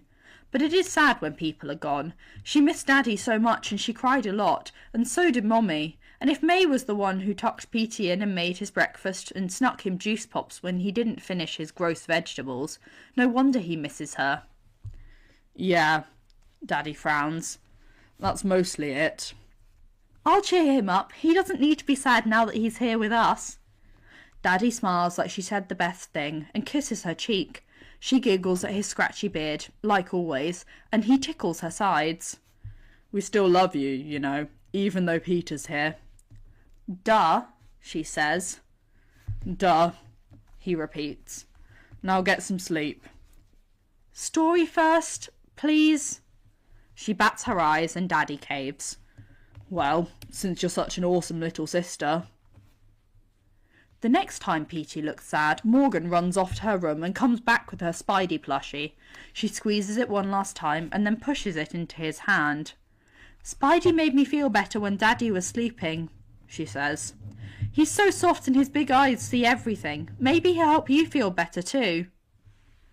Petey looks at it for a few seconds. Then he starts to cry, but his tears are silent, like he hopes she won't notice. "Oh, Mo," he sniffles. "Thanks, but I can't take this. He's yours. But she crosses her arms so he can't give it back. You need him more than me. Besides, I know where you live. You can give him back when you feel better. Petey looks down at Spidey and traces his big, kind eyes. Deal. I'll try not to keep him too long. She shrugs. I can wait. Because of him, she's real good at waiting. It is kind of funny. She giggles. Spidey watching over Spidey. His knuckles get real white. Ah, he says, looking down at Spidey. Petey's eyes are nearly as wide, like he doesn't need a mask. I know it's a secret, she whispers. An important secret, but Daddy told me. Your dad told you what? Our dad, she corrects, told me you're Spider-Man. Oh, Petey says again. He scrubs a tear from his face. Yeah. That's so cool. You're my favourite superhero. You help little girls find their parents, and you save kitties from trees, and find lost dogs. And when you fight bad guys, you're so funny. How do you know all that, Mo? Daddy told me. He tells the best bedtime stories about Petey and Spidey. He says again, though she doesn't know what part of this was hard to understand. He told you all of this in the past few weeks? No, Daddy always tells me about Petey and Spidey for years and years and years. Petey looks between Morgan and Spidey. She's had Spidey a long time, so part of the red is faded a little, and there's a big purple spot from where her marker exploded, and a couple of threads on his foot are loose and ragged. But that's... I can show you, she shouts. She grabs Petey's hand and drags him out of the house, through the yard and towards the edge of the lake to her favourite tent. She looks at it carefully before she drops his hand. Daddy says he's too big and too old, but I think you can fit. You're not that old yet. Follow me. She crawls inside and then rolls on her back right against the wall, so Petey has enough room. He follows her and she pokes him in the side. Look up, she commands. Yes, ma'am, he says, and then a moment later, whoa. Morgan looks up herself and smiles at all her favourite artwork. She was practically a baby when she first made the drawings, and they're all wrong. Petey's too short, not much bigger than her, and his hair is a dark brown scribble, and his hands are way too big. They got better after she met Petey in person. She learned which brown crayon to use, and how his hair is shorter but curly. The ones from the last 2 weeks are the best, because she got the brown eyes right instead of imagining they were blue. She's still not sure she got Spidey's suit right. She knows Daddy gave him a couple. Maybe now that Petey knows she knows, he can show her. When did you make all these? After Daddy told me stories, I'd draw them so I wouldn't forget. But you were supposed to forget. That's silly, and she tells him so. Not you too, I don't wanna.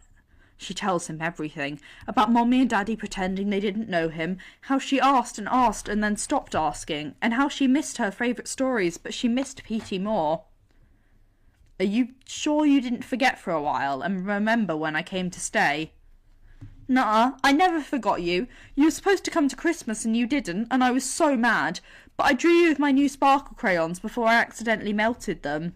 She stands up and grabs 2 of her drawings. In one of them, Petey is sitting on the table with them, right across from the Christmas turkey, though his eyes are a pretty, sparkling blue. In the other one, Spidey is at the top of the Christmas tree instead of a star, looking down at 2 big piles of presents, one for Morgan and the other for Petey. She pushes the drawings into his hands. He traces each line like the masterpieces they are. These? How could you? I don't understand. Adults are silly, she tells him. Even Mommy and Daddy, but I always wanted you to come home. Peter makes some excuse to get himself out of Morgan's tent as fast as he can, still clutching her drawings and her Spider-Man plush. His heart is beating so wildly he can hear it in his ears. He doesn't know how to describe how he's feeling. Can he have an emotional overload instead of a sensory one? He is boggled, flabbergasted, astonished, loved, adored. Morgan Stark looked at him with flat-out hero worship, and even though she knew about Spider-Man, she hadn't been talking about Spider-Man. I always wanted you to come home. Excuse me, what? He's shaking by the time he makes it to Mr. Stark's garage, full out trembling, even though nothing's hurt, nothing's wrong. Mr. Stark drops the wrench he'd been holding.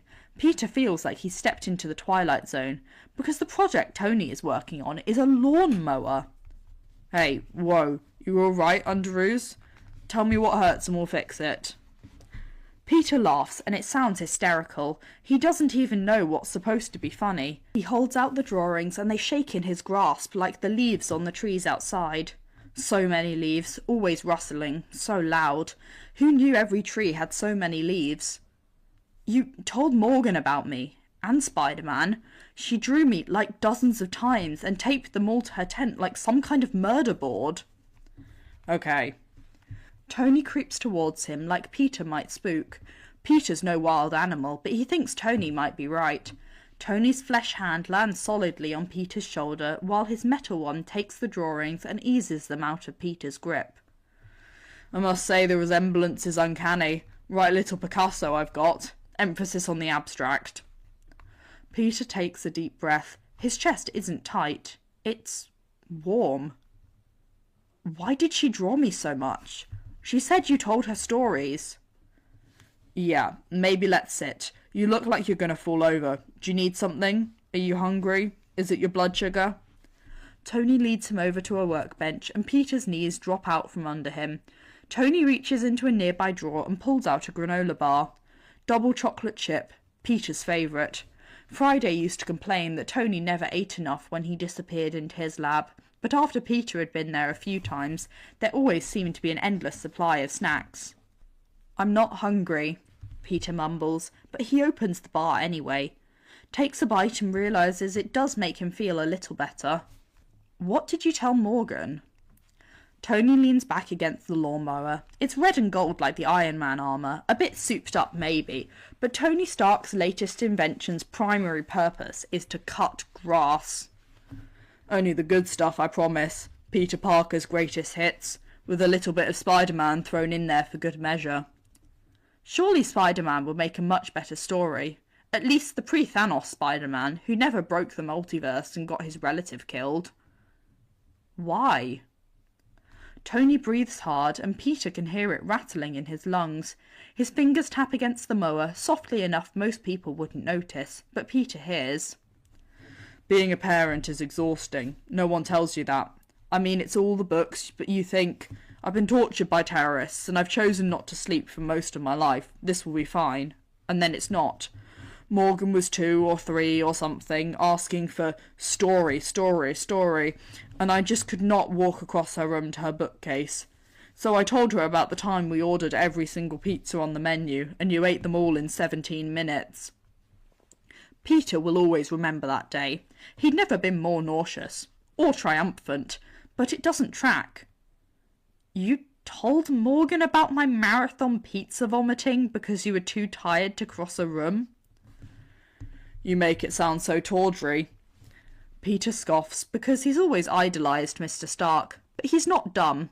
There's plenty in Mr. Stark's history far tawdrier than this. Tony scrubs a hand across his face. Truth is, after the snap, well, everything was a shit show. I wasn't coping well when I got back from space. Kept having nightmares about you dying in my arms. And almost everyone who knew you was gone too. If Ted was around, we would have become best friends, let me tell you. But it was just me and Happy. So once a week we'd get shit-faced and tell our favourite Peter Parker stories. Something wrenches in Peter. He'd never meant to cause so much misery. He knows how much it sucks getting left behind. But since May and Ned blipped too, he had figured that no one had missed him that much. That doesn't sound healthy. Pepper put a stop to it once she found out she was pregnant. We tried once without the alcohol, but... Tony pulls a face. Turns into a real sob fest. I've known Happy a long time, but we're not there yet. Peter wraps his arms around himself. I'm sorry. Hey, none of that. You don't get to apologise that I care about you, okay? When Peter stays silent, Tony glares. Okay, he repeats. Okay, Peter echoes, but he doesn't like it. Point is, I hated that there were so few people left to miss you. So Pepper said I could tell her stories, and I did, every night, all through the pregnancy, the good and the bad. I kept you alive the only way I could. So when Morgan asked for a story, it was the most natural thing in the world to tell her one about you. Then she asked the next night, and the next. Soon we didn't need books anymore. Peter closes his eyes and feels the tears burn down his face. He hates the thought of Tony in so much pain. He didn't deserve that, not when he finally had a family. Can you look at me a sec, Pete? Please. Peter shakes his head, but Tony has done so much for him, so he opens his eyes. Morgan loved hearing about her big brother. She started throwing tantrums whenever Pep tried to read her a real book. You were always part of this family, even when you weren't here. Peter glances back at the drawings Tony's left on the workbench. Morgan drew me this Christmas, he says. None of these pieces really fit together, but this one's from a whole different puzzle. Seems so. Clearly she thinks I do an excellent job stabilising the tree, because from a physics perspective I think we might have a bit of a situation with a Spidey star, creative as it may be. Peter groans. You don't get it.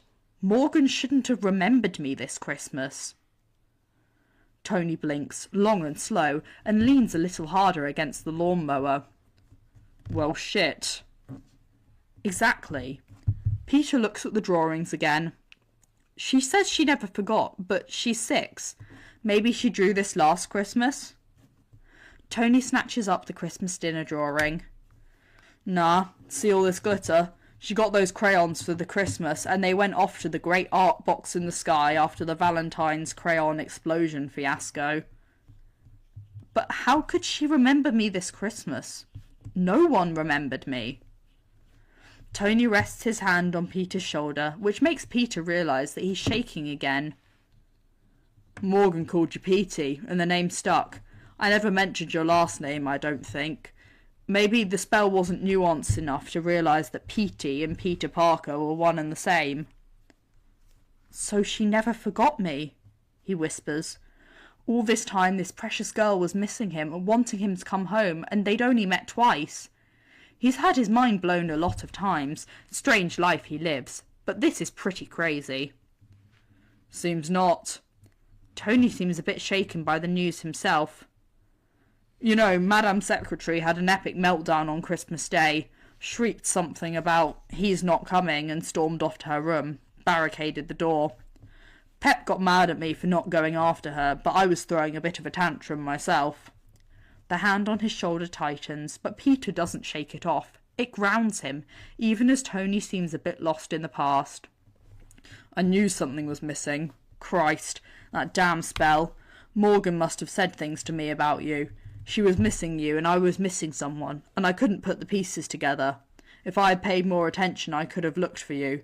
You should have been there with us.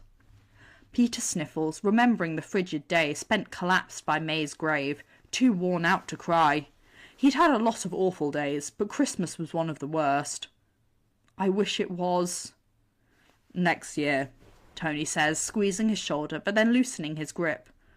We'll go all out. Tree as big as the one in the Rockefeller Centre, and you'll bet I'm making you climb to the top of it. Morgan's got the right idea.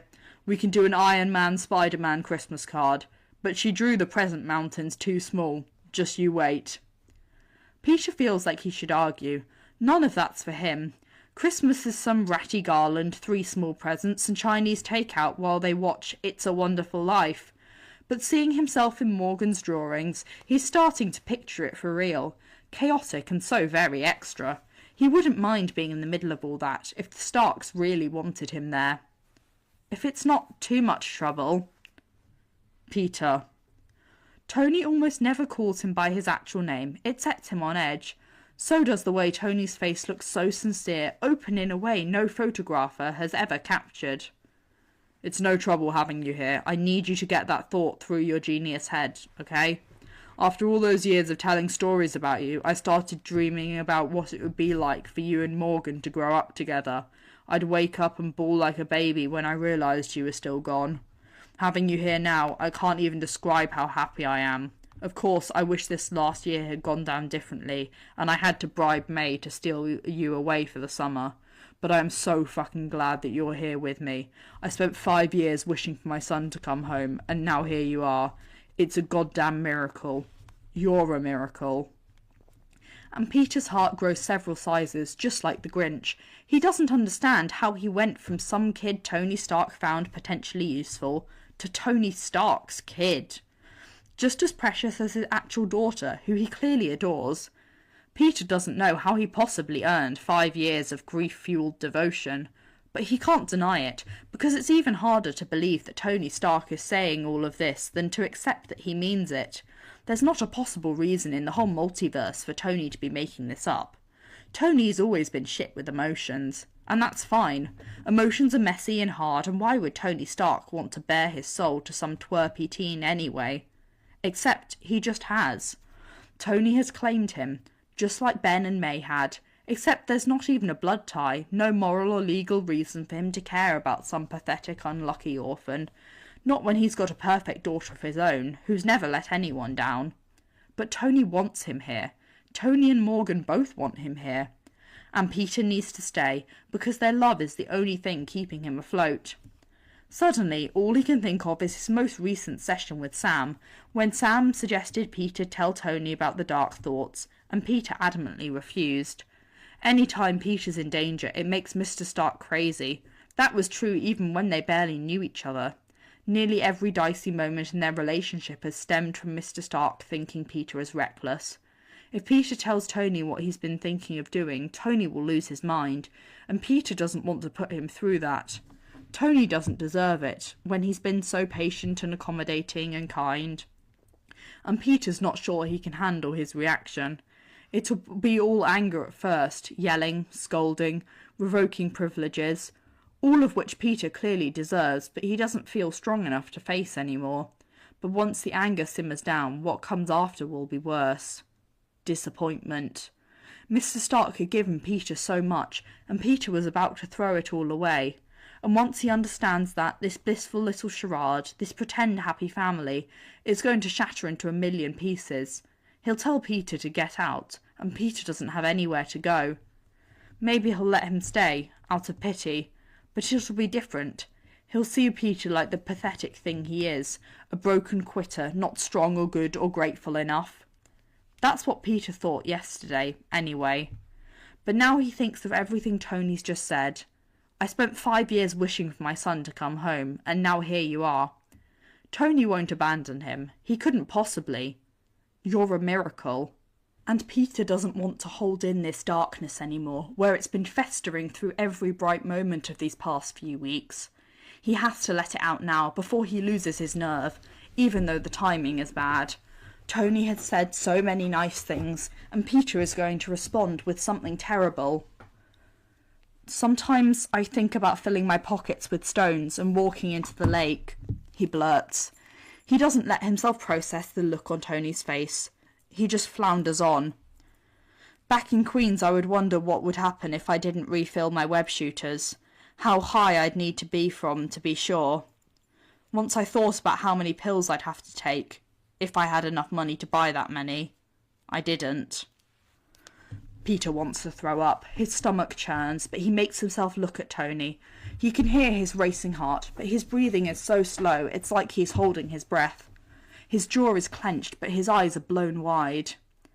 Peter's breath hitches, and that seems to bring Tony back to himself. Okay, he says. His voice warbles. Okay, shit. Okay. It's not okay. He's broken Tony. His first instinct is to back into the wall so he can climb up on the ceiling and hide. He's not sure Tony's even looking at him, really. He might get away with it. But he doesn't. He can't move. He owes Tony a further explanation.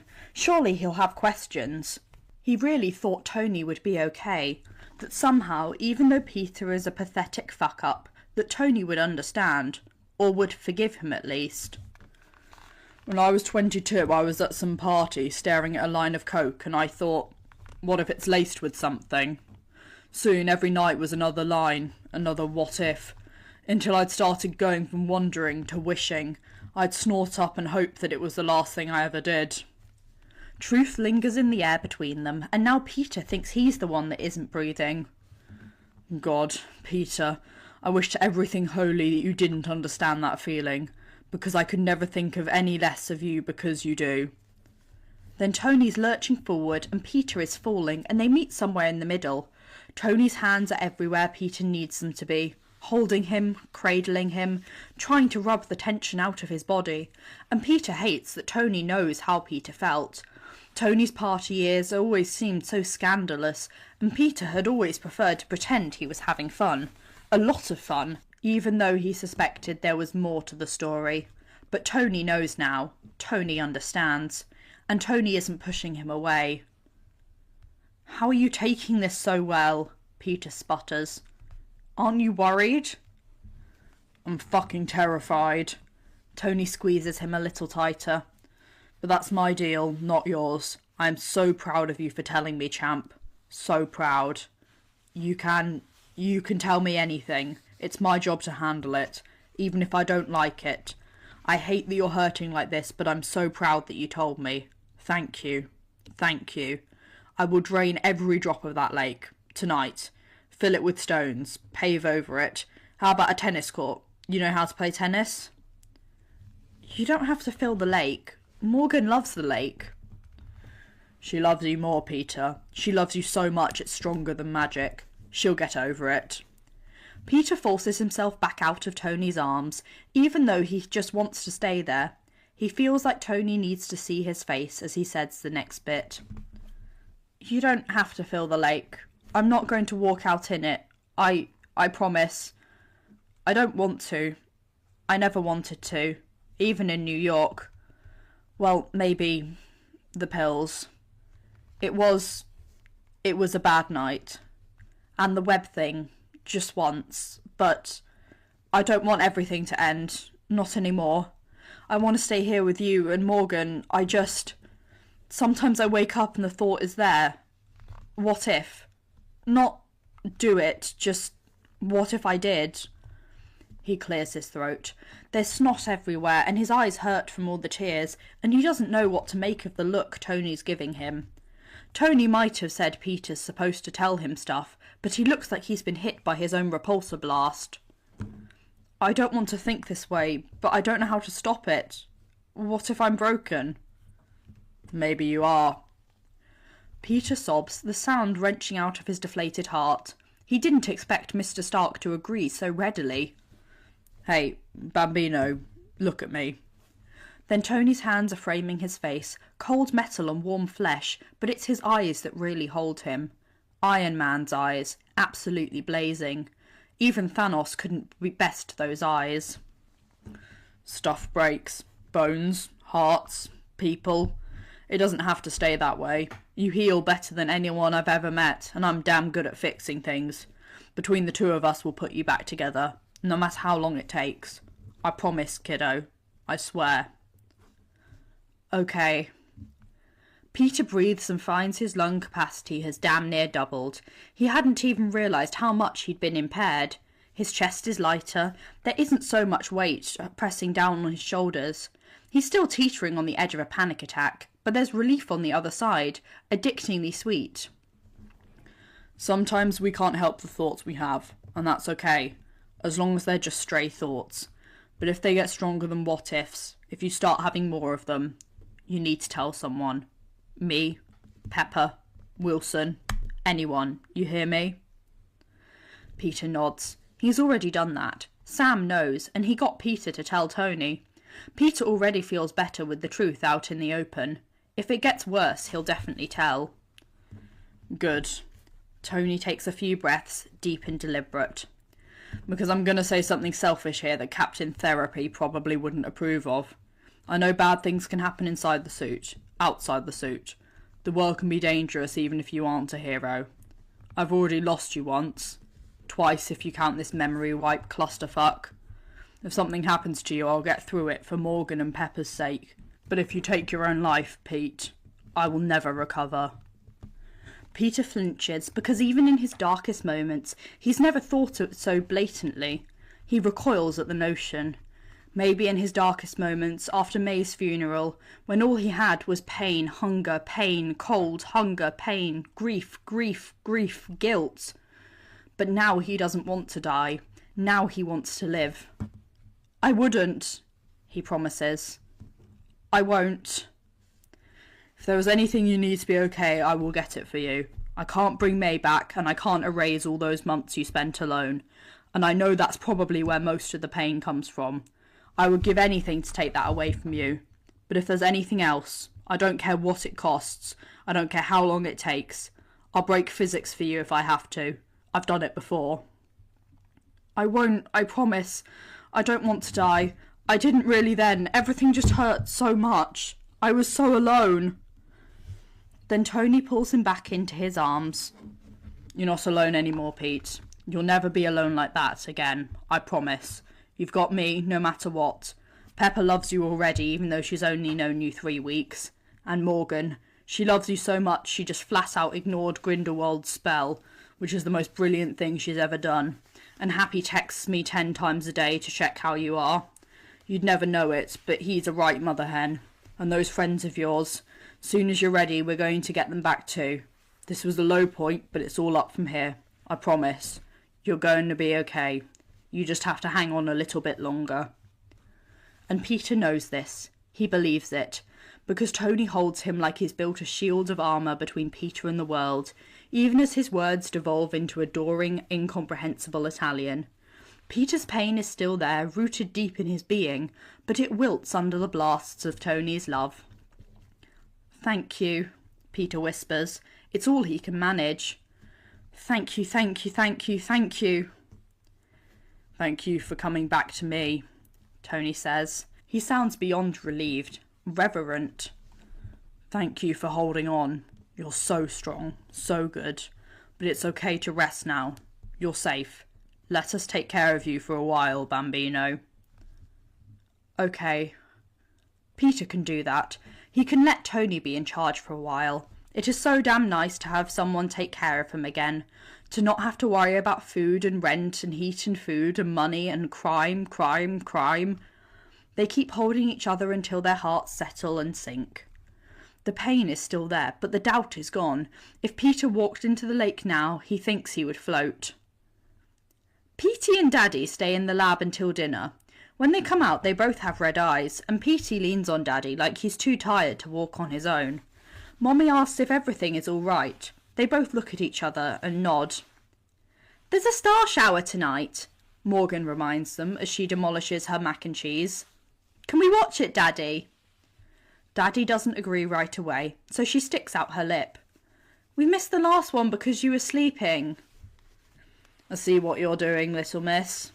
Daddy sounds tired, but he chuckles. Then he looks at Petey. You ever seen a meteor shower? No. There's too much light pollution in the city. They are something. I understand if you're not up for it tonight, but you're welcome to join us. You have to join us, Morgan says. They're so pretty, and you get to make a wish, and there's hot chocolate and s'mores. Hot chocolate and s'mores, Petey echoes as he finishes his third helping of mac and cheese. When he smiles, he looks more like that boy in her drawings. How can I say no to that? Mommy makes her go to bed right after dinner, since she'll be up all night gallivanting with the boys. She's sure she'll be too excited to sleep, but she blinks up at Daddy when he comes to fetch her at midnight. She's worn her favourite footy pyjamas, so all she has to do is slip on some sneakers and a jacket. Petey is waiting in the living room, wearing one of Daddy's raggedy MIT hoodies. His hair's kinda messy, like he got some sleep too, even though Daddy said he was old enough to stay up if he wanted. Daddy grabs a blanket from the couch and drapes it over Petey's shoulder. It's a bit cold out there, kiddo. Then he hands Petey and Morgan each their travel mug of hot chocolate and ushers them outside. Morgan shows Petey which log to sit on as Daddy starts the fire. Petey takes a sip of hot chocolate and then looks up. It's so clear, he says.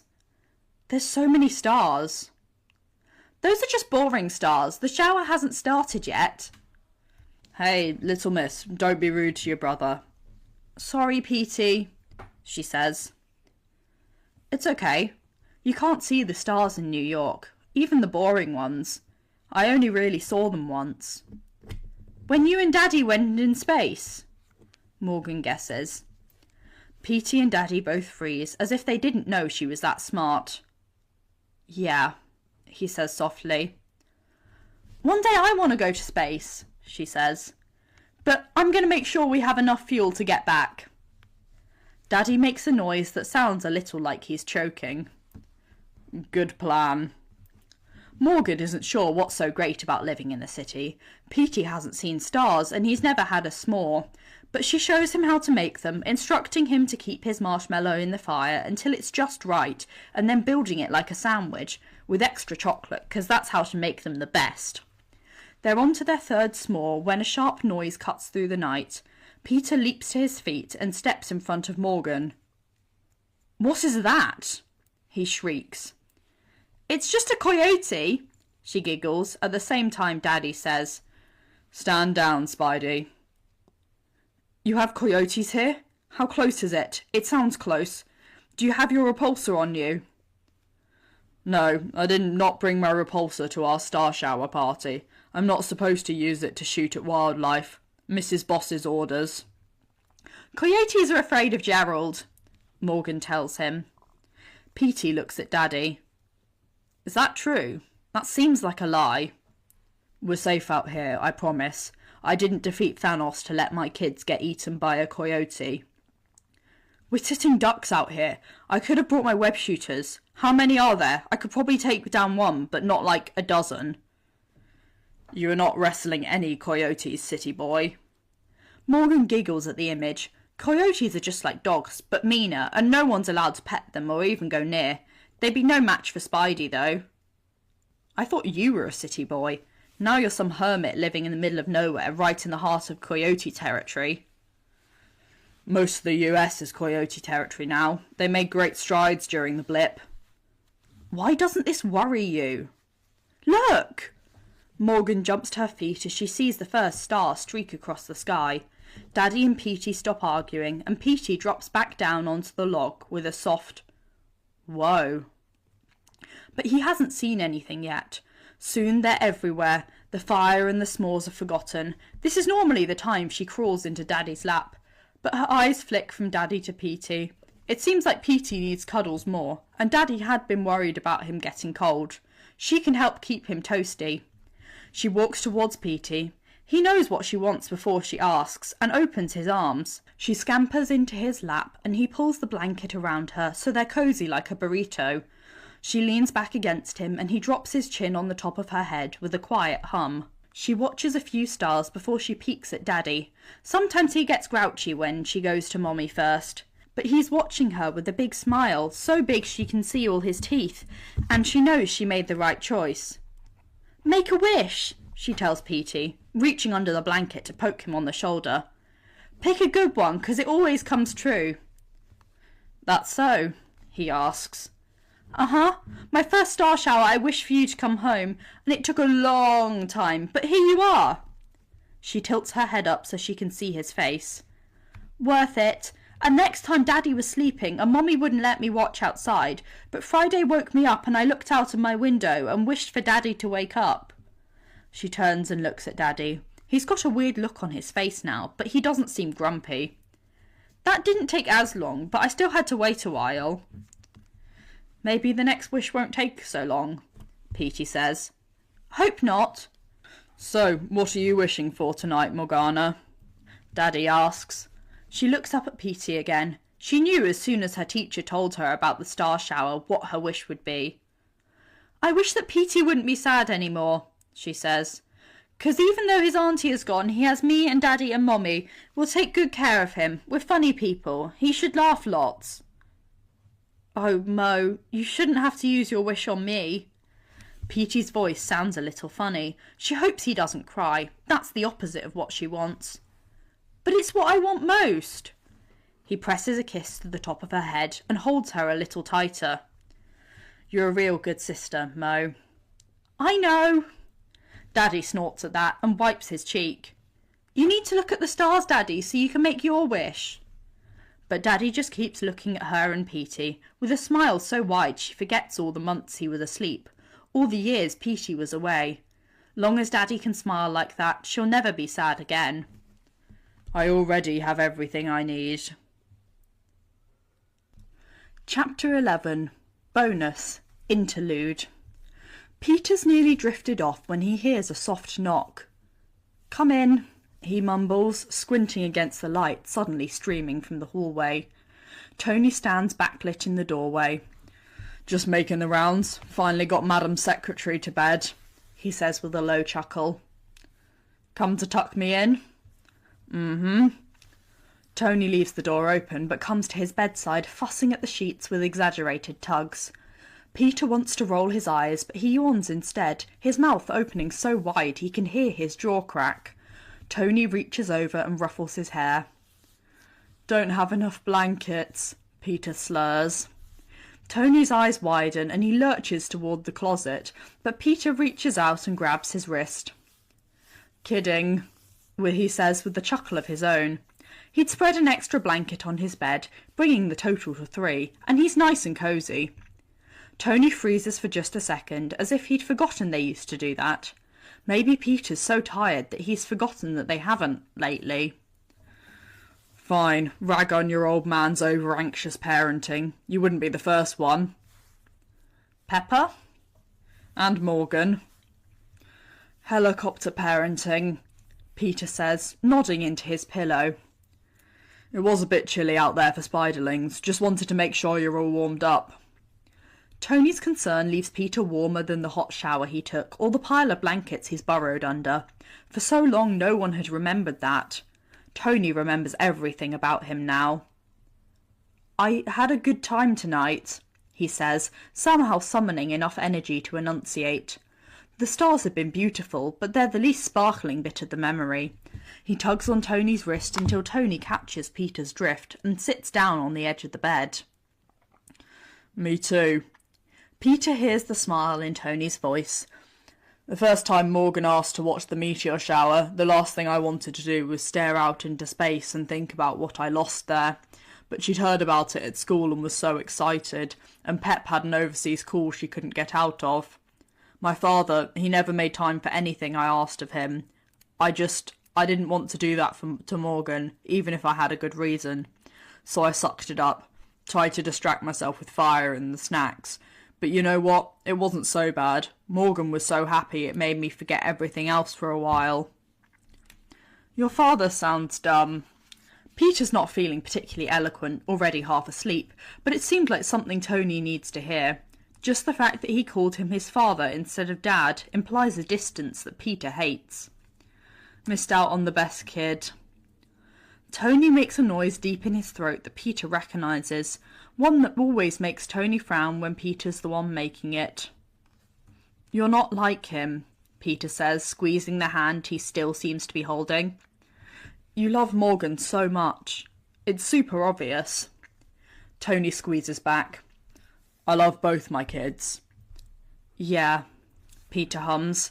The sincerity in Tony's voice is better than a multi-million-dollar suit.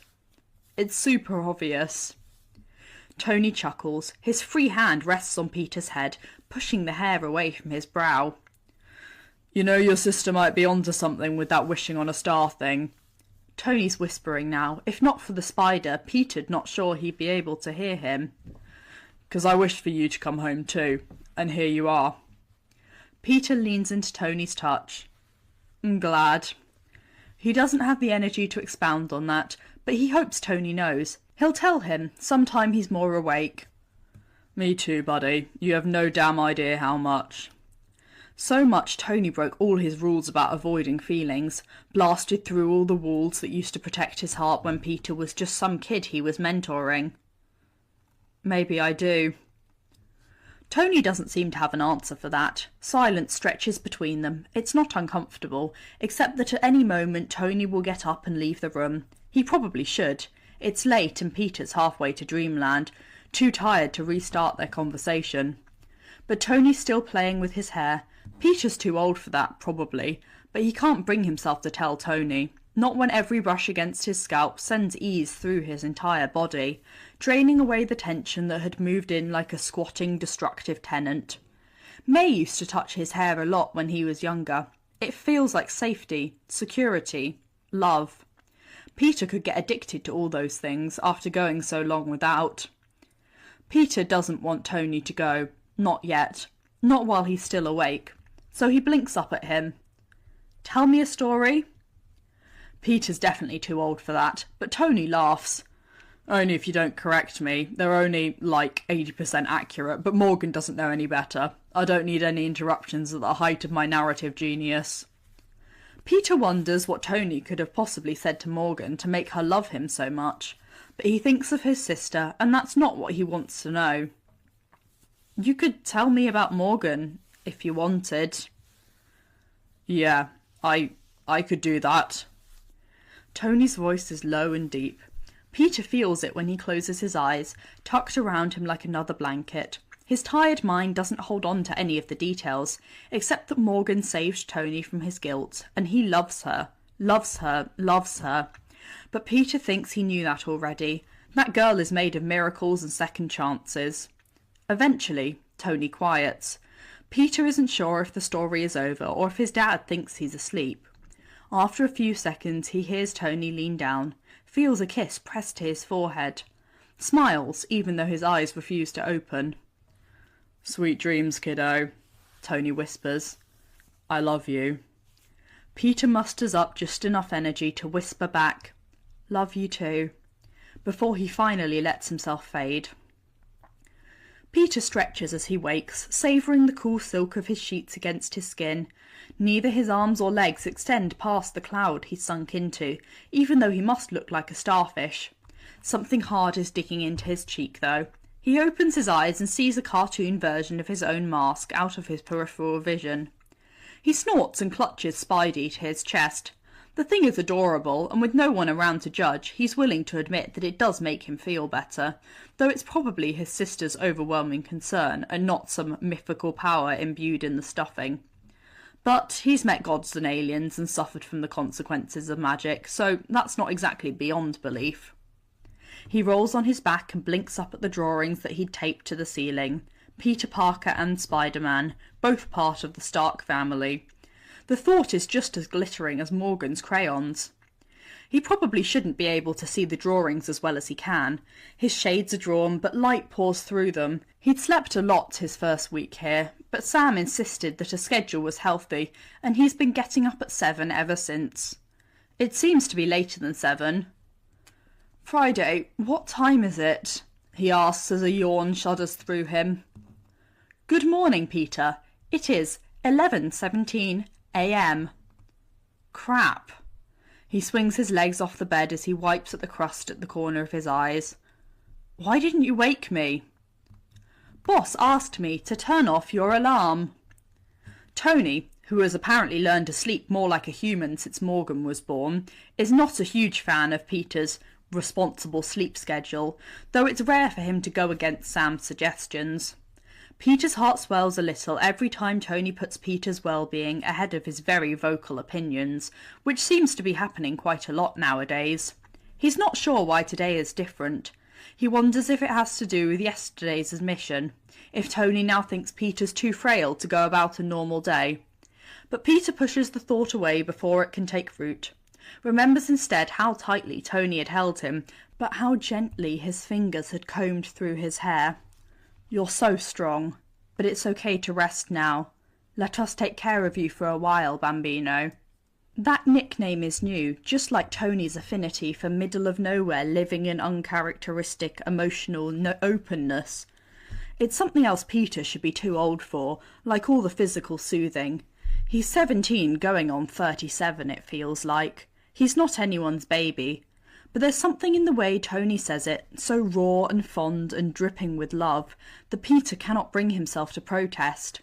Tony could call him that every other sentence, and Peter doesn't think he'd mind. Tony probably won't think less of him for sleeping this long, but he should still get up and face the rest of the day. He slides out of bed and notices a chocolate bar and half a sleeve of graham crackers on his bedside table. His heart skips in his chest as he realises Tony must have left the remnants of their s'mores for him last night. He devours half the chocolate before he realises he should have brushed his teeth first. After several minutes of spitting out brown-tinged toothpaste, he downs a few graham crackers as he changes, grateful that he'd showered last night to warm up and get the smell of smoke out of his hair. He knows Pepper and Morgan are long gone, to work and school respectively. He takes the stairs at double time, expecting the house to be empty, with Tony already in his workshop for hours.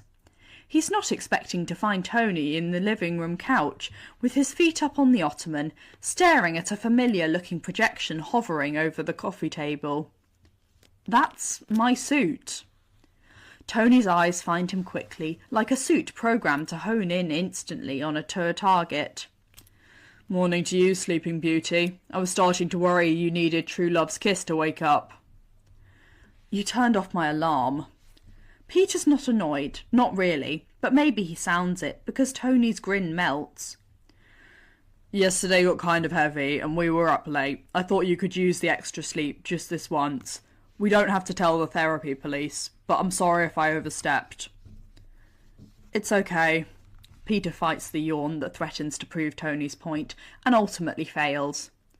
Betrayed by my own body.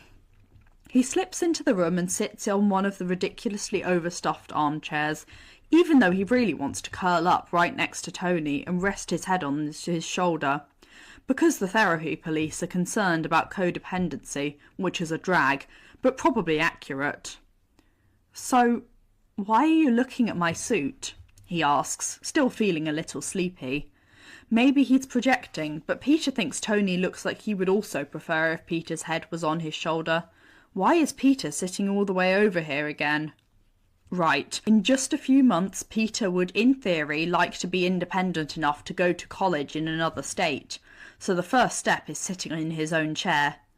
In theory, it would be extremely awkward to have Tony Stark come to MIT with him and follow him around, but Peter thinks Ned would get on board. MJ would be a harder sell, but maybe she can be persuaded. If he can get her to forgive him for letting her forget for so long, then anything is possible. Peter forces himself to get out of his head and listen to Tony's rambling. Thought maybe we could work on it today if you ever woke up. I know you've got a new aesthetic, and I respect that. Colour scheme is totally at your discretion, and if you're really on a low-tech find-your-own-way phase, I'll try to get on board. But you gotta have something more protective than fabric. That's where I draw the line. You need a heater in the winter, and if you're not bulletproof, you've got to be bullet-resistant at least. And we can talk about lifting protocols. I get you're not a baby anymore, and you don't need training wheels, but you've got to have some sort of AI that can get in touch with me. Droney's optional, though I know you love Droney. Thinking about the suit spikes an anxiety Peter's been pretty good at keeping at bay. He wonders what exactly is happening in New York since he's been gone, and the possibilities hit him like a punch to the gut. The second blow comes through the realisation that, even if it's bad, he's still not ready to help. He's always loved being Spider-Man, but the thought of putting on the suit right now reminds him of the devastating little apartment and how alone he was for so long. He should be ready to face that. He wants to be, but he's not. But the pain and anxiety both fade pretty quickly. Mr. Stark isn't asking him to go out on patrol or even put on a suit and train. He wants to hang out in his lab. And the thought of designing a suit from top to bottom with Mr. Stark, when they've only worked on bits and pieces together, he can't deny how exciting that sounds. And the fact that Tony's thinking about what he might want, how he's grown and changed and become his own person, well, it's obvious they've both come a long way. He's far too distracted by his empty stomach to explain that his low-tech aesthetic had mostly been born of poverty and grief. He would like to honour Peter 2 and Peter 3 and incorporate some of their colours and designs, but now that every bell and whistle won't remind him that Mr. Stark has no idea who he is, he doesn't want to give up those creature comforts like his heater and his emergency parachute. "Of course I need Karen," he says, not mentioning how she saved his life, but thinking it all the same. "And Droney. We can talk about everything else, but breakfast first?" "Course. Waffles all right?" "Sure, but that's oddly specific." Tony chuckles as he stands. Peter doesn't mention how his bones creak a little, but he notices. It's odd how much Tony has aged in those years Peter was gone.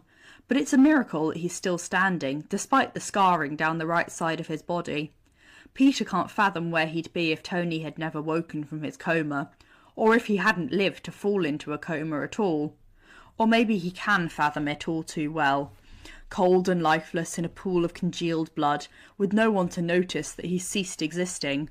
How long would it be until his landlord found his body? Tony had rescued him about halfway through the month, so... Waffles are easier than pancakes, and according to the girls, my pancakes need a little work. Peter inhales and brings his focus back to Tony, who is alive and smiling at him, and apparently only a mediocre cook. "Can I make us some eggs?" he asks. "Sure, bud. There's bacon too. You must be starved. It's practically lunchtime." Peter follows Tony into the kitchen. "I did have a nice little sugar rush when I woke up." Tony doesn't make a joke about his metabolism or try to shake off Peter's gratitude. In fact, he's almost solemn when he says, "You're welcome." There's something familiar as they move about each other in the kitchen, even though they've never cooked together before. It's not so different than the lab, really, just different equipment. Maybe they're both a little clumsier here. There's no dummy to use a fire extinguisher at all the wrong moments. Ben had taught Peter how to make scrambled eggs. A breakfast staple, simple, filling, but as long as you make it with confidence, it'll impress any girl. Peter had been so young at the time, he hadn't even blushed. Ben was a good cook, loads better than May, but he was so busy he didn't do it often. Peter hadn't learned nearly as much from him as he should have. Ben was always saying he'd teach Peter a few more tricks before college. Then Ben had been gone, and Peter had resigned himself to a lifetime of takeout. But they'd made Sunday morning breakfast together for years and years. Peter's favourite part wasn't the food at all, it was the time spent in the kitchen together, joking around. How May would supervise from the table with entirely unhelpful commentary, as if she were a gourmet chef, even though all three of them knew she was the polar opposite. Then they would while away the morning together. Peter had known, on those mornings, without a shadow of a doubt, that no matter what he called them, he was their son. After Ben was gone, sometimes he'd make breakfast for him and May, but it was never the same. And May started picking up more shifts at the hospital, and Peter spent more time over at Ned's, until breakfast became something he'd make on special occasions. Mother's Days, Christmas, May's birthday, but not every week. Peter isn't sure at first how it will feel, cooking with Mr. Stark, now that every bit of his old life in Queens is gone. He doesn't want to replace Ben and May, or forget, but he knows from a lot of awful experience that he can't dwell in the loss or it will suck him down like quicksand. He's got to keep moving forward, steady, even if it's slow. But it's okay to hold on to cherished memories, to find new ways to honour them so he doesn't forget. If May had seen Tony Stark trying to make Peter waffles, he's sure she would have laughed. Sometimes when he and Tony started getting close, Peter had wondered how Tony and Ben would have gotten along. He likes to think they could have become friends. Ben trusted easily. May always said that Peter was like Ben in that way, that she was more sceptical, more prone to a fierce protectiveness that had caused her to rage at Mr. Stark once she first heard about Spider-Man and his little German field trip. Peter thinks Ben would have warmed to Tony faster, that he would have seen all the good in Tony that even Tony wasn't always sure was there. Peter and Tony don't talk much as they cook. They're both too focused on not burning down the house while Pepper is away. But Peter is aware of Tony as he moves around him, his steady heartbeat, his footsteps as he wanders between counter and cabinets and fridge, the rock songs he hums under his breath so quietly Peter doesn't think he's aware that he's doing it. And Peter feels content to just be in these moments, not worrying about the past or the future.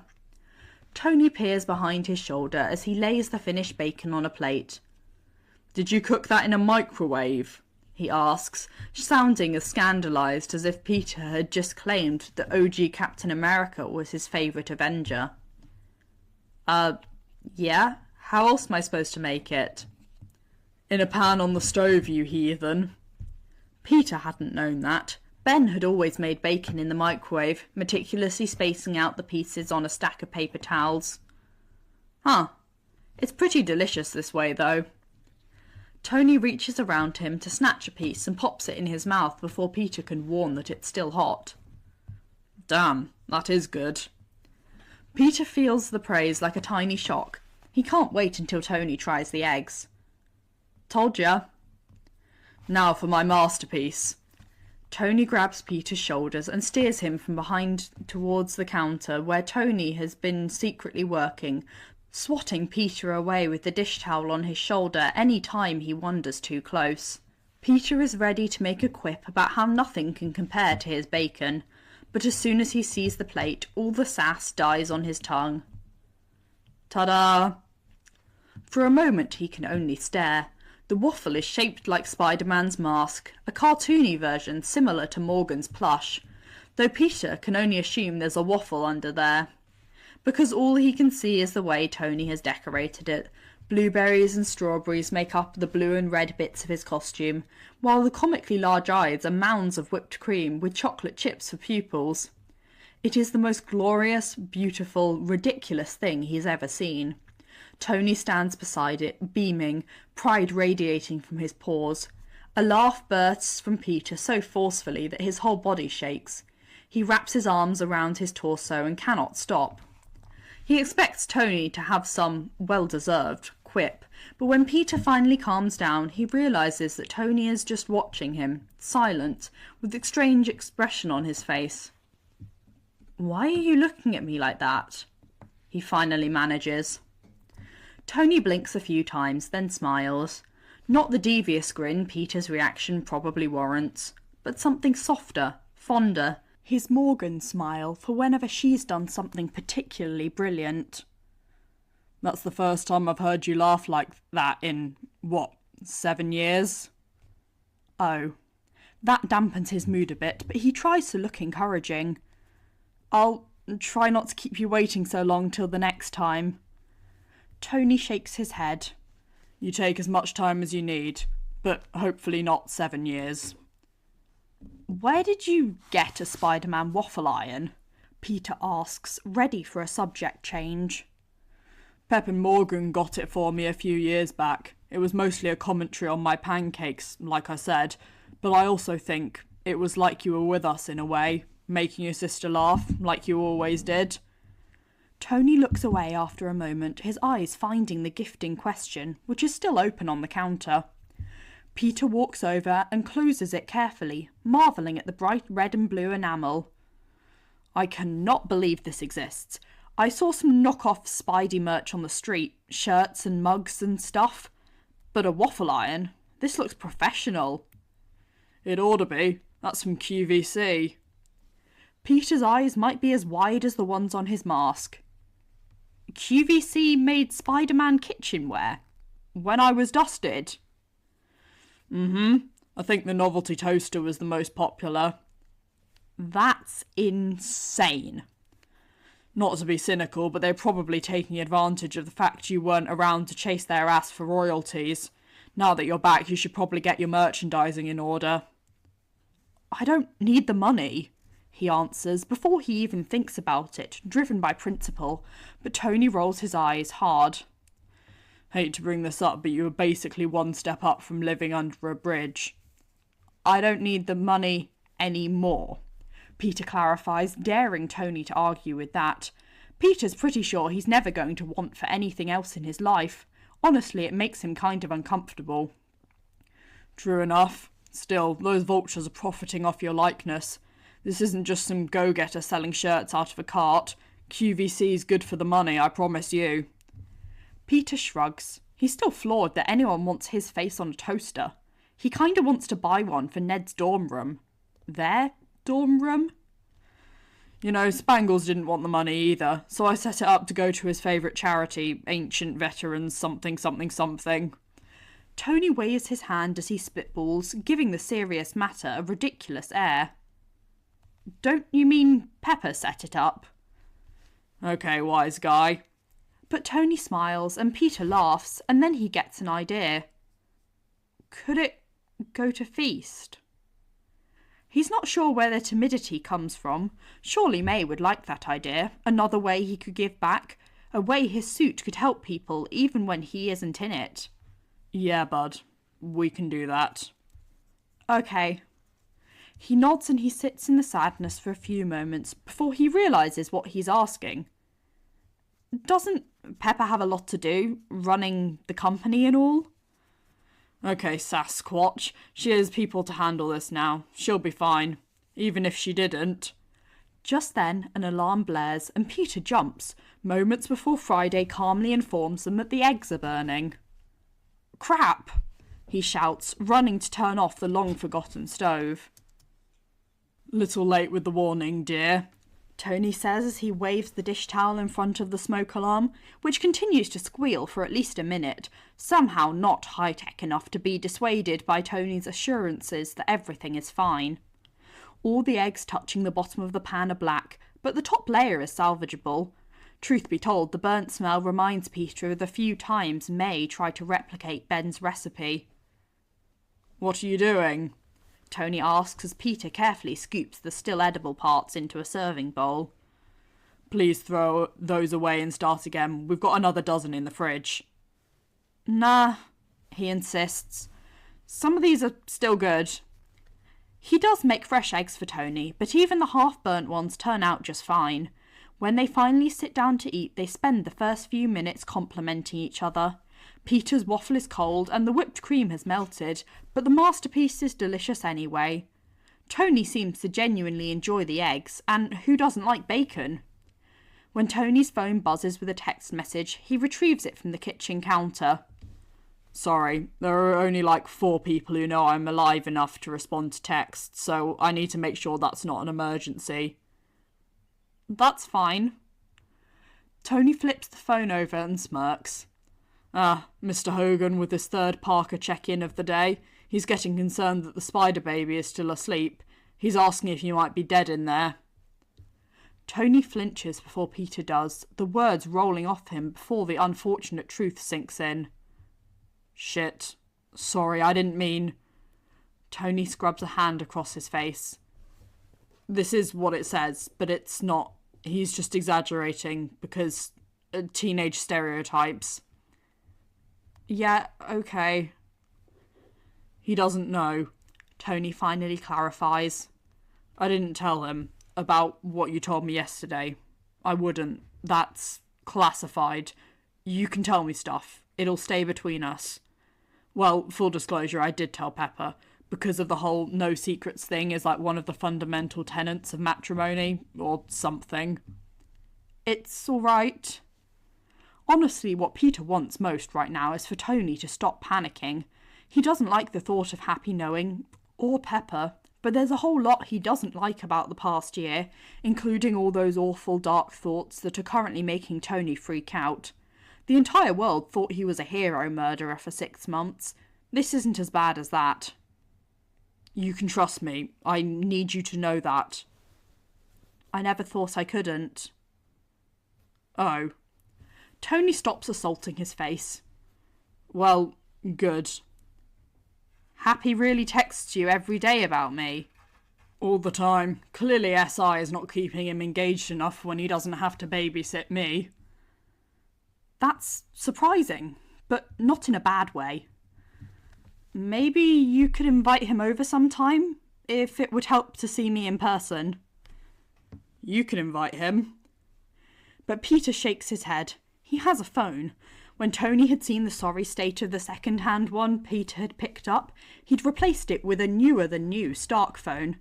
But Peter has primarily used it to look up YouTube videos to help him entertain Morgan. Reaching out to Happy seems like a big step. It shouldn't be a big deal, since apparently Happy wants to see him, but it still feels like a lot. Could you do it? Tony hesitates for a second and then nods. Of course, kid. What about if I invite him to dinner tonight? Is that okay, or too soon? Oh, well, sure, but that's kind of last minute. I don't want him to have to change his plans. Trust me, Hap will be thrilled to drop everything and come to dinner. Clearly he doesn't have anything better to do at work, and the girls won't mind. He's part of the family. Okay, yeah, invite him. Peter's not sure why he's worried about this, but he figures Mr. Stark's plan is a good one. He's got some time to mentally prepare, but not too much that he'll spend days freaking out. Tony looks down at his phone and shoots off a quick text. Done. So what do you say? Lab time? They clean up the kitchen first, so by the time they finally make it out to the garage, they're already well into the afternoon. Tony moves the lawnmower to give them more room to work. "Are you sure you don't want to work on that?" Peter asks, but maybe Tony can sense he's only being polite. What, is carbon-neutral farm equipment not as cool as superhero suits? Because agriculture is one of the largest consumers of diesel fuel. Actually, that is pretty cool. I'm just teasing you, Underoos. SI's agriculture initiatives may be revolutionary, but they're not exactly thrilling. Not like swinging through the air and webbing up bad guys. Fry, bring up the Spider-Man Mark 6. Peter watches the hologram materialise. Tony spins it with a twirl of his fingers. You did some impressive work on the Mark 4, especially considering the time crunch, so I used that as a base to start. We should talk about features before we move to colour scheme. Like I said, everything's negotiable. Well, most things are negotiable. Tony's praise only keeps the pit out of Peter's stomach for a few moments. The more the suit spins, the more nauseous he feels. He thought he could do this, hang out with Tony, tinker and design and engineer without thinking too much about the future. But it all feels fake. What if... He trails off. Tony sways just enough to check him in the shoulder. I'm listening. What if I'm not ready to wear the suit? Then I would say that reveals an extraordinary maturity I wasn't capable of until my 30s. Peter can't help it. He snorts and Tony scowls and amends. 40s. What if I'm never ready? Peter whispers. It'll be another loss, just like his aunt, his uncle, his parents. But maybe Spider-Man's already gone. Maybe the rhino killed him after all. He's just not sure if he puts on a suit that he'll be of any use to anyone at all. For so long, Spider-Man was all he had, but now that he has Tony and Morgan and Pepper, he's afraid that Spider-Man will only put them in danger. He shouldn't give that up for his own selfish gain, just because he needs a family again. He should be strong enough to keep on helping, no matter what. But he doesn't feel strong. Not anymore. Hey. Tony steps in front of him, his hands bracing on his shoulders as he tilts their foreheads together. It's all right, kiddo. Everything's all right. Can you breathe for me for a sec? Had he not been doing that? Peter follows Tony's exaggerated breaths, leaning into him a bit, and their hearts settle together. Feeling better? Mm-hmm. Peter hums, too glad to be close to Tony to be properly embarrassed. Then listen to me, okay? Just listen before you start arguing. I don't care if you never get in another Spider-Man suit. That's not what you and me are about, you hear me? My kid is Peter Parker, not Spider-Man, and nothing can ever change that. Certainly not Spidey's retirement. I will love you no matter what you decide. Probably he wouldn't have believed that back before Thanos. Probably Tony wouldn't have said it then. But Peter does believe it now. After everything in these past few weeks, this past day especially, Peter knows Tony loves him, and not just the helpful mutation in his DNA. But it's so damn selfish to give up Spider-Man just because he knows that's true. But if I give it up, then all those bad things that happen, they're not on you. Tony cuts him off so fiercely that Peter just stops. Tony falls back on his heels and puts some space between them, but he reaches out and cups Peter's face so he cannot look away. You gotta listen to me, Pete. I admit I was impressed by your whole responsibility speech when we met, but maybe I should have been concerned. Your unflagging moral compass is something that I love about you, but sometimes it scares the shit out of me. It's good that you want to help people. Doctors want to help people. Firefighters want to help people. But they take days off. They go on vacations with their family. Eventually they retire. And they don't blame themselves for each person they can't help because they were living their own life. You can't either. It's not your responsibility to derail every crime in Queens because you're super strong and super sticky. You can stop whenever you want to, whenever you need to, and that's not the wrong choice. What's wrong is to push yourself until you break out of some kind of hero complex or misplaced guilt. Peter would look away if he could, but Tony's grip is firm. Tears prick at his eyes. Are you hearing me, kid? And Peter doesn't know. There's a logic to what Tony is saying. A cool, wonderful logic that he wants to grab hold of because it means he's not a failure. But it's counter to everything he's thought for so long. To the drive that's kept him going after Ben's death, after May's. Tony doesn't understand how much Peter has to atone for. How he's already failed two of the people who matter the most. Maybe. Well, that's a start, but I'm going to keep saying this until it's a solid yes. Because I know Peter Parker is destined to do much good in this world, with or without Spider-Man, and I can't wait to see it. Peter nods. He takes a deep stuttering breath and tries to believe Tony. Okay. I'm proud of you, kid. Tony says with a soft smile, dropping his hand to squeeze Peter's shoulder. Peter ducks his head, feeling the blush rising on his cheeks. You say that a lot. And I always mean it. Peter thinks that will be it. Peter will pull himself together and they'll move on, finally working on the suit. But suddenly Tony looks a bit uncomfortable. Icy fear trickles down Peter's spine, and his spider side cannot handle the cold. Tony clears his throat before continuing. My old man never said he was proud of me. Not when I graduated high school early or went to MIT at 15. Not when I built my first circuit board or robot or missile. Never said he loved me either. Not once that I can remember. So I figured he wasn't, and he didn't. There's a different type of ice running through Peter's veins now. Antifreeze or insecticide, something chilling and toxic and terrible. How could Tony's own father have been so cruel? It wasn't fair. He didn't deserve that. It wasn't until he'd been gone for decades that I found evidence that he was proud after all. He just didn't know how to say it. Tony scrubs a hand over his face. Peter grabs his other one, holding on tight. He had this saying, "Stark men are made of iron."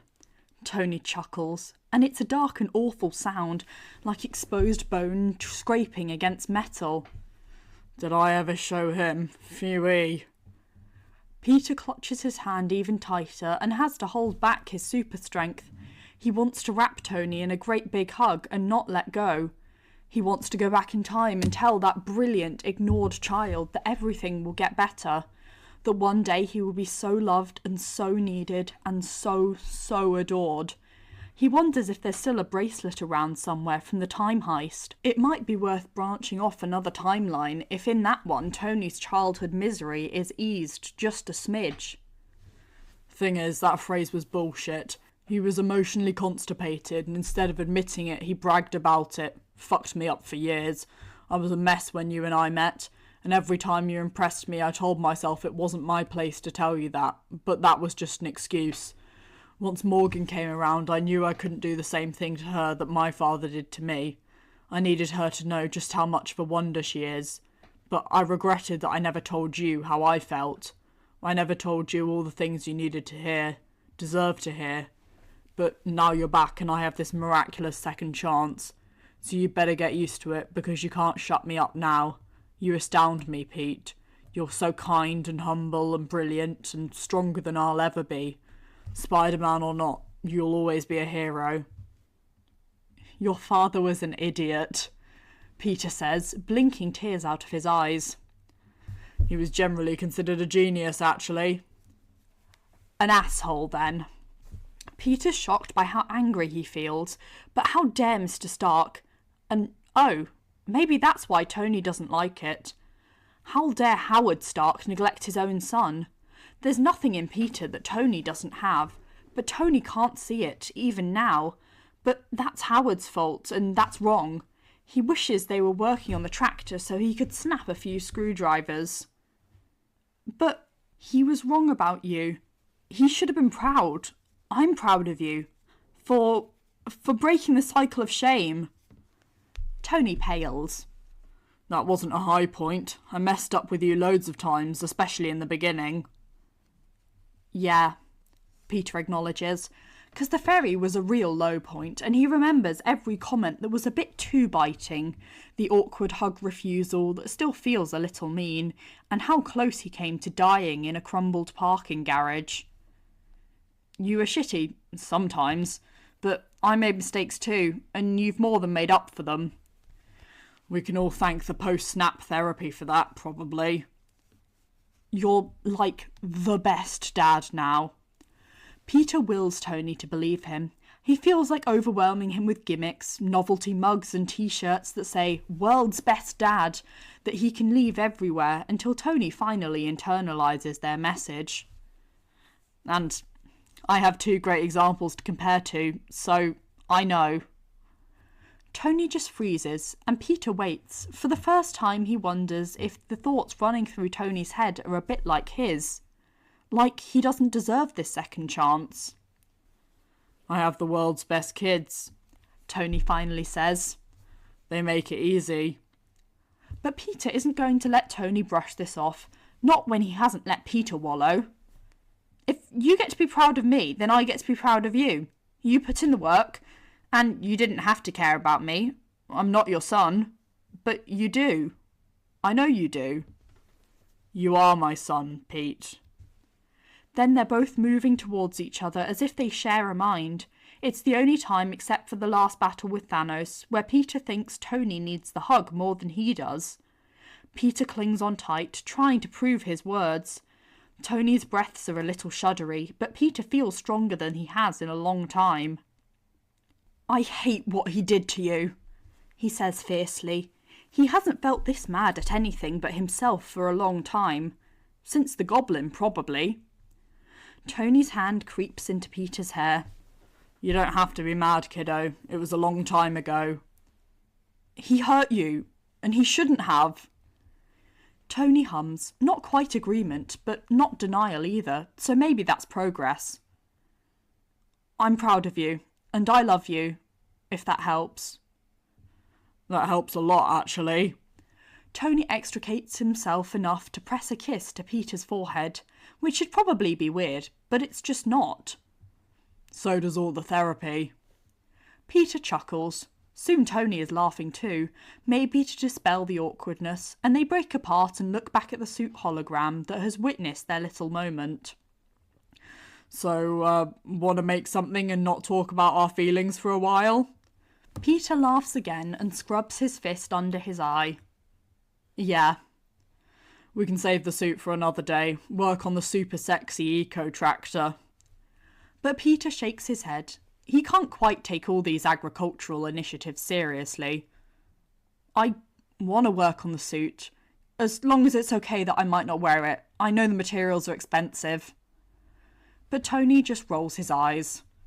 There are far worse ways to blow a few million.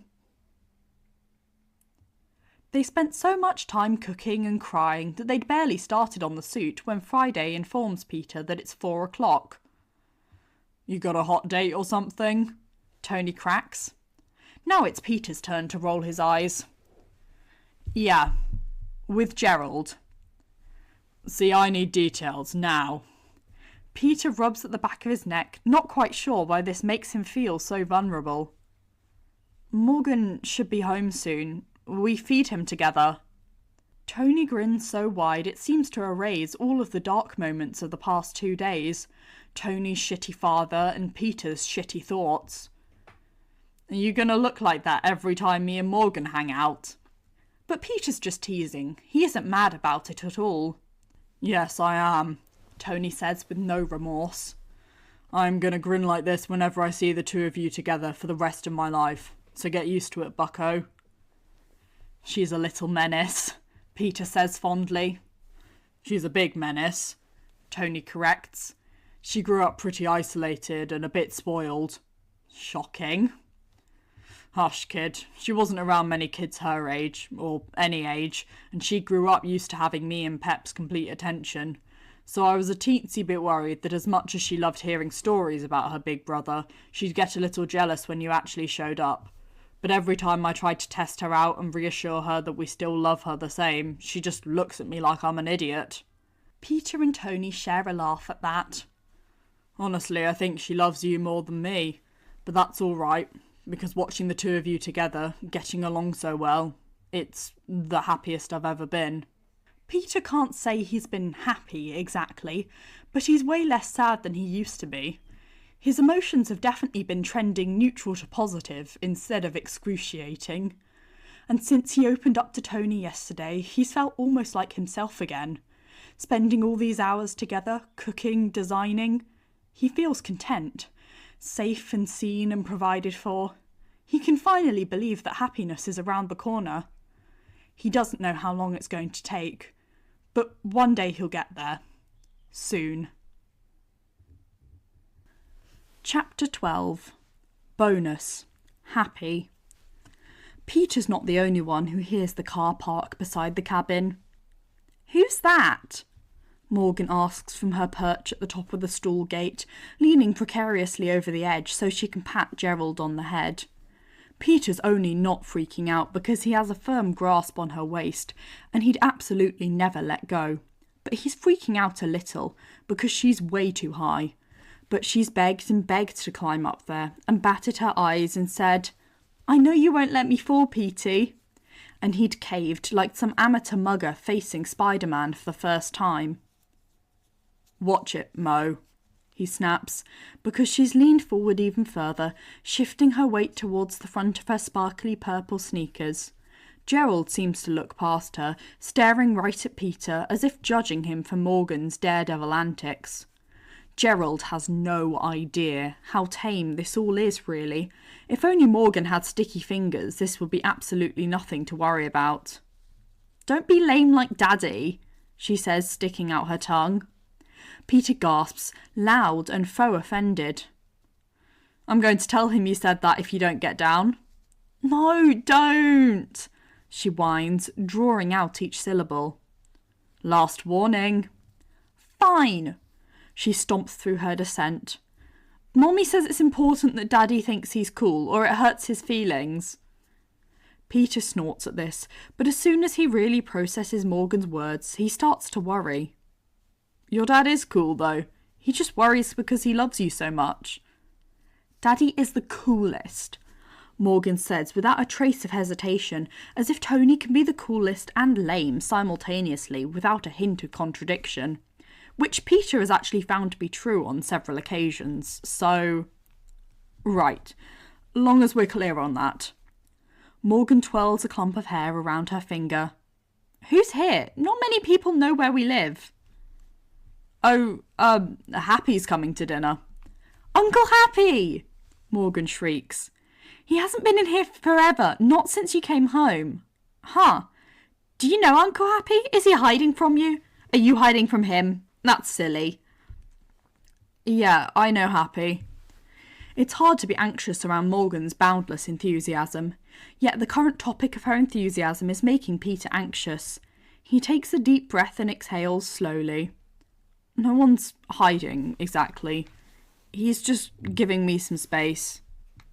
"Space is dumb. Families should be close together, unless you're flying through space in a spaceship. That's awesome. Unless you forget to bring fuel. That's dumb." Peter giggles despite himself, wondering if someone accidentally gave Morgan straight sugar during snack time. "Yeah, you're definitely going to give your dad a complex." "What's a complex?" Peter holds out his hand and Morgan takes it. When she laces their fingers together, something inside Peter settles. It's going to be all right. However this goes with Happy, tomorrow at 4 he'll be back in this barn with Morgan and Gerald. Peter hasn't disappointed her yet, and he's going to do his best not to. Means he doesn't like to think about space, but you like to bring it up. Morgan swings their arms between them as they start towards the house. "We gotta face our fears, that's what Mommy says." God, he loves her. This pint-sized package of sunshine and sass. When he was younger, Peter had hoped in vain for a sibling. Morgan is way better than anyone he'd imagined, and he appreciates being old enough to realise that. "On that note," he says, slowing so much that she's practically dragging him forward. "Once you say hello, do you think you could go in the kitchen and help your parents? Maybe set the table? I need to talk to Happy alone." "To face your fears?" she asks, without judgment or guile. Peter's surprised that she's old enough to make that connection, but he shouldn't be, considering who her parents are. "Yeah." "Okay." She pulls his hand up to her mouth and smacks a kiss across his knuckles. "Be brave." Then she drops his hand to throw open the front door and go tearing through the foyer and into the living room, shrieking, "Uncle Happy!" Happy's eyes go past her, just for a moment, to see Peter lingering in the hallway. But then he scoops Morgan up and settles her on his hip as if it's easy, normal, even though it's so abnormal that Peter just stares. Morgan is all big gestures and sloppy kisses, and Happy takes it in stride, even seeming to listen attentively. She throws her arms around his neck, kisses him on the cheek, and then declares that he should let her down because she needs to set the table. Once she's back on the ground, she looks at Peter, flashes him 2 thumbs up and a smile, and then races towards the kitchen. Peter says eloquently once they're alone. Hey.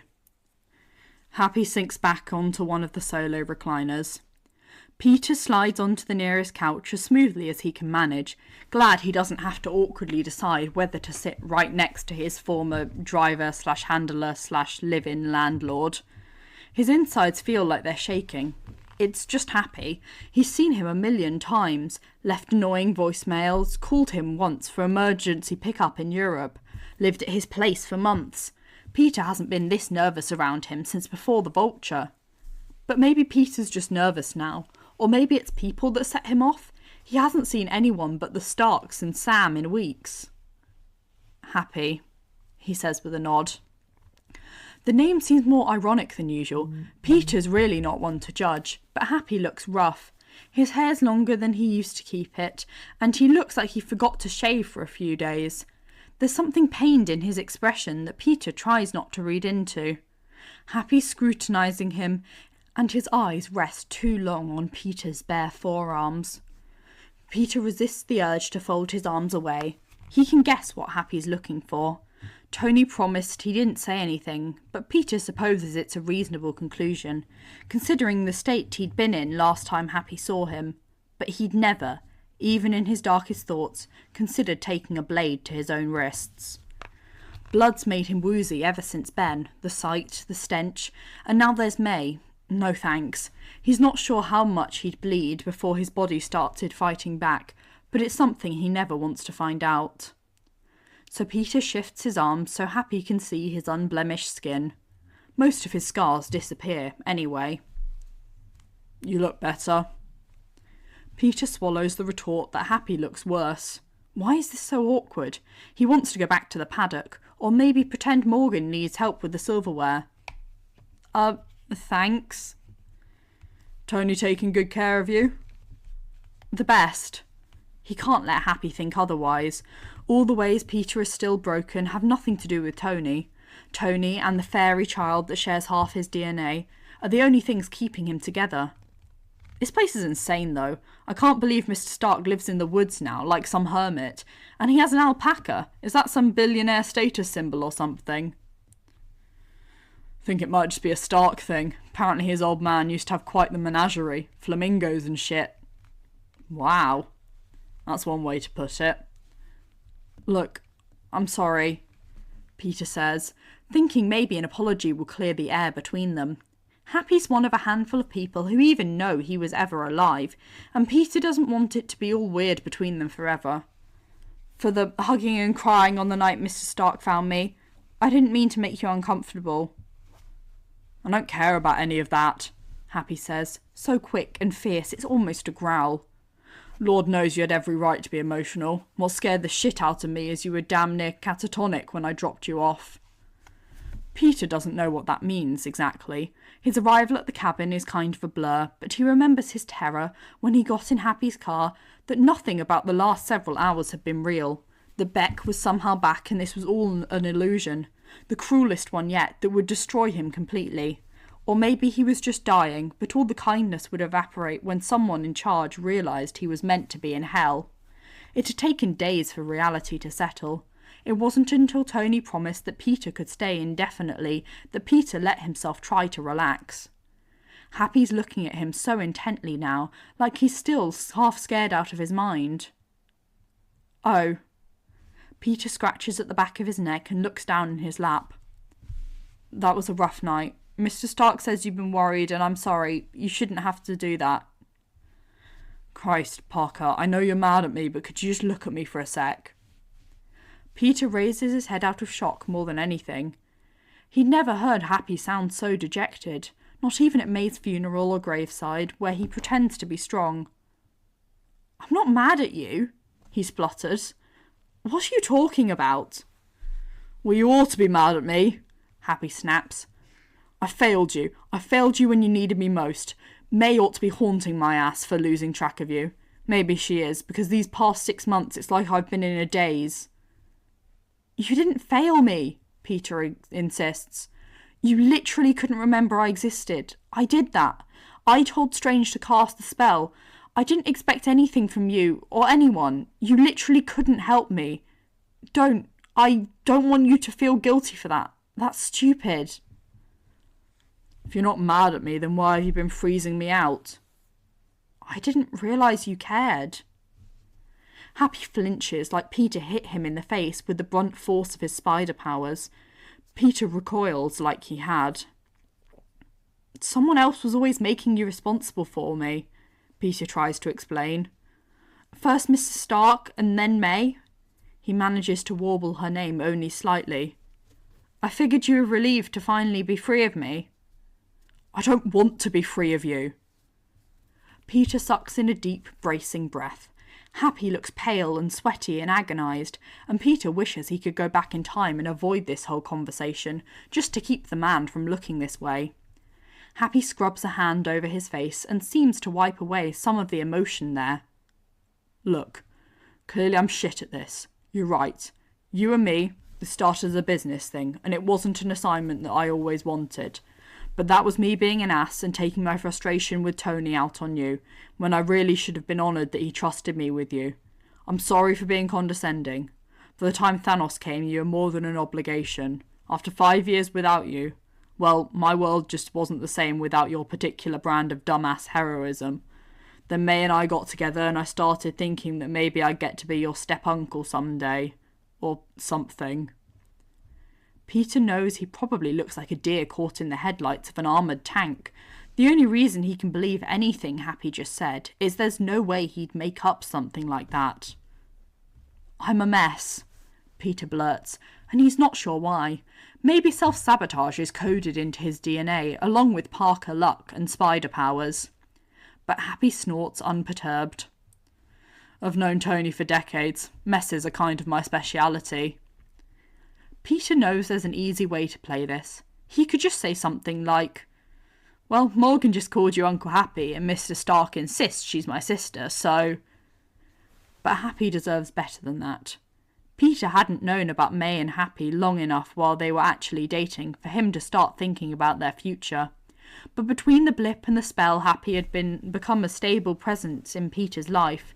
Under his gruff exterior was a good guy, loyal and dependable. And Peter needs people to look out for him. That's what Sam said. Peter wants people to look out for him. He also wants Happy to stop looking so sad. So he says, "Ben was the one related to my father, but May didn't stop being my aunt when he died." He lets that sink in a little, waits until Happy's looking right at him before he goes on. "I kinda needed all the help I can get, so if you wanted to think of yourself as my uncle, I wouldn't mind." Happy takes too long to respond. "Really?" he finally asks. Peter's answer is immediate. "Really?" Truth be told, Peter's never really seen Happy, hence the ironic nickname. But the expression that crosses his face now seems pretty damn close. "I'd like that," Happy smiles, and something settles in Peter. He can't recall why he was so worked up in the first place. "And if you ever need a break from all the insanity here, or just want to spend a night in the city, you're welcome at my place any time. I got a new apartment, so there's not... memories." Peter decided to glide right past that heartbreak with humour. "You petitioning for joint custody or something?" But Happy pales so fast Peter is almost offended.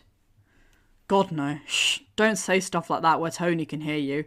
He's more jealous than a crazy ex-girlfriend. If you're listening, boss, I am not trying to steal your spider kid." "Don't you think you're overreacting a little?" "No, I do not. You're already spoken for. That's been made abundantly clear." Peter tilts his head, opens his mouth, closes it again, ponders, finally manages. I don't know what to say to that. He doesn't want Tony and Happy fighting over him. The idea is ridiculous. But Tony has bought up a lot of stock in ridiculous. Although Peter doesn't entirely hate the idea that the two of them would even want to. It's unnecessary, but just... They care about him so much. It makes him warm in a way that makes him want to squirm in his chair, but also hold on to them and never let go.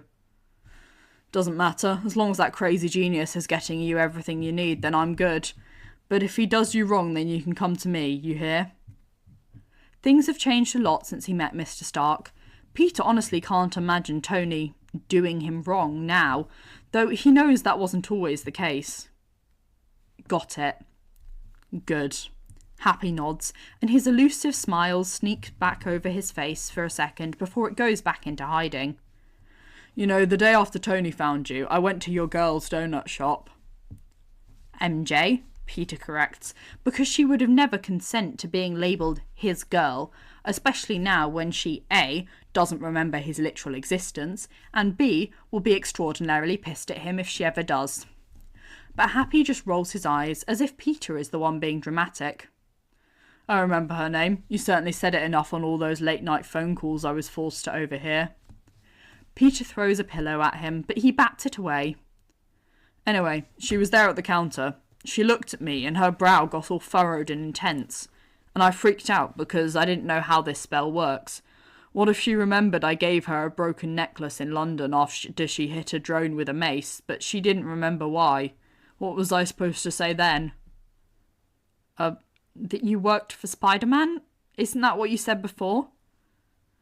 I didn't say that. That obnoxious kid said that. His name I don't know. Peter rolls his eyes and doesn't tell him. So, what did you do? I got my coffee and got out of there. Michelle is terrifying.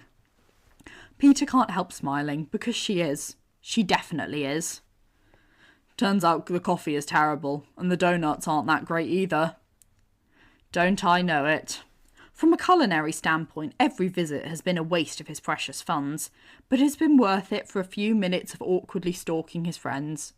None of that explains why Happy is telling him this story. Why'd you go there? Happy looks down at his lap. I guess I couldn't believe that everyone had forgotten. Some part of me hoped I'd walk in there and she'd yell at me for not taking better care of you, or I'd find you there at the counter laughing with Ned like none of this had ever happened. And wasn't that the same reason Peter had gone back time and time again? The shop might as well have been on Insanity Alley. Nope, they don't remember me. You gotta tell them. Happy's response is immediate, forceful, as if he can't see the complex web of reasons why Peter probably shouldn't, possibly can't, maybe doesn't want to. Peter drops his head into his hands, wonders if he'll ever be strong enough. MJ's going to be so mad, he says, his voice muffled. I deserve that. He knows that. I can take it. He hopes that's true. But Ned, he's going to be so hurt, and that's so much worse. A sob works his way up his throat. He doesn't let it out, but it nearly chokes him. I promised I'd find him and tell him, and I didn't, so now half his life is missing. So give it back. It's not that simple. Seems like it is. Peter wraps his arms around himself and forces himself to look Happy in the eye. So much has changed. I changed, and not for the better. Maybe they won't like who I've become. Those kids have seen you through some pretty crazy shit. They didn't bat an eye when Mysterio was going after them in London. Michelle handled it better than I did, honestly. Knowing all that, they chose to stand by you through everything that happened after. They'd choose that again, if you let them. They shouldn't have to. They deserve to have a normal life. What if they don't want a normal life? What if they want you? Peter just kind of groans, because they shouldn't. He's like a grenade that might explode at any moment. He just wants them to have all the things that he can't, to be safe and happy with careers and families instead of enemies and regrets. Shouldn't it be their decision? Yes, MJ's voice says in his head, still so clear after all this time. That's why she'd be angry, and she has a right to be. She believes so strongly that no one should take someone else's agency. He'd done it anyway, and he's not even sure that he's sorry. If time repeated, he'd even make the same choice. I'll think about it. It's all he can manage right now. He swipes at the tears that have fallen. He does wish he could see them, of course he does. He wants to go back to the way things were, those 2 blissful weeks between Europe and his unmasking, when there were no secrets between them, but the world hadn't turned against him yet. But he can't. That isn't how it works. Geez, sorry, I didn't mean to nag. It's not my business, really. I just think they'd want to know, and you deserve to have them back. He doesn't. But oh, is it a nice thought. It's okay. Peter sniffs. I brought you some stuff, Happy says, looking relieved to change the subject. He reaches for a duffel bag beside the chair and tosses it to Peter. Peter recognises the bag. It's his, one of the ones he'd brought with him to Happy's when he and May had fled their home. I went back to your apartment, and I use that term loosely because I think that place was actually a closet. Fixed the window Tony broke. Mopped up all the blood so it didn't look like you killed someone in there. I grabbed a couple of your things. I didn't want to pour through all your stuff, but I didn't want to leave anything that could connect you to Spider-Man in case your landlord dropped by. Thanks, Happy. Peter opens the zipper with a quick twitch, and there on top is one of his Stark-era masks. Karen! He shrieks. He fights the impulse to throw the mask on right then to talk to her, because that would be rude, but he needs to thank her for saving him when he was certain he was beyond help. Now he can, as soon as he has a minute alone. I've never been so glad that Tony's a ridiculous mother hen. Yeah. Peter traces the eyes on the mask before laying it on the couch beside him. He pulls out his homemade mask next, his other suits, his sad GED textbook, dog-eared and second-hand.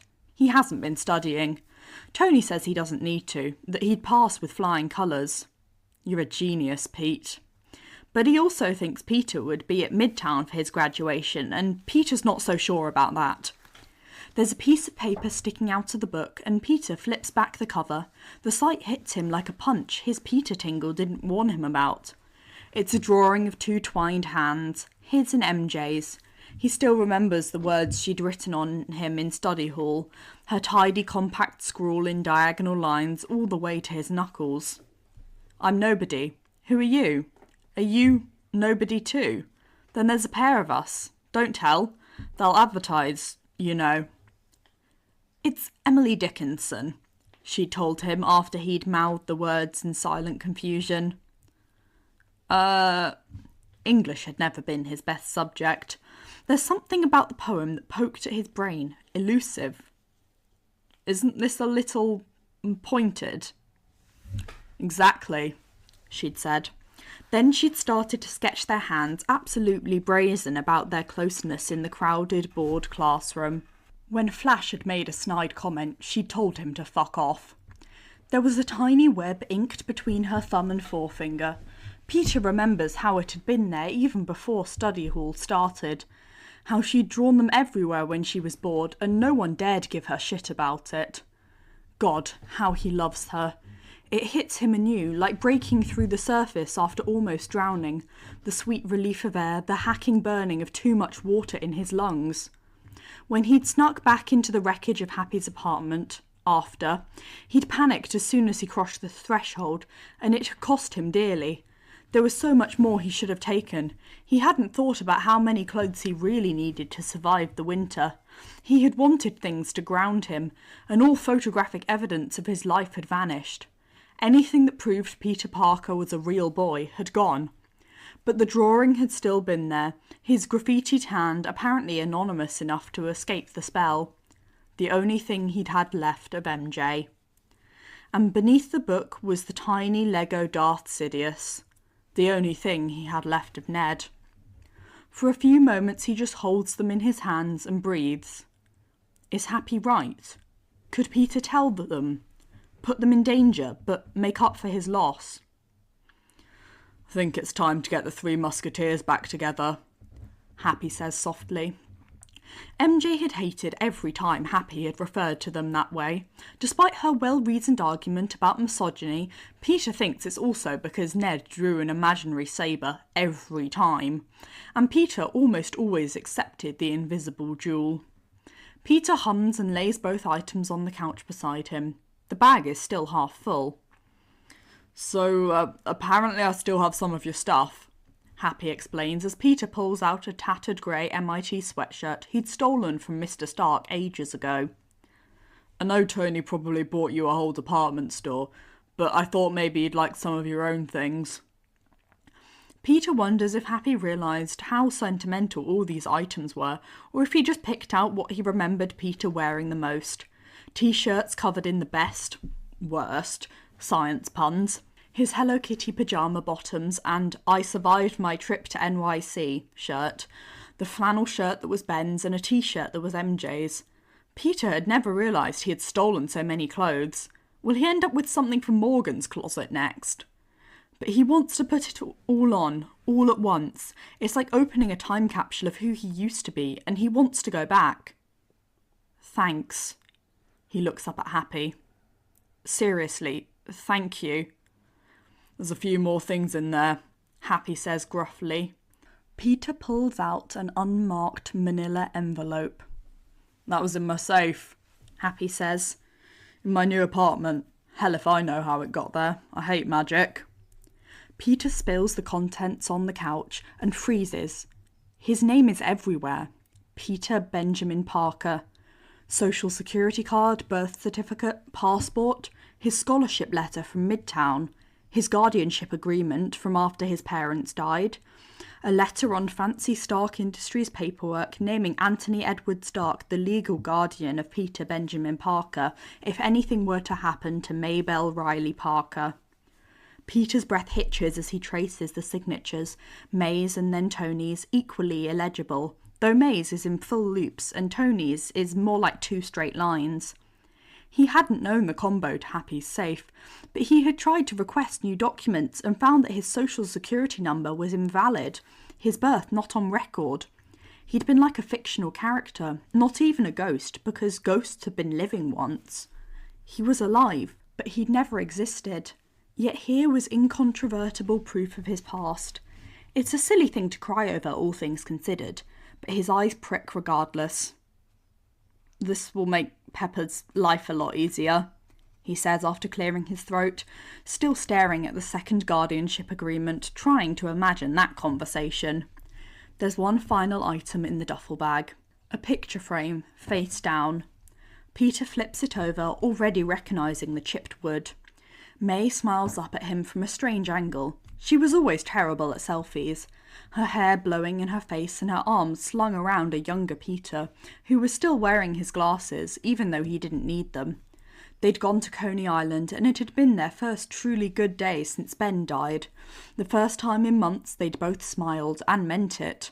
May had given Peter the picture on his next birthday, to remind him that even after the worst stuff, good days would finally come.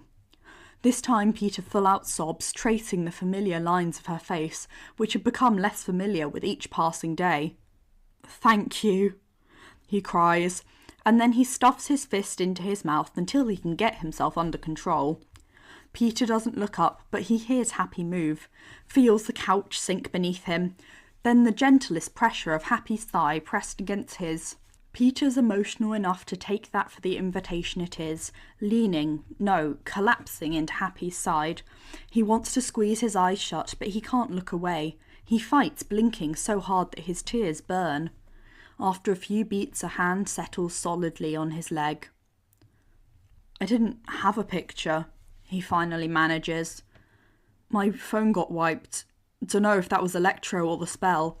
I looked up her obituary once, but I couldn't do that again," he hiccups. "Christ, kid," Happy swears, his grip tightening. "I'm so sorry." He's always been a steadying presence, and now is no different. Peter feels the misery begin to fade. "This is good. This is really, really good. And it is, because even though seeing May again is shredding his heart, it's undoubtedly better than not seeing her again. There is proof now that she existed, not just as beloved feast organiser, but as Peter Parker's beloved aunt. Maybe now isn't the time to give you this. Peter follows Happy's gaze to a second duffel bag, his heart suddenly racing. What's in there? He stutters, twisting to get a better look. I went through her stuff again, picked out a few things I thought you might want. The rest's in storage. You can either go through it when you're ready, or not. Either way, I'll keep it safe. But maybe this was enough for today. But Peter shakes his head. I want to see. He's more certain about this than he's been about nearly anything in so long. If there's pieces of May within reach, then he needs to grab them. He's been without her guidance for too long. Please, Happy. Happy's eyes narrow and he swallows. All right, but if it gets too much, just stop, all right? We don't need to do this now. But Peter needs to do this now. He nods and Happy drops the duffel on the couch and settles back next to Peter, not touching, but just within reach. Peter takes a deep breath and then throws open the zipper. The first thing he sees is a burst of goldenrod. He pulls in a shuddering breath as he pulls out an oversized cardigan. Oh, he squeaks, and then presses it to his face, not caring that Happy is right there watching.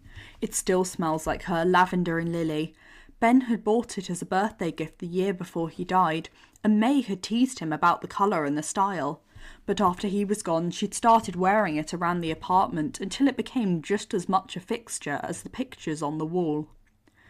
Beneath it is the fleece blanket she always cuddled under during movies, incredibly soft and also smelling of her. It's a constant emotional onslaught, but he just keeps going.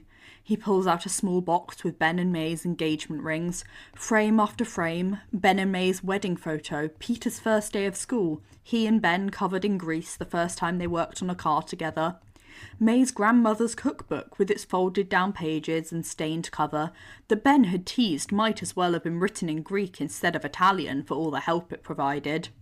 A shoebox with his name on it, filled with report cards, school projects, every card he ever gave to her.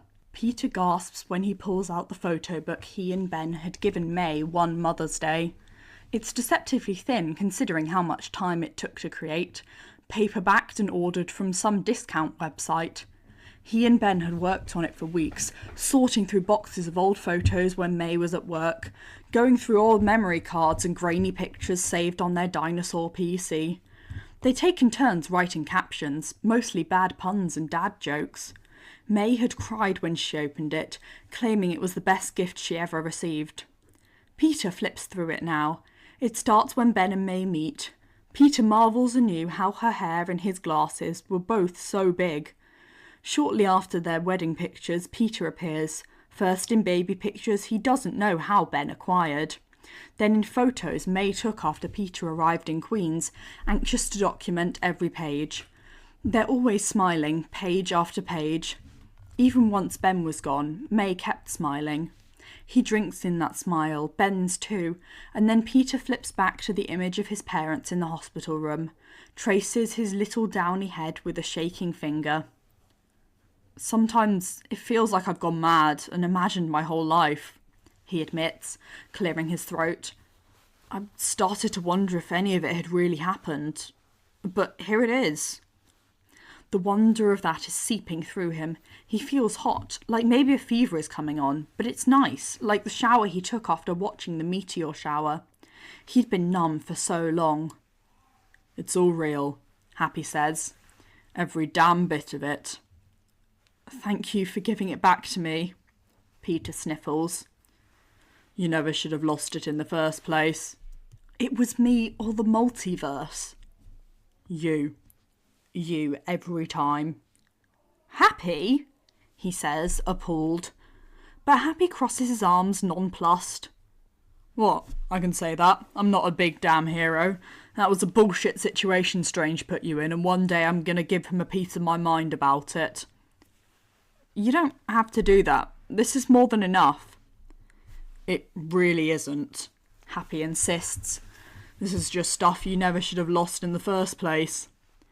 But Peter had never expected to see any of it again. He can't find words to articulate how much it means. He's never had a lot of stuff, never needed it. But this is more than things. It's pieces of himself. Pieces of his aunt and uncle, the Parkers. Not gone and forgotten.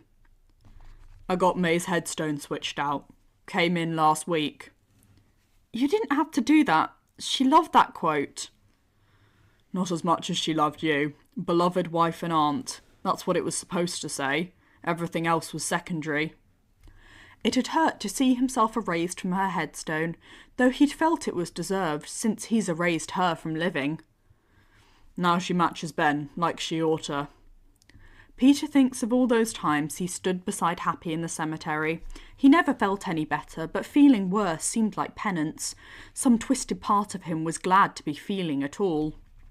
It would be different now. He and Happy could ride together, share their favourite memories, let their tears fall in front of each other without all that toxic masculinity bullshit MJ was always raging about. May would like seeing them together. And Happy wanted to be his uncle. There's one more thing, kid. Unless you want to put it off, I know this has all been a lot. I can handle it. Happy nods. So I was cleaning out my old place and I found something at the top of my closet. He eases off the sofa and retrieves something from behind it.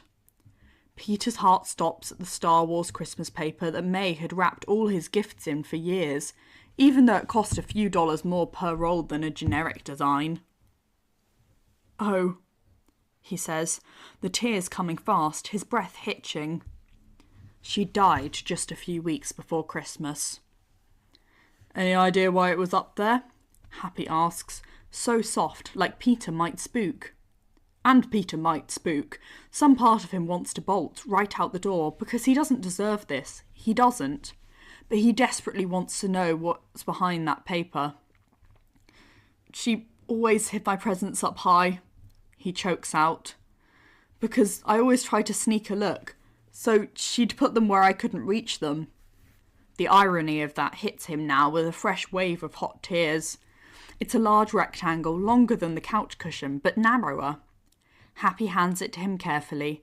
The paper crinkles under Peter's fingers. There's a white envelope taped to the top, with Peter written in May's messy scrawl. Peter traces those few letters with his finger and tries to breathe. Happy sits down right beside Peter so that everything from his knee to his shoulder presses against him.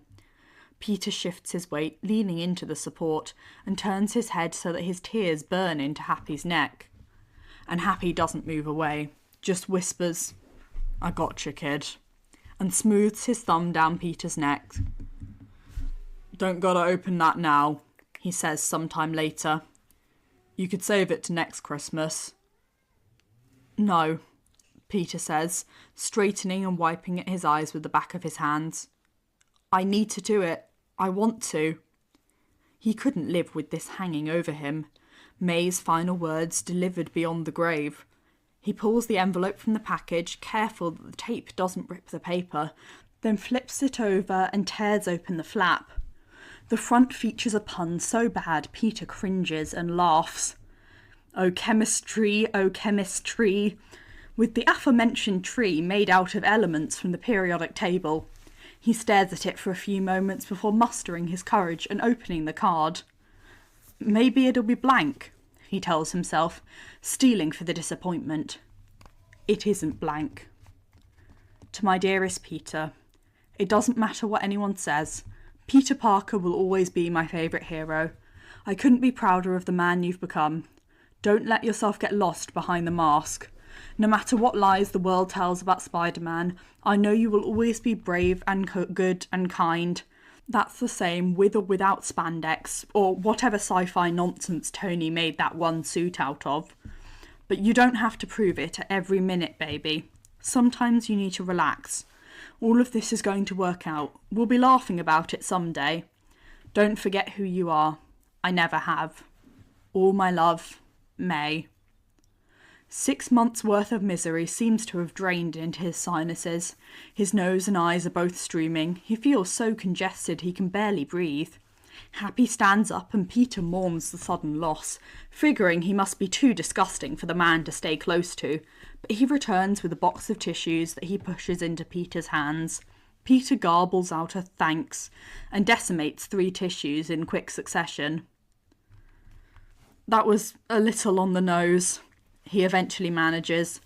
It's like she'd come back to give him a pep talk, but he can't tackle her in a hug or cook her breakfast before a long shift or tell her he loves her. I really miss her. Me too, kid. She loved you more than anything. I just want to make her proud. She was. She is. All you have to do is keep being Peter Parker. She'd want you to live a good life. Do that, I don't think she could not be proud. It isn't that simple, but maybe it's not that hard either. Peter turns to the present, pulling apart the seam with great care, because he plans to save the wrapping too. When the paper finally falls open, it reveals a massive collage frame. Peter beams from every photo, a selfie with MJ at a protest and a selfie with a much younger Ned at a beach clean-up. Peter holding Mr. Delmar's cat that time he'd rescued it from a fire escape. He and May at feast.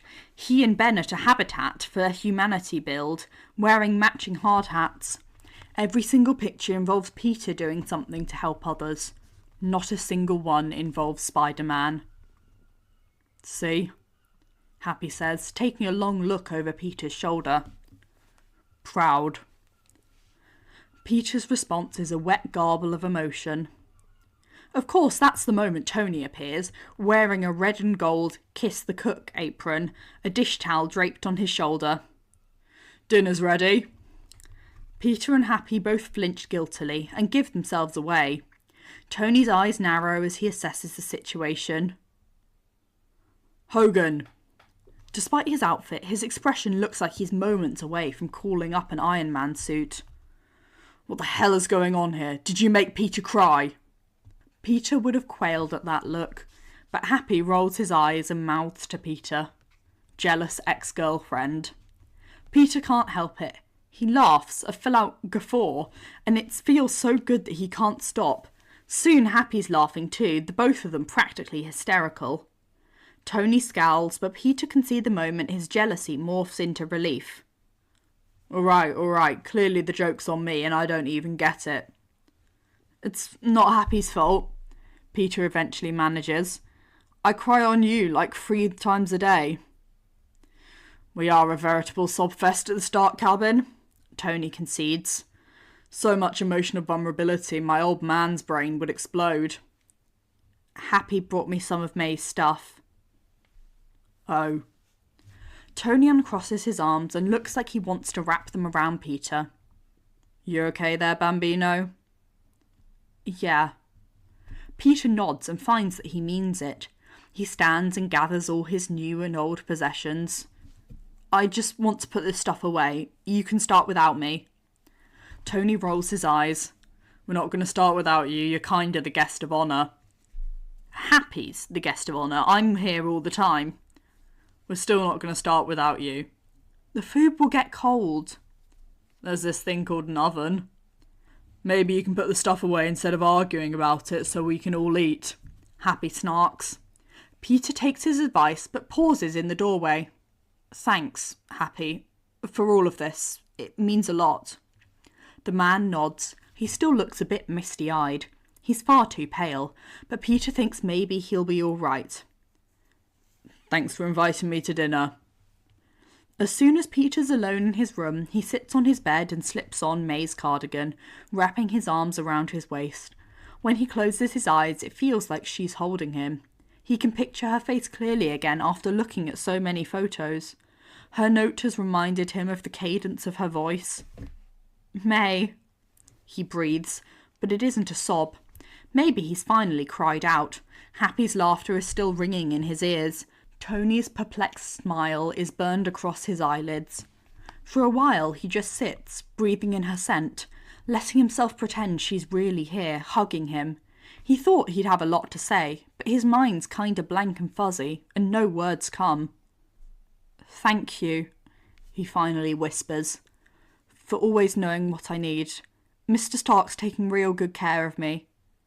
Peter wishes he could see May's reaction to that. She'd probably laugh in Tony's face with a million "I told you so's." He wishes he'd gotten to experience May and Tony trying to co-parent him together. He suspects it would have been hilarious. Say hi to Ben. That loss has faded, though the things Ben taught him haven't. This loss would fade too. Peter uncurls his arms. And don't haunt Happy, all right? It wasn't his fault. He's going to look out for me from now on. He sets the portrait of them on his nightstand and even manages to smile at it. Then he pulls on his mask. Hey, Karen. Her bright voice immediately answers, his HUD lighting up. Peter, it has been 19 days since our last communication. You worried about me? He quips. It's only been a few weeks, but he's forgotten how the mask makes him braver, sassier. Technically, I am unable to worry, but all my protocols were written to ensure your well-being. Given your question the night we last spoke, I was growing increasingly concerned that I had failed in my mission. Sounds like worry to me, Peter snorts. Mr. Stark would make him an AI that's just as much of a mother hen as he is. But you didn't fail. The opposite, really. You saved me. By, calling Mr. Stark. You expressed an unfounded concern that Mr. Stark would not provide assistance. Yeah, Peter says, feeling himself blush. You were right. He didn't remember me, but he came anyway. I do not understand why he wouldn't remember you. That's a long story. Would you like to tell me as I search for some crime? Actually, we're a long way from Queens. I'm not on patrol, and I might not be for a while. Are you injured? Your body should have replenished any blood loss by now. Not all injuries are about blood and broken bones, you know. Are you talking about concussions, sprains, abrasions? He shakes his head, feeling both exasperated and fond. Nah, more like mental stuff. I just need a break for a while. Tony says it's okay. But for the first time he's certain that a while won't mean forever. He doesn't know when, but he will get back in the suit. But he needs to take care of Peter Parker first. Mr. Stark has programmed me to be aware that mental health is as important as physical health, although these are some of my newer protocols. Between the sweater and Karen's words, Peter feels extremely warm. If you are not about to patrol, how can I be of assistance? No assistance needed. I just wanted to let you know that I'm okay. Thanks to you. There's a strange pause before she finally answers. Thank you for informing me. It was my pleasure. Through his cracked open door he can hear Morgan's restless chatter as she threatens to retrieve him herself, and Tony tries to dissuade her. Look, I gotta go, but I'll check in soon. Good night, Peter. Night, Karen. You're the best. For a moment he thinks of every time he'd put on this mask in his lonely apartment, desperate for a lifeline, yet hating himself for grabbing hold. Tony's always been pretty obsessive about giving him parachutes, but he's not in freefall anymore. He takes off the mask and the sweater and lays them side by side on his bed, knowing he's more loved than he can possibly comprehend. Then he flicks off his light and barrels into the hallway and down the stairs. His family's waiting. Chapter 13. Bonus. Pepper Part 2. Peter never means to eavesdrop, but sometimes he can't help it. He'd been out in the driveway saying goodbye to Happy after their family dinner. The Starks had stayed inside to let them shed their tears in private. It would take a while for Peter to get used to the way Happy hugs him like an attacking bear. But as he watches his new uncle's car head back towards the city, he feels soothed, not mauled. Who knew Happy was a teddy instead of a grizzly? As Peter steps back in the cabin, he hears Tony and Pepper doing the dishes in the kitchen. Their voices are quieter than the clanking cutlery, but he can still make out every word. I just wish there was a way I could remember too, Pepper says. I don't want it to be awkward between us because I'm still under the spell. I gotcha, Tony says, but I'm not sure there's a moment with the right soul-crushing gravitas that will jog your memory. You and Pete never spent much time together. That was my fault. I was hiding him away, embarrassed by all the emotional vulnerability I felt every time he flashed those Bambi eyes at me. Peter contemplates standing in the hallway until they change the subject. It's been such a good day, the best he can remember in a long time. But that feels dishonest. He owes both the Starks so much. Pepper has allowed a strange teenager to party crash her perfect family without a single complaint, and he knows how much she hates unsolved mysteries. She'll worry about everything she's missing until she remembers, and she doesn't deserve that. And Peter doesn't want to create any imbalance between Tony and his wife. Peter's less of a problem if everyone knows him. So he slides into the kitchen, trying not to look guilty about the eavesdropping. Actually, there is one memory that should work. Peter rubs at the back of his neck as both the Starks jump and stare. Why wouldn't I remember that? Tony asks once he collects himself. Were you two having traumatic experiences without me? Peter swallows back the bile creeping up his throat. Tony's joking, but nothing about this is funny. He already regrets not waiting in the hall, but he has to do this. You were there, but you were pretty out of it. He looks at Pepper because he can't face looking at Tony when he goes on. You and I, we were both together when Tony... Peter means to say it, or demonstrate, but he can't manage either and just trails off. Oh. Mrs. Stark is too smart for her own good, because she understands immediately. All the blood drains from her face. Nope, Tony says. No way, I'm not making either of you relive that. I can handle it, Mrs. Stark says without hesitation. She's so strong there's no way Peter can admit he's not sure he can. Pep, hun. Tony links their hands together and then glances up at Peter, whose face is probably betraying him. This isn't a good idea. It isn't necessary. It is to me. Pepper's voice is like iron. Peter's heard Tony joke that Pepper is the only person he's afraid of. He can understand how she'd make boardrooms quail. I want to remember Peter. He deserves that. Peter doesn't. Not really. He'd forgo Pepper's memories if it saved them all pain. He doesn't want to remember the day Tony almost died. The day he thought Tony had died. But if this really means so much to Mrs. Stark, then he can relive it. For her. So Peter shrugs. It's okay. Are you sure? Tony asks, scrutinising them both in turn. Are you both sure? Yeah. Peter lies. Christ, Tony swears.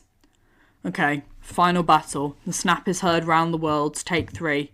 There's got to be some suit footage, right? Friday? No. Peter interrupts, desperate. He knows what happened, but he can't see it again. It had been hard enough to live through once. When he'd been more in love with the idea of Tony than reality. It had been endlessly cool that Tony Stark had taken him under his wing, building him a suit and sharing his lab and offering begrudging advice every time Peter ended up in the med bay. Occasionally Peter had imagined more. Casual superhero team-ups. Mr. Stark unexpectedly showing up to his career day and bragging about his favourite intern. A hug that wasn't just him being needy and Mr. Stark being awkward. But all that loneliness had been largely in his head. Until he died and resurrected and found Mr. Stark on that battlefield, and it had been Tony who was needy, Tony who was staring at him with raw emotion and clinging on to him with strange, desperate affection. There had been way too much going on for Peter to understand what had changed, but he'd been excited to save the world so that he could find out. But then Tony had died, or so Peter had thought, saving the world but sacrificing himself. And the only way to make sense of Mr. Stark's erratic behaviour was to listen to Pepper and Happy's melancholic musings about how much Tony had cared about Peter. But there was something still missing from their stories. It was like watching a YouTube video through a phone screen cracked in 3 places. All the good parts were obscured. So Mr. Stark had cared, and Peter didn't find out until he was dead? Peter hated himself for being selfish, but that sucked so much more than if he hadn't cared at all. But now Tony is back, and his crazy, irrational love is the only thing holding Peter together. He doesn't understand it, but it's undeniable, and he can't deny that he loves Tony right back.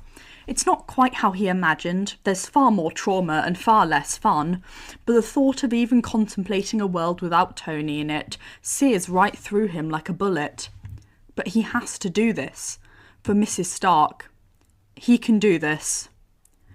But he can't see Tony's burned and broken body, watch his reactor flicker and die as the light fades from his eyes, listen to his heart stutter and slow and stop. His memories are bad enough, but they've begun to blur with time and repeated proof of Tony's survival. He can't watch the suit footage, raw and real. None of us want to see that, Peter says, trying and failing to keep his voice steady. He hopes he doesn't sound as miserable as he feels. But I remember, I can narrate. That should be enough, right? Tony's squinting like he's trying to peer into Peter's brain. I don't know, but we can try it. Are you really okay with this, Peter? Pepper asks. She reaches out and lays a soft hand on his forearm.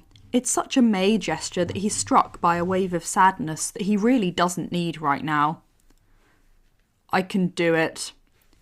He stares off into the middle distance, trying not to remember the ash and the air, the way that the aliens had stank when they died, all the ozone and blood and the way his head had been ringing from the toughest fight of his life. All his sense had been going haywire, everything too much. He takes a deep breath, holds on to it for a few moments. Let's go. So, Colonel Rhodes was the first one to find Tony. After. They had a little moment and then I got there and I was in my Iron Spider suit, so you probably remember Spider-Man was there, but I took my mask off. I told Tony that I was there, that we had won, that I was sorry. He's sorry now. So sorry, and he's not even sure why. Then, Pepper, you came up behind me and squeezed my shoulder and just, held me for a second, because I was kind of losing it. Then you talked to Tony and you told him he could rest. Then his arc reactor went out and his heart stopped. Peter sniffs once, trying to clear his throat. Then he barges on.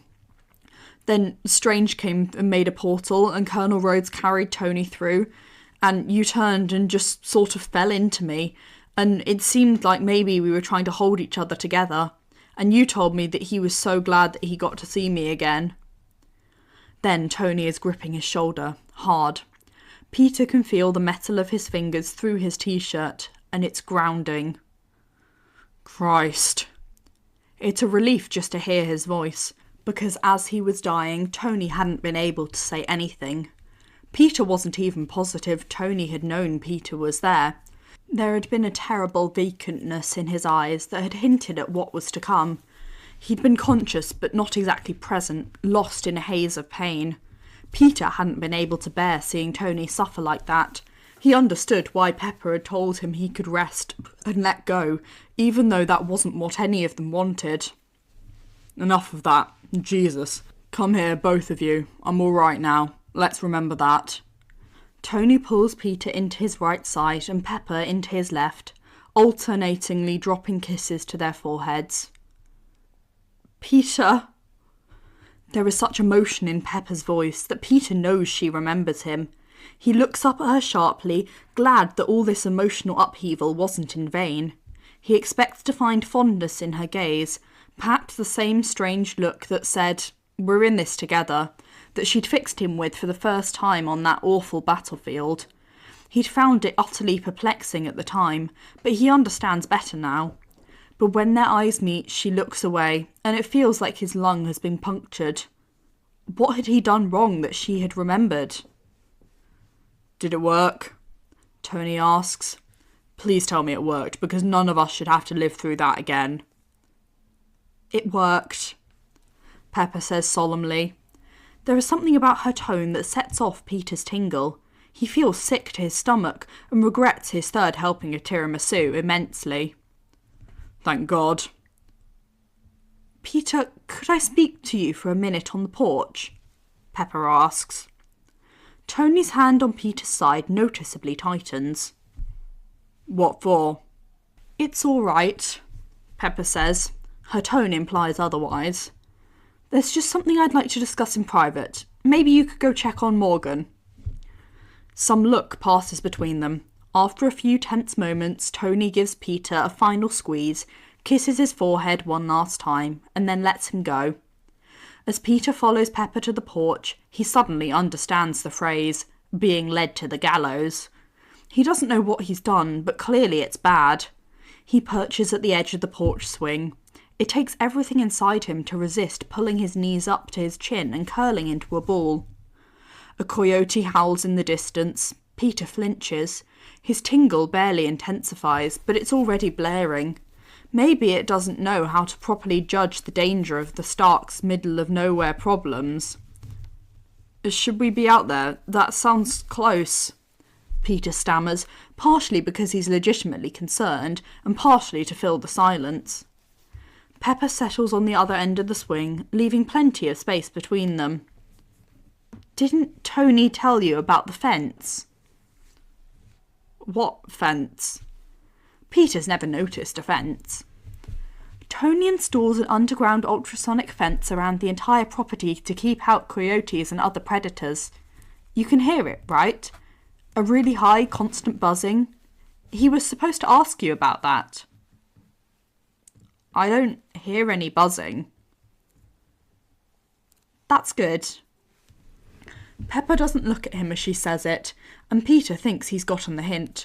The truth hits hard like a train, and he knows how long that agony will linger. Pain radiates when he tries to take a breath. Pepper doesn't want him here. Peter can't cause trouble for the Starks. He's going to have to go.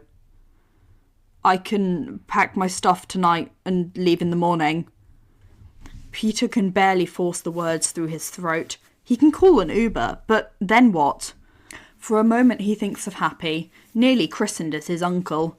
Just a few hours ago, he'd told Peter he could stay. Sure, it would remind him of the time he spent at Happy's place with May, but otherwise it wouldn't be so bad. They knew each other's habits. But Tony would be jealous, and Peter can't do that to him. To Happy. To either of them. But because he's going to have to leave without explaining why, so that Tony doesn't blame Pepper. He can say that he misses having his own space, that the city needs Spider-Man, that he's feeling smothered, overwhelmed, but he can't say that he'd rather spend time with Happy, because it would drive Tony crazy.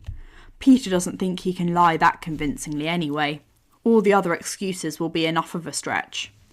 Peter will have to go it alone. He's done it before. He should be able to manage.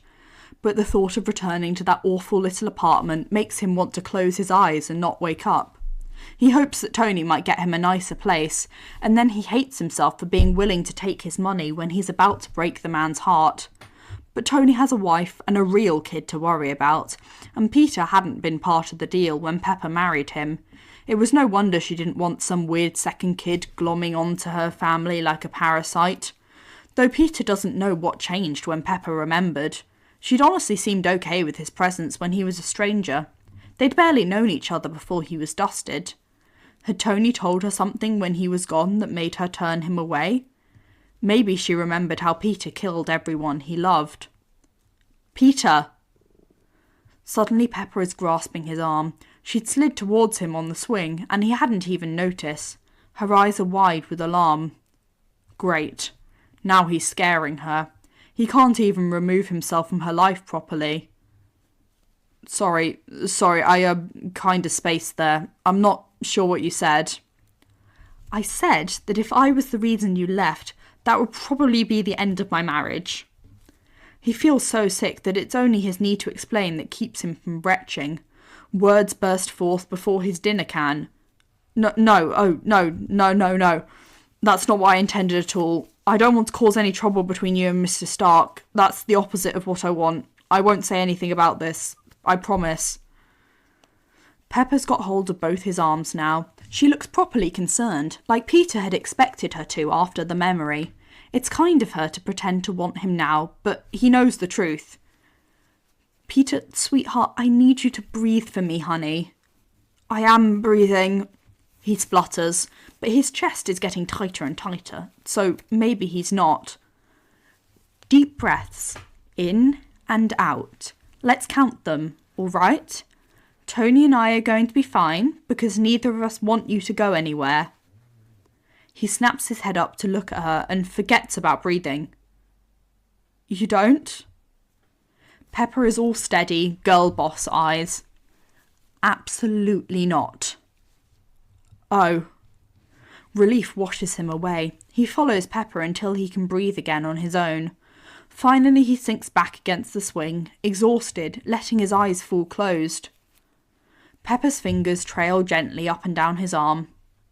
I'm sorry I made you think you weren't wanted, Peter. That wasn't my intention.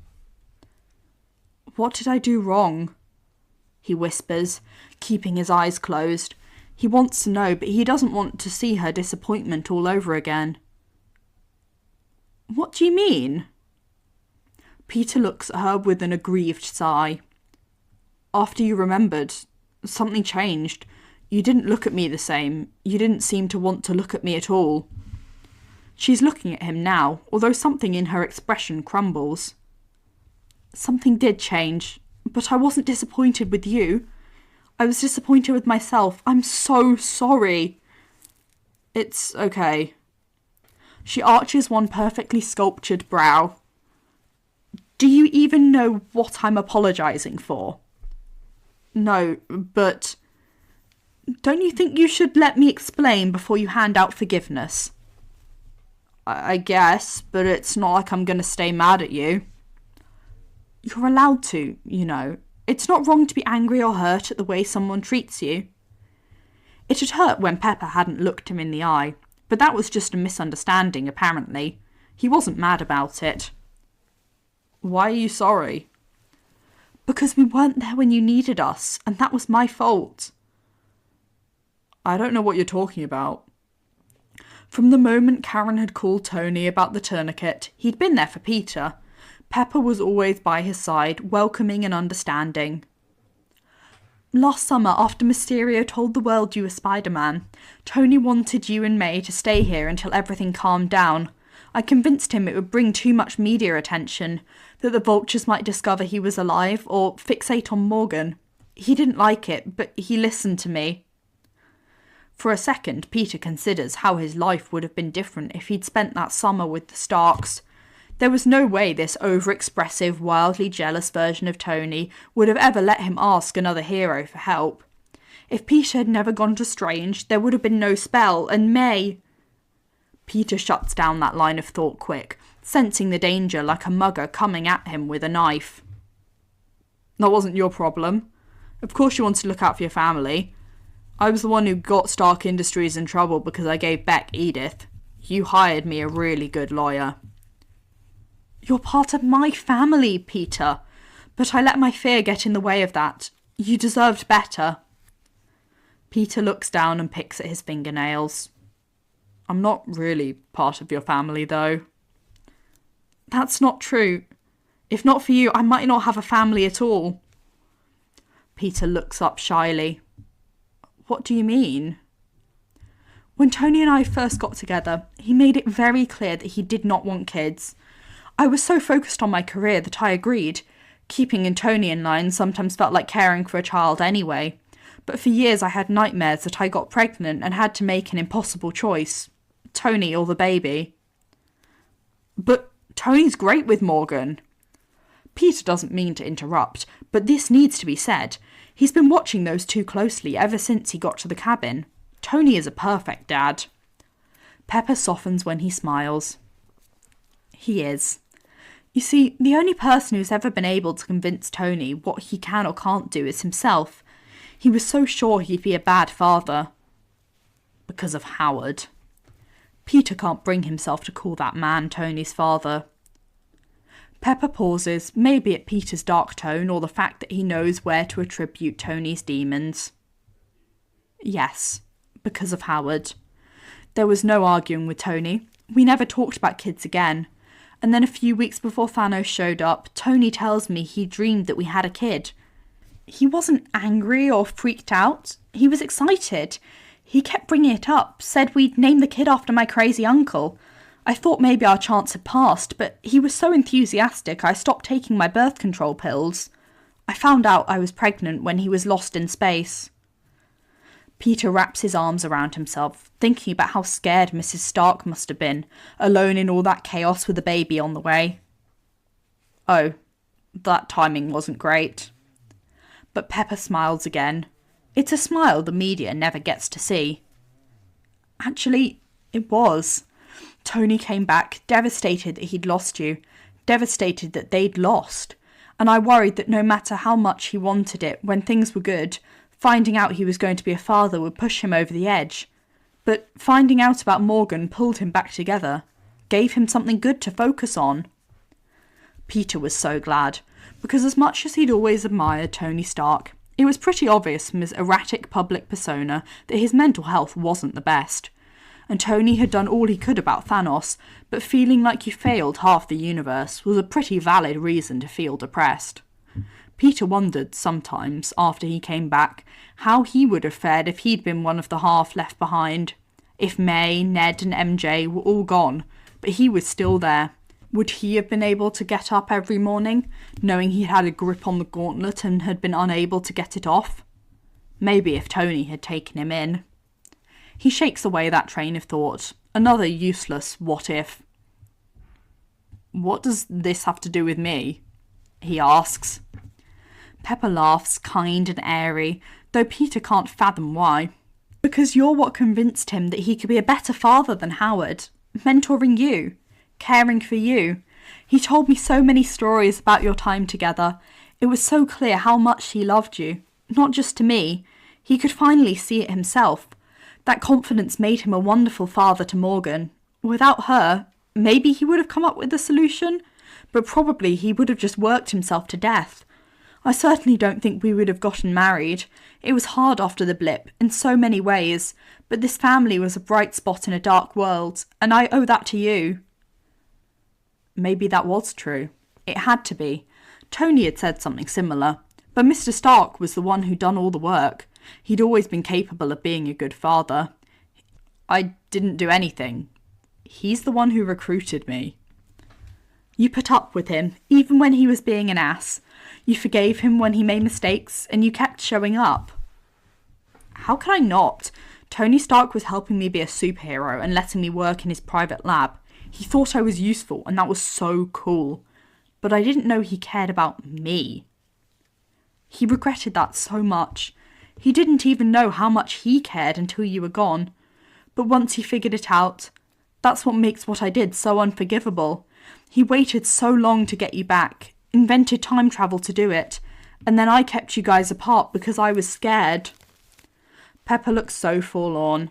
Peter hates it. He wants to absolve her, but there's a tiny part of him still stuck on the what if as she presses forward. I used to be able to handle his heroics. It was hard and we broke up a few times over it, but we were in a good place when Thanos came, probably because Tony was in a better place when you were around. And then, after the blip, Tony retired. It was just the three of us in our cabin. When he left to bring everyone back, I had a bad feeling. I knew I could lose him. And then I almost did. All those months not sure if he'd ever come out of the coma.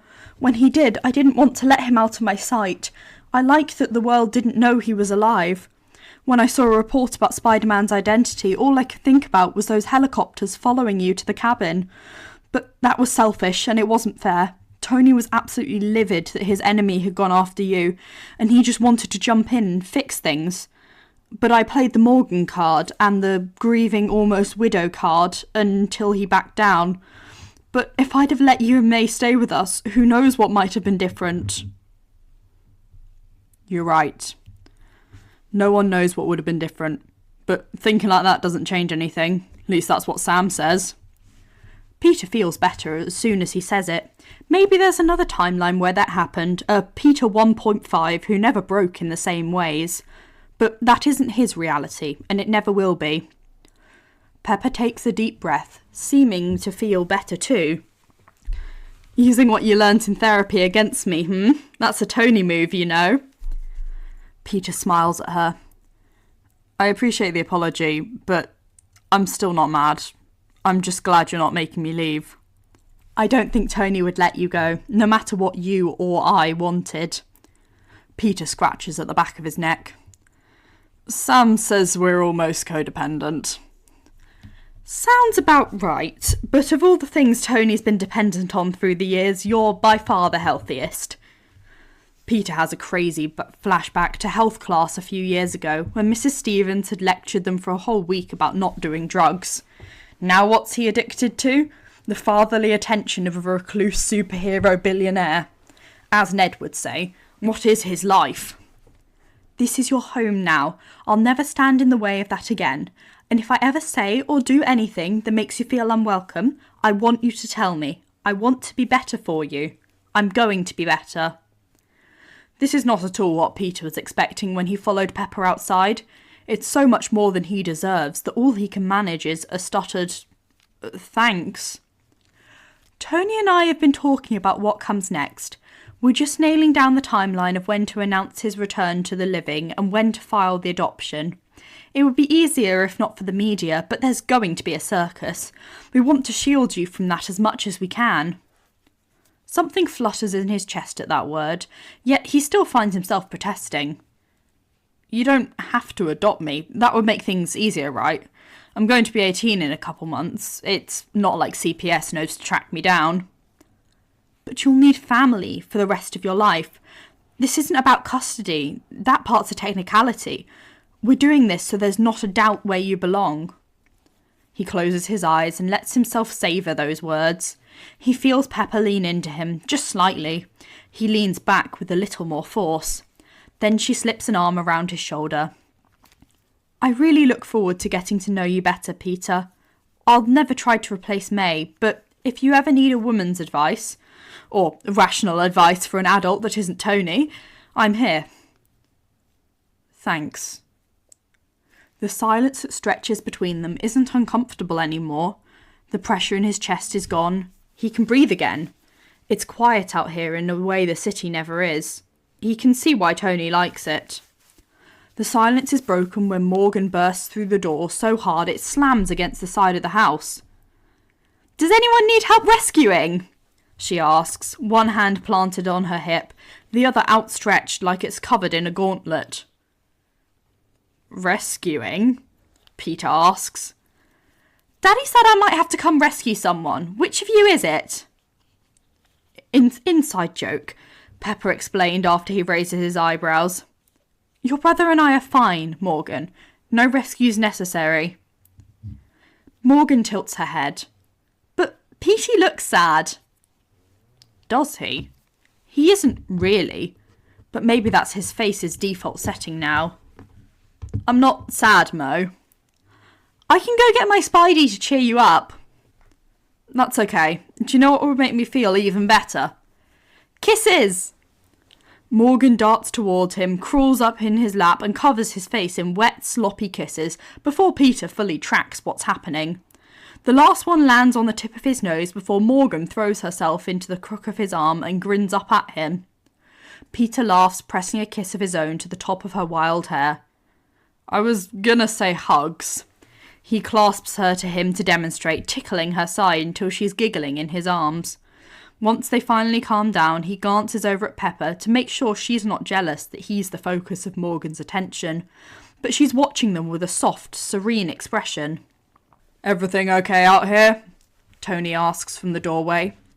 Peter's not used to him looking so tentative. There's a dish towel slung across his metal shoulder, the same red and blue that don't match the kitchen at all, but still seem to be everywhere in this house. Everything's fine, Pepper assures. But Tony's eyes dart between each member of his family, as if he's trying to find something wrong. Pete? Peter tries for the most genuine smile he can manage. It's all good. You sure? I promise. I kissed it all better, Morgan says, demonstrating with another peck to his forehead. So basically you're all just having a party without me. Even with his super senses, Peter's not sure how it happened. One moment Tony's lingering at the doorway, then the chaos starts. By the time it's over, Pepper is somehow in Tony's lap, Morgan is shrieking with laughter, and the swing is swaying with an ominous, jerky motion. Oof, Tony says, before Pepper sweetly elbows him in the ribs.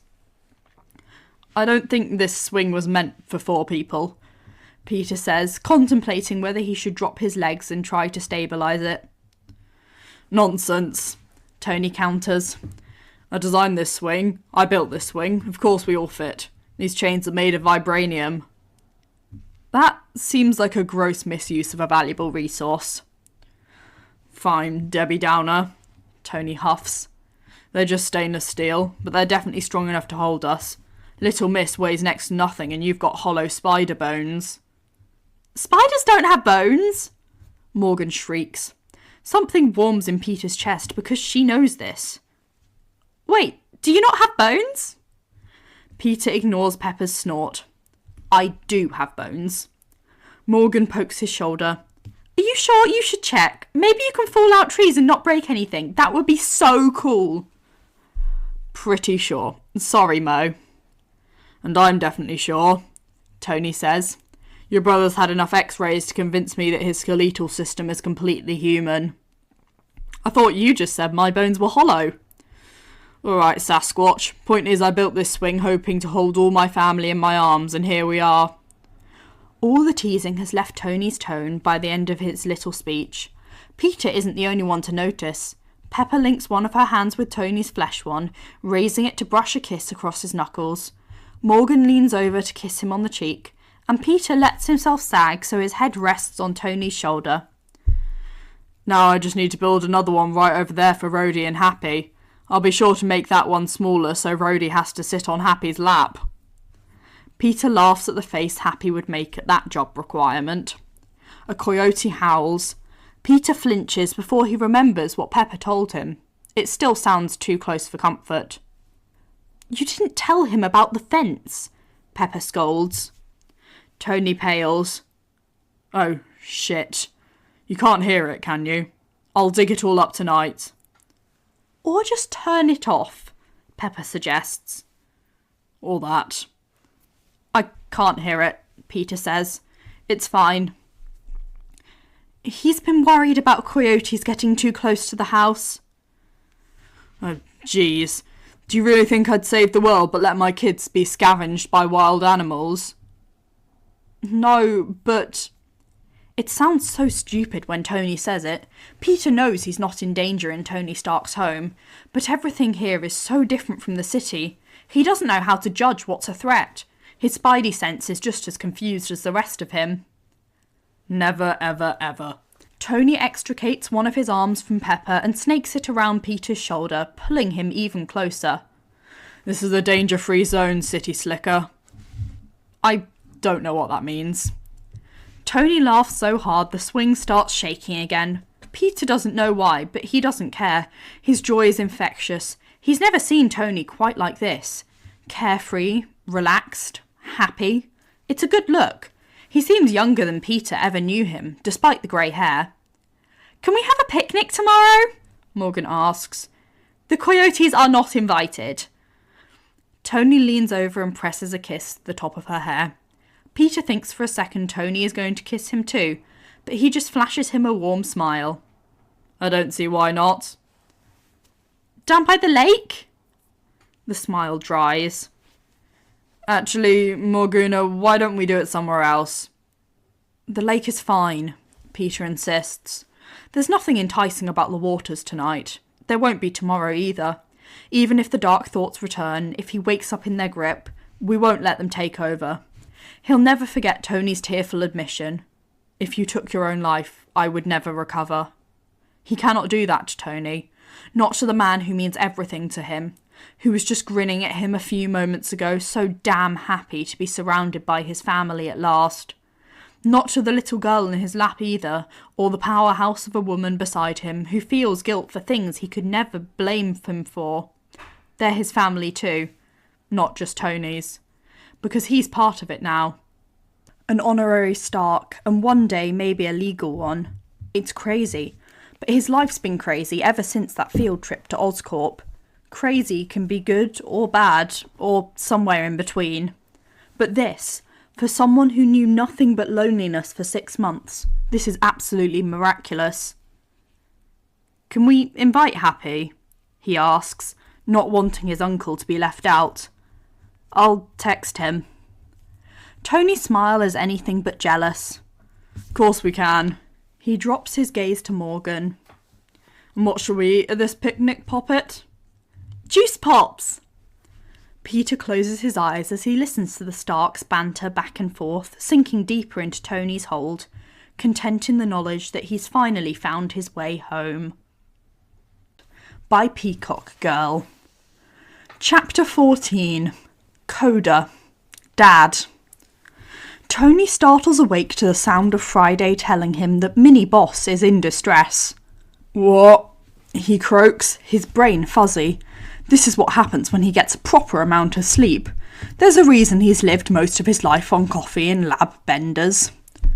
"Mini Boss is in distress," Friday repeats, in the same tone Pepper uses when Tony hasn't been listening.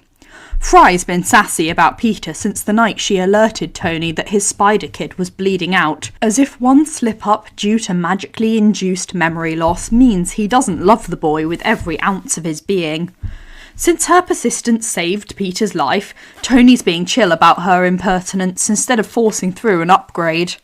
Only Peter could make an AI love him more than its own creator. "Distressed, got it. Give me the details, baby girl," Tony demands as he launches out of bed. He's not quite as panicked as he would have been once. Distress has become an unfortunately familiar state. Mini Boss woke suddenly 15 minutes ago. His elevated breathing and heart rate indicated a nightmare. He asked that you not be alerted. However, his wishes were overridden by the Care Bear protocol after the stipulated time had elapsed. He has not gone back to sleep, and his vitals are consistent with emotional distress. Peter has been doing so much better lately. When Tony first rescued him from New York, he'd been little more than distress, the epitome of trauma wrapped up in the skin of the teenager Tony so loved. But therapy had helped. The day Peter confessed that he'd contemplated suicide had been a surprising turning point. Afterward, he'd started improving by the hour, joking around, laughing again. The funeral for May had been an unexpected leap forward. Tony had worried it was too soon, but Peter had handled it like a champ, and then he'd found the courage to reach out to his friends. It had all been a whirlwind since then. Peter had returned to Midtown 2 days later. Tony had worried about rushing that, but there wasn't much time to salvage Pete's senior year. Tony wanted to give him some of the milestones he'd never had, like prom and graduation. And as much as Tony didn't want to leave Peter out of his sight, he knew it was healthy for teenagers to spend time with people beyond their immediate family. Peter had returned to the penthouse after his first day back, drained and a bit dazed, scarfing down his takeout quietly and then passing out 10 minutes into the movie Tony put on. But on Tuesday he was practically his old self, joining Tony for hours in the lab before demolishing an entire pizza. Tony hadn't realised exactly how worried he'd been until the relief he felt at the return of his rambling, bubbly kid. As much as he'd told himself, over and over, that Peter would be okay, Tony finally believed it more often than not. But recovery was never a straight line. Thursday night nightmares seemed pretty par for the course. "I'll take care of this," Tony said, striding down the hallway. "That is why I woke you, boss." Tony rolls his eyes, then takes a deep breath as he reaches Peter's doorway, taking a moment to compose himself. Peter has nightmares a lot, but he almost always asks Friday not to alert anyone. After Tony had ignored that directive for the 3rd time, Peter had gotten angry, leading to an emotionally charged argument at 1 a.m. that Tony never wanted to repeat. It had been Friday who suggested the Care Bear protocol. Now Peter has 15 minutes to compose himself after a nightmare, but if he's still worked up, Tony gets called. Tony thinks 15 minutes is far too long for his kid to suffer alone, but he knows Peter hates being a burden, and he's expressed embarrassment about how emotional he's been since his return. And most of the parenting books Tony read before Morgan arrived said compromise is important, so 15 minutes it is. He knocks softly on the door. Everything is louder for Pete when he's upset. Hey, buddy, can I come in? The immediate response he expects doesn't come. Tony stands flummoxed in the silence for a few long moments before he knocks again. Friday's a snitch, Peter grumbles, his voice faint but aggrieved. Tony takes that as permission to enter. He pushes the door open gently. Fry, lights at 10%. The sight that greets him makes Tony want to rewrite the Care Bear protocol so that Tony is summoned whenever Peter wakes, no questions asked, because his kid is curled up on the edge of his bed as if he's trying to make himself disappear, and that's unacceptable. Oh, Bambino, what's wrong? Peter flinches at the nickname, bringing his knees even tighter into his chest. Tony flinches too, because, yes, maybe Peter is a little old for that nickname, but he'd seemed to like it before. Go away. That hurts. Enough that Tony stops in his tracks. 7 or 8 years ago he would have listened, annoyed at being sent away, embarrassed to have come at all. But now he loves the kid far too much to give up so easily. No can do, champ. Something's eating at you and I'm not leaving you alone with that. But if you don't want to talk, we can move this to the living room. Put on a movie. What I want is to go back to sleep. I have a Spanish quiz tomorrow. Forget school. You can take the day off. No, I can't. There aren't that many days left. I need to be there. I want to be there. And I don't want to have to make up the stupid quiz. Okay. You don't want to leave this bed? How about I get you something to drink? Warm milk? Hot chocolate? Peter pulls a pillow over his face. Don't want anything. Peter is so rarely a typical teenager, at least not around Tony. He's too polite, or maybe too starstruck for much moody brooding, although he and Tony have had plenty of fights over superhero stuff. But Tony has a 5-year-old now, so he's learned a lot about dealing with petulant kids. Fine, scoot over. Why? Peter says from behind his pillow. I'm gonna lay there. Peter huffs, but eventually shifts himself back on the bed. Tony slips under the covers and opens his arms. Peter, who has rolled over to face the wall, ignores him. Tony lets the extricating silence hang a while before saying, All right, come here. You told me to move. Uh-huh, to make room for me. Do you really want to stay over there by your lonesome? When Peter doesn't answer, Tony starts to worry. He's not sure where his next move should be if Peter really doesn't want him here. Whenever Peter wakes in distress, Tony thinks of his own childhood, where there was no one to comfort him when he had a nightmare. He'd made the mistake of seeking out his parents exactly once. The dressing down Howard had given him had been far worse than the actual nightmare. The whole time he'd wished that Mama would intervene, that she would hold her arms open for a hug and kiss him on top of the forehead and tell him not to listen to Father. He was just cranky at being woken up. But she'd stayed silent. She'd stayed silent more and more often after that, until she was practically a ghost of the loving mother who lived in his earliest memories. Despite Howard's cruel words, Tony had wanted someone to hold him and tell him everything was going to be all right. But maybe Peter doesn't want that. He's not exactly a kid anymore, even though Tony will never give up calling him one. But then the pillow is sailing to the floor and Peter rolls into Tony and wraps him in his enhanced grip so suddenly it presses the air from Tony's lungs. Tony reciprocates, one arm holding him in place and the other rubbing up and down his back. There, that's better.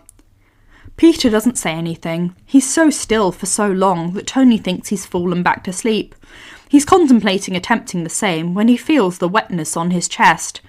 Peter's face is pressed into his t-shirt above where his reactor used to be, crying silent tears. It's like Tony can feel the reactor again, shrapnel vibrating in his chest. None of the parenting books warned him that he would feel his kid's pain. But Peter and Morgan's agonies are worse than waterboarding. Morgan's lived a sheltered life. The only physical pain she's ever known is a broken arm when she fell out of her treehouse, and the tonsillitis episode that nearly undid Tony. But even her tiny emotional turmoils are hard to bear. When she cries because someone is mean to her at recess, Tony wants to charge up his gauntlet and raise the world to make her smile again. But Pete is intimately acquainted with pain. He's taken a lot of hits as Spider-Man, seeming to live by the fool notion that if his body heals fast, the pain doesn't matter. He is strong and brave and an absolute idiot, and it's one of the few things he and Tony fight about. Emotional pain doesn't roll off him quite so easily. The kid has withstood more loss than any child should. Tony's far less equipped to deal with that than a broken bone. For most of his life he tried to numb his emotions, bury his pain with drugs and sex and alcohol, and when that failed, heroics, genius and innovation and a suit of armour around the world. And his heart. That had gone so much more spectacularly wrong than all the partying. He can't just ignore Peter's pain. He won't. It's essential that he finds a solution. Tony threads his fingers through Peter's curls, marvelling at how soft they feel under the synthetic skin Peter had added to his prosthesis just a few hours ago. Beyond the second-hand pain and the mounting panic, Tony is overwhelmed by how much he loves this kid, this brilliant miracle maker. Can't fix anything if you don't tell me what's wrong, Ruse. When Peter doesn't answer right away, Tony begins to worry that he won't. When Peter finally mumbles, "You can't fix this," into his chest, Tony wishes he hadn't said anything, because his kid, the glorious prodigy who'd been doing so much better and spent 10 minutes at dinner cackling at Tony's concern that his real hand and his artificial hand wouldn't tan equally, and this might keep him out of the running for the future sexiest man alive, sounds broken, hopeless. And that isn't acceptable at all. What if Peter's been laying here in the dark thinking about ending it all? Peter's admission that he'd been suicidal was more terrifying than the looming threat of Thanos, and that had scared Tony shitless. He's glad Pete trusted him enough to tell him, but the very thought that Peter, selfless, big-hearted, give until he breaks Peter, was so low that he thought about killing himself, in several different ways. Threatens to tear Tony apart whenever he lets himself think about it. He knows he probably shouldn't have told Peter that he couldn't handle it if Peter took his own life, but it's absolutely true. Tony would not be able to live with that.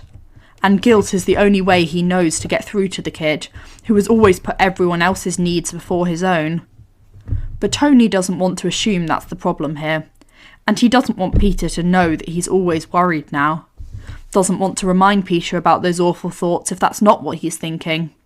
Were those thoughts that easy to summon when Tony himself felt that way? It hurts too much to think of those times.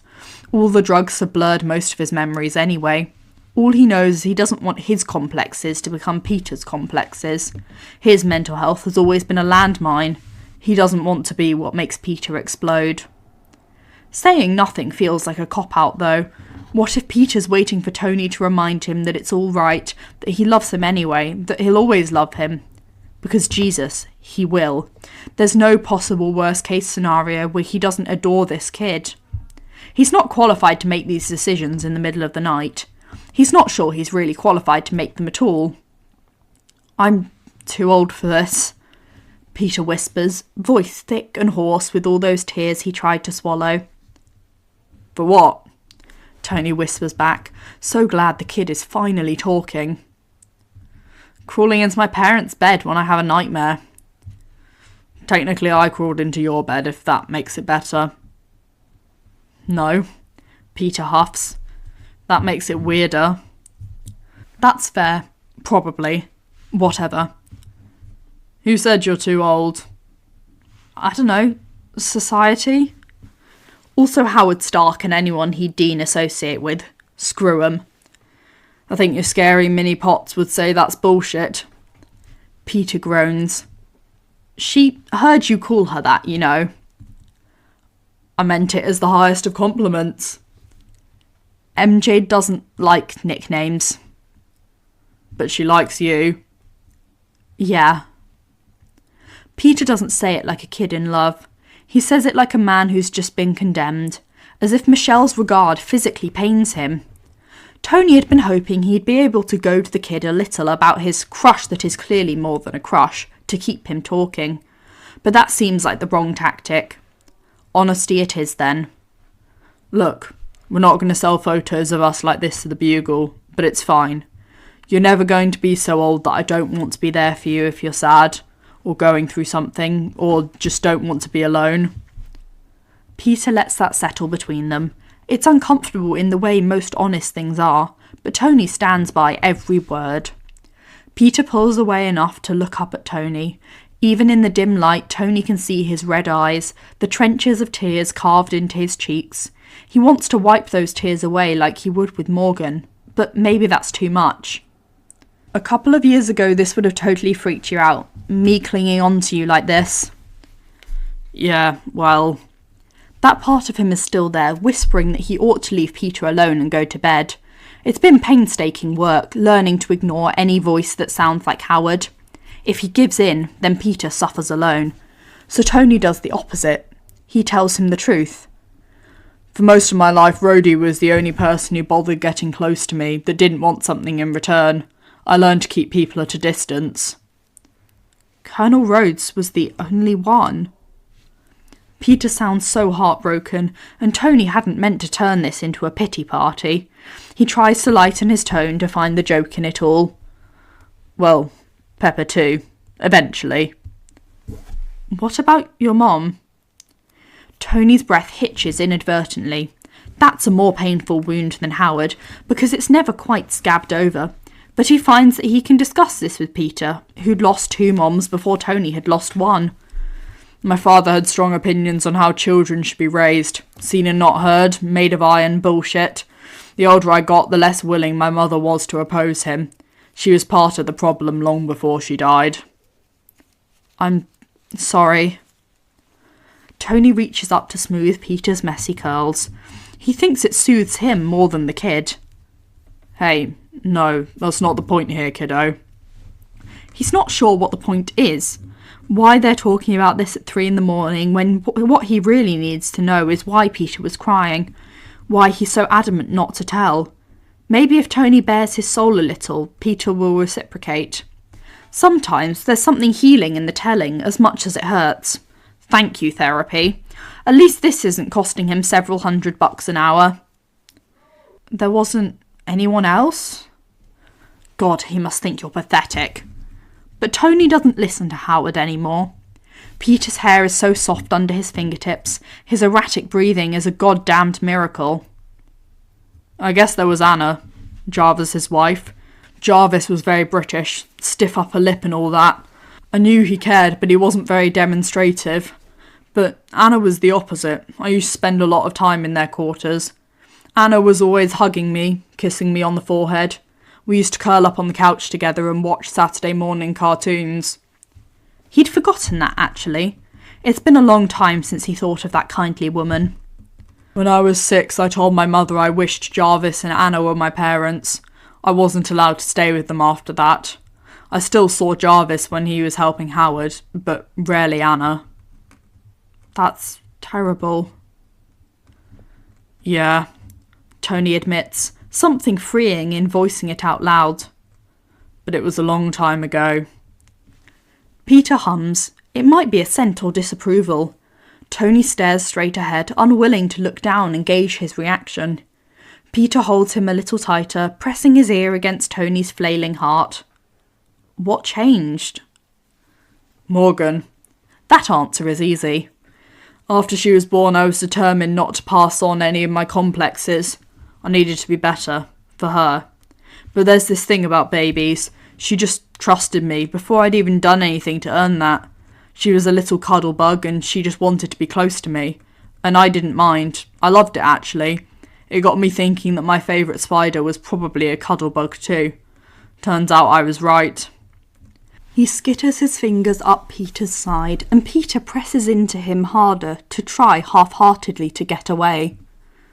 Spiders aren't bugs, Peter protests, as if that's the most shocking bit of this Lifetime movie revelation. I'm sorry, Darwin. I suspected you'd be a cuddle arachnid. Better, Peter pronounces. His fingers twist in Tony's t-shirt. May and Ben hugged me a lot, he whispers, quiet like a confession, but Tony didn't need to be a genius to intuit that, especially when I first came to live with them. I think they were trying to calm me down. I was such a mess because my parents were gone. Pete's tiny voice shatters Tony's heart. Everything about his tone and his conclusion, wrong, wrong, wrong. I think they loved you a lot, Tony counters. He wishes he knew how to make Peter believe that. All he can do is hold him a little tighter. It's impossible not to, with your Bambi eyes and your enormous heart. Your pain probably made them crazy. That's why they couldn't keep their hands off you. I understand the feeling. Peter huffs, a tiny sound of disapproval. Hey. Tony croons, raising a hand to cradle his kid's face, his thumb brushing away the tears with as much tenderness as he can manage.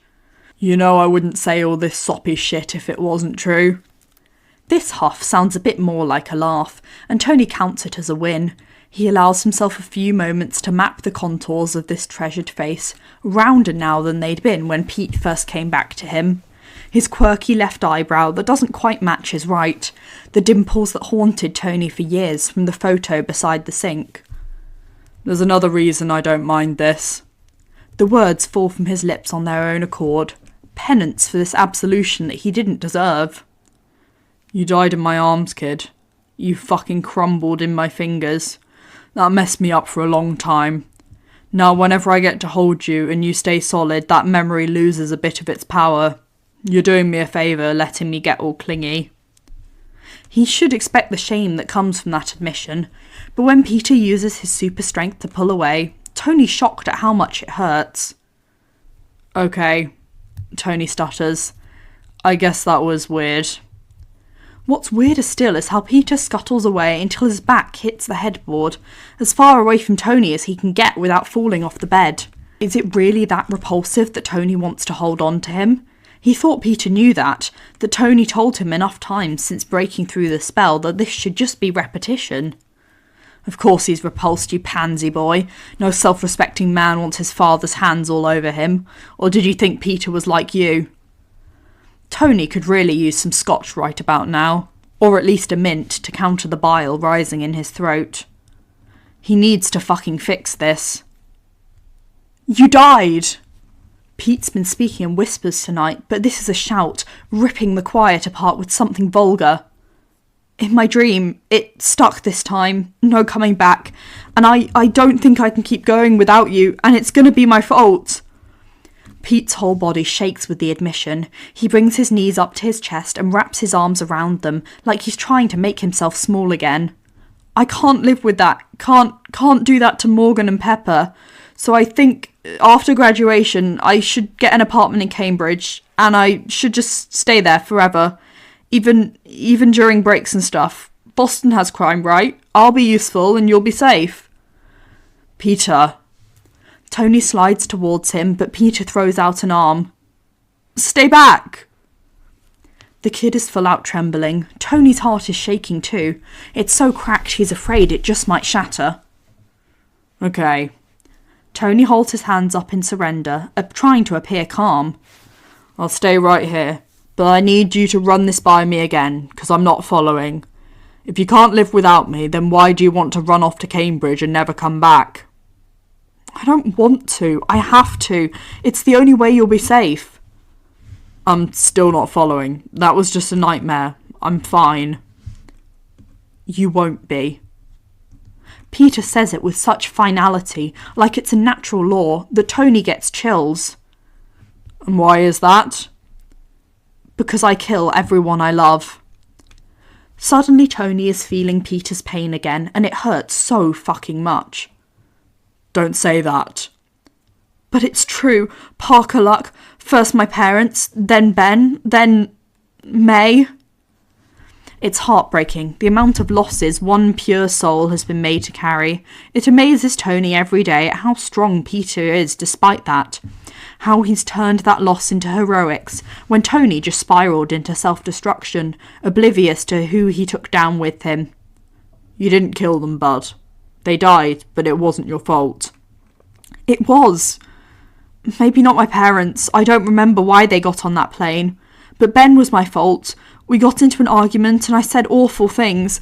He went to that convenience store to buy me my favourite snack as an apology, even though I was the one out of line. I felt so bad I chased after him.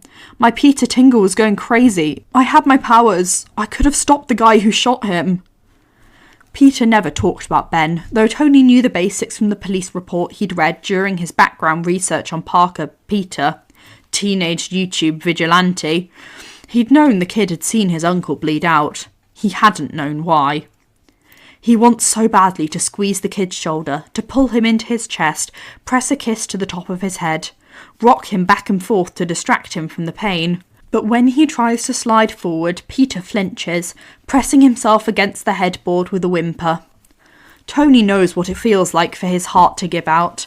He thinks he could die right here, but that would destroy Peter when he needs to find a way to put him back together. Okay. I'll stay here. Just listen, okay? It's not your job to jump in front of bullets, powers or not. Ben died because I was being bratty and selfish, and May died because she wanted me to be better than I am. That can't be true. I made the mistake to trust Beck. Then I made it worse by going to Doctor Strange. May wanted me to help all those villains, but they wouldn't have been there if I hadn't been so stupid and selfish. Then the Goblin came after me, and she was just in the way. Tony wishes for one awful second that he'd ignored Friday or listened when Peter tried to send him away. He's not equipped to talk Peter off this ledge. How is he supposed to convince Peter there's any justice in this world when for so long Tony's believed there wasn't? What Peter needs is for May to be here, with her soft touch and her soothing advice. All this Ben stuff seems like a powder keg of trauma, but Peter had been fine when Tony met him. That had to be May's influence. She had to have found a way to get through to him. Of course, if May were here now, there'd be less of a trend. Peter would be off with her as Tony missed him from afar. But if he was, well, happy, hopeful, that would have been better. But May had trusted Tony to take care of their kid, and damn it, he would find a way to do that. That was tragic, kid, and it sucks. Sometimes the world is just unfair. You've been dealt some real shitty cards. But you're not responsible for every supervillain who crosses your path. And Ben and May didn't die because they love you. Correlation doesn't equal causation. You know that. Correlation doesn't necessarily equal causation, but it can. I'm the deadly variable here, I know it. I've already almost killed you. Thanos practically eviscerated you on Titan because I wasn't strong enough to get the gauntlet off. And then when you snapped, you told me you went back in time to bring me back. That means if you would have died, that would have been my fault. That's not what you're supposed to take away from that story. I thought you had died for months. No one told me you were in a coma. You know how hard it was to live with that? Christ, kid, I'm sorry. I just can't keep doing this. I can't keep losing people. Who I am puts everyone in danger. Spider-Man, Peter Parker. Does it even matter? I'm a menace. The kid tugs at his hair until his knuckles are white. Tony doesn't need super senses to hear how ragged his breathing has become. Hey, Pete, please. I won't come any closer, but you gotta breathe for me, alright? You're starting to panic. No shit. There's no humour there, just dead resolve. Tony feels his own panic swirling. Should he have Friday call Wilson, even though it's before the ass crack of dawn? There's only one way he knows to get through to the kid. It's below the belt, but effective, and Tony's out of other tricks. Peter Benjamin Parker Stark. Tony's so focused on getting the tone right, trying to sound commanding when he just wants to collapse and sob, that the fourth word slips out automatically. An instinct, a wish, a promise. He and Pep have talked about the adoption, its logistics and legalities, but nothing's in writing yet. This is the first time Tony's strung all the names together. He hasn't even asked if Peter wants to be a Stark. The name is tainted with blood money and hubris, and Tony spent most of his life hating it.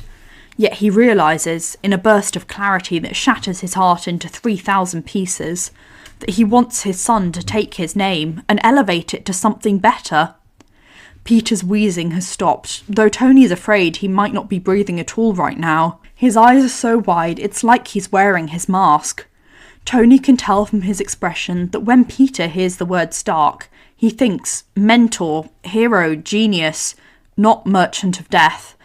And he knows that the kid will take his name and wear it proudly without hesitation, just as long as Tony can convince him not to exile himself. I don't want to believe for a second that you are cursed, but you want to talk about the dangers of being a superhero? Fine. You know what's also dangerous? Being rich.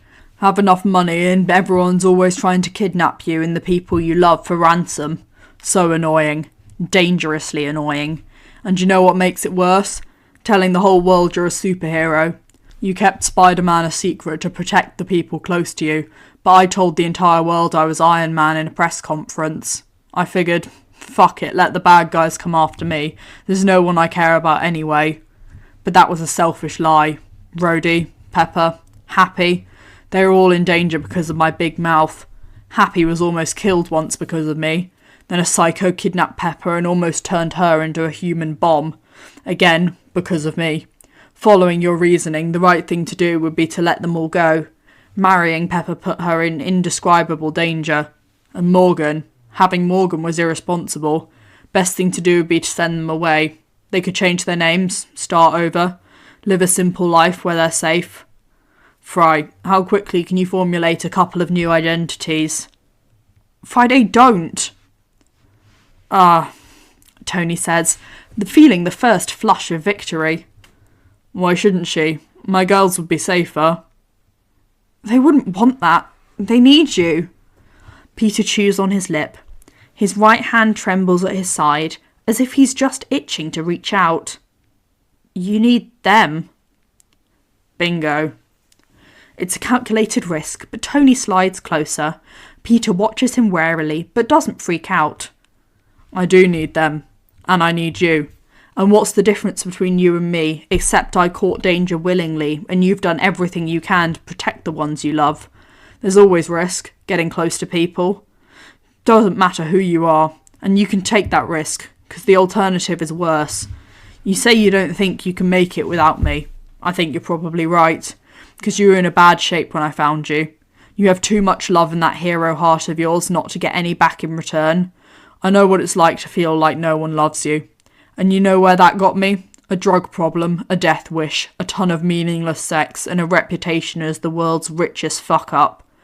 When I said I wanted you to be better than me, I was projecting all my insecurities, but what I really meant was that I didn't want you to make the same mistakes that I did. And walking away from everyone who loves you now is the biggest mistake you could make right now. So just don't, okay? But if it saves you... No, not worth it. I know what my life is like without you, kid. I've lived that life twice. Once when you were dead and once when you were just gone. Unacceptable. I don't believe for a second I'm in any more danger from knowing you than I am from my own mistakes. And you know what I decided after I almost got Pep killed?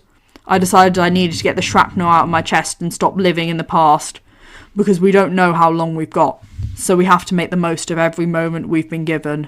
However long that is. Because that's out of our control, even if we make all the best choices. And we won't. No one does. But you gotta remember something else.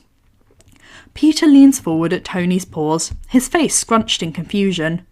Tony gives a little hand gesture, prompting him, and Peter finally asks, "What?" I'm Iron Man. I invented time travel to bring you back, and I survived the full power of the Infinity Stones because I was too stubborn to die. What I want most is to watch my kids grow up together. If Parker Luck does come at me, I'm gonna fight back. Though if the time ever comes that I need to die for you, I'll do it in a heartbeat, with no regrets. I don't want you to die for me, Peter sobs. I know. Tony reaches out and grabs one of Peter's hands. Peter holds on like a vice, like he doesn't realise that his super strength is engaged. But Tony's thumb is free, and he rubs it soothingly across Peter's wrist like a metronome. That's why I'm going to do my damnedest to live for you, Tesoro. For a long, long time. Until you've got a family of your own to support you when I'm gone. 'Cause I do hope to go first. Not until I'm ancient, but I can't fathom burying you again. There's something about being a parent that makes you almost desperate to go out before your kid. 'Cause the world is so much better with them in it, and you can't imagine going back to the way it was before. I'm sure May felt that way. Ben too. And God, Pete, I hope you get to experience that someday, if that's what you want. Me? A dad? Yeah, champ, you'd be an amazing one, not a doubt in my mind. Suddenly Tony can see it. Pete with a little bambino of his own, his goodness compounded in ways Tony can't yet comprehend, and it raises his spirits immensely. This crummy world might just be saved after all. Not yet, he teases, finding the proper tone. Suddenly he can remember what it's like to be funny. My spider baby's too young for spider babies of his own, but one day, gosh, the sweetness of that one's already given me a toothache. Peter ducks his head, but Tony still sees the flush on his cheeks. You're ridiculous. There's my boy. Can we stop punishing ourselves for things that haven't even happened? I'm not going to leave you, and I'm certainly not going to let you leave me.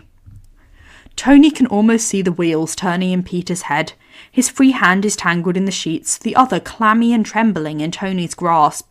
He's far too young to be contemplating fate and mortality, to feel like he must carry the survival of everyone he loves on his shoulders. Tony wonders if he's thinking about the moment Grindelwald told him what he had to do to protect the multiverse. If Peter feels like he's facing the same decision all over again, to save his world at the cost of everything he holds dear, Tony won't let him make that sacrifice a second time. Whatever comes our way, we'll face it together, yeah? Like one of those superhero team-ups you used to yammer on about. Peter Parker and Tony Stark, the best team there's ever been. Peter's face scrunches together. Tony can only stare, prey to a non-existent deity that he's finally broken through. The kid tilts his head. What about Tony and Peter Stark? And Tony didn't know he could go from low to high so damned fast, like a hit of the good stuff straight to his veins. Yeah, bud, absolutely, if that's what you want. But could you just come here? Your old man needs a hug. Then Peter's scuttling forward, and finally, Tony has his arms filled with his favourite young adult once again. I'm sorry, Peter sobs into his shoulder. Hey, now, none of that, Tony coos, one hand cupping the back of Peter's head, the other arm a band across his lower back, holding him exactly where he's supposed to be. I gotcha. I'm okay. You're okay. We're okay. I know all about your sacrificial bullshit. No need to self-flagellate. But let's not have this conversation again anytime soon, okay? Okay. The kid shakes and eventually stills, his tension slowly melting away as he sinks into the embrace. Tony feels his own adrenaline fade. Thinks he could spend the rest of his life like this, with the kid in his arms. He'd need his girls to join them eventually, but there's really no other need to leave this room. Had Pete really been so upset at the prospect of losing Tony? It's inconceivable that he could care so much. Peter nestles closer, like the adorable baby creature that he is. Thanks, Dad, he whispers. I'm glad Friday's a snitch. Suddenly, Tony's wide awake again, waiting for the punchline. But Peter doesn't seem to be joking this time. Are you okay? Peter asks, pulling away enough to blink up at him with those hypnotic cartoon deer eyes. Your heart's going all crazy.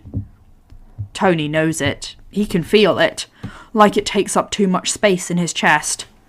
Those are just acrobatics. Terrifying to anyone watching, but totally safe. Totally. You're rambling. Am I? You know you can call me anything you want. Peter leans back and fixes Tony with a look. You have literally spent our entire relationship reminding me of what you want me to call you. Yeah, but this, you don't have to, if you don't want. Tony can't fathom why he's trying to talk Pete out of this, when he's literally been waiting for years for the kid to acknowledge his somewhat out-of-the-blue parental claim. These past few weeks, as they've gotten closer and closer, and Tony's actually gotten the chance to be Pete's father, Tony started dreaming of this moment. It's never gone anything like this. But this can't be about Tony's ego or what he wants. And it can't be about the guilt he used to derail Peter's little crusade to spare everyone else at his own expense. This has to be Peter's call. and Peter's judgment can't be clouded by Tony's desperate need for validation. Peter rolls his eyes, and the tension between them breaks.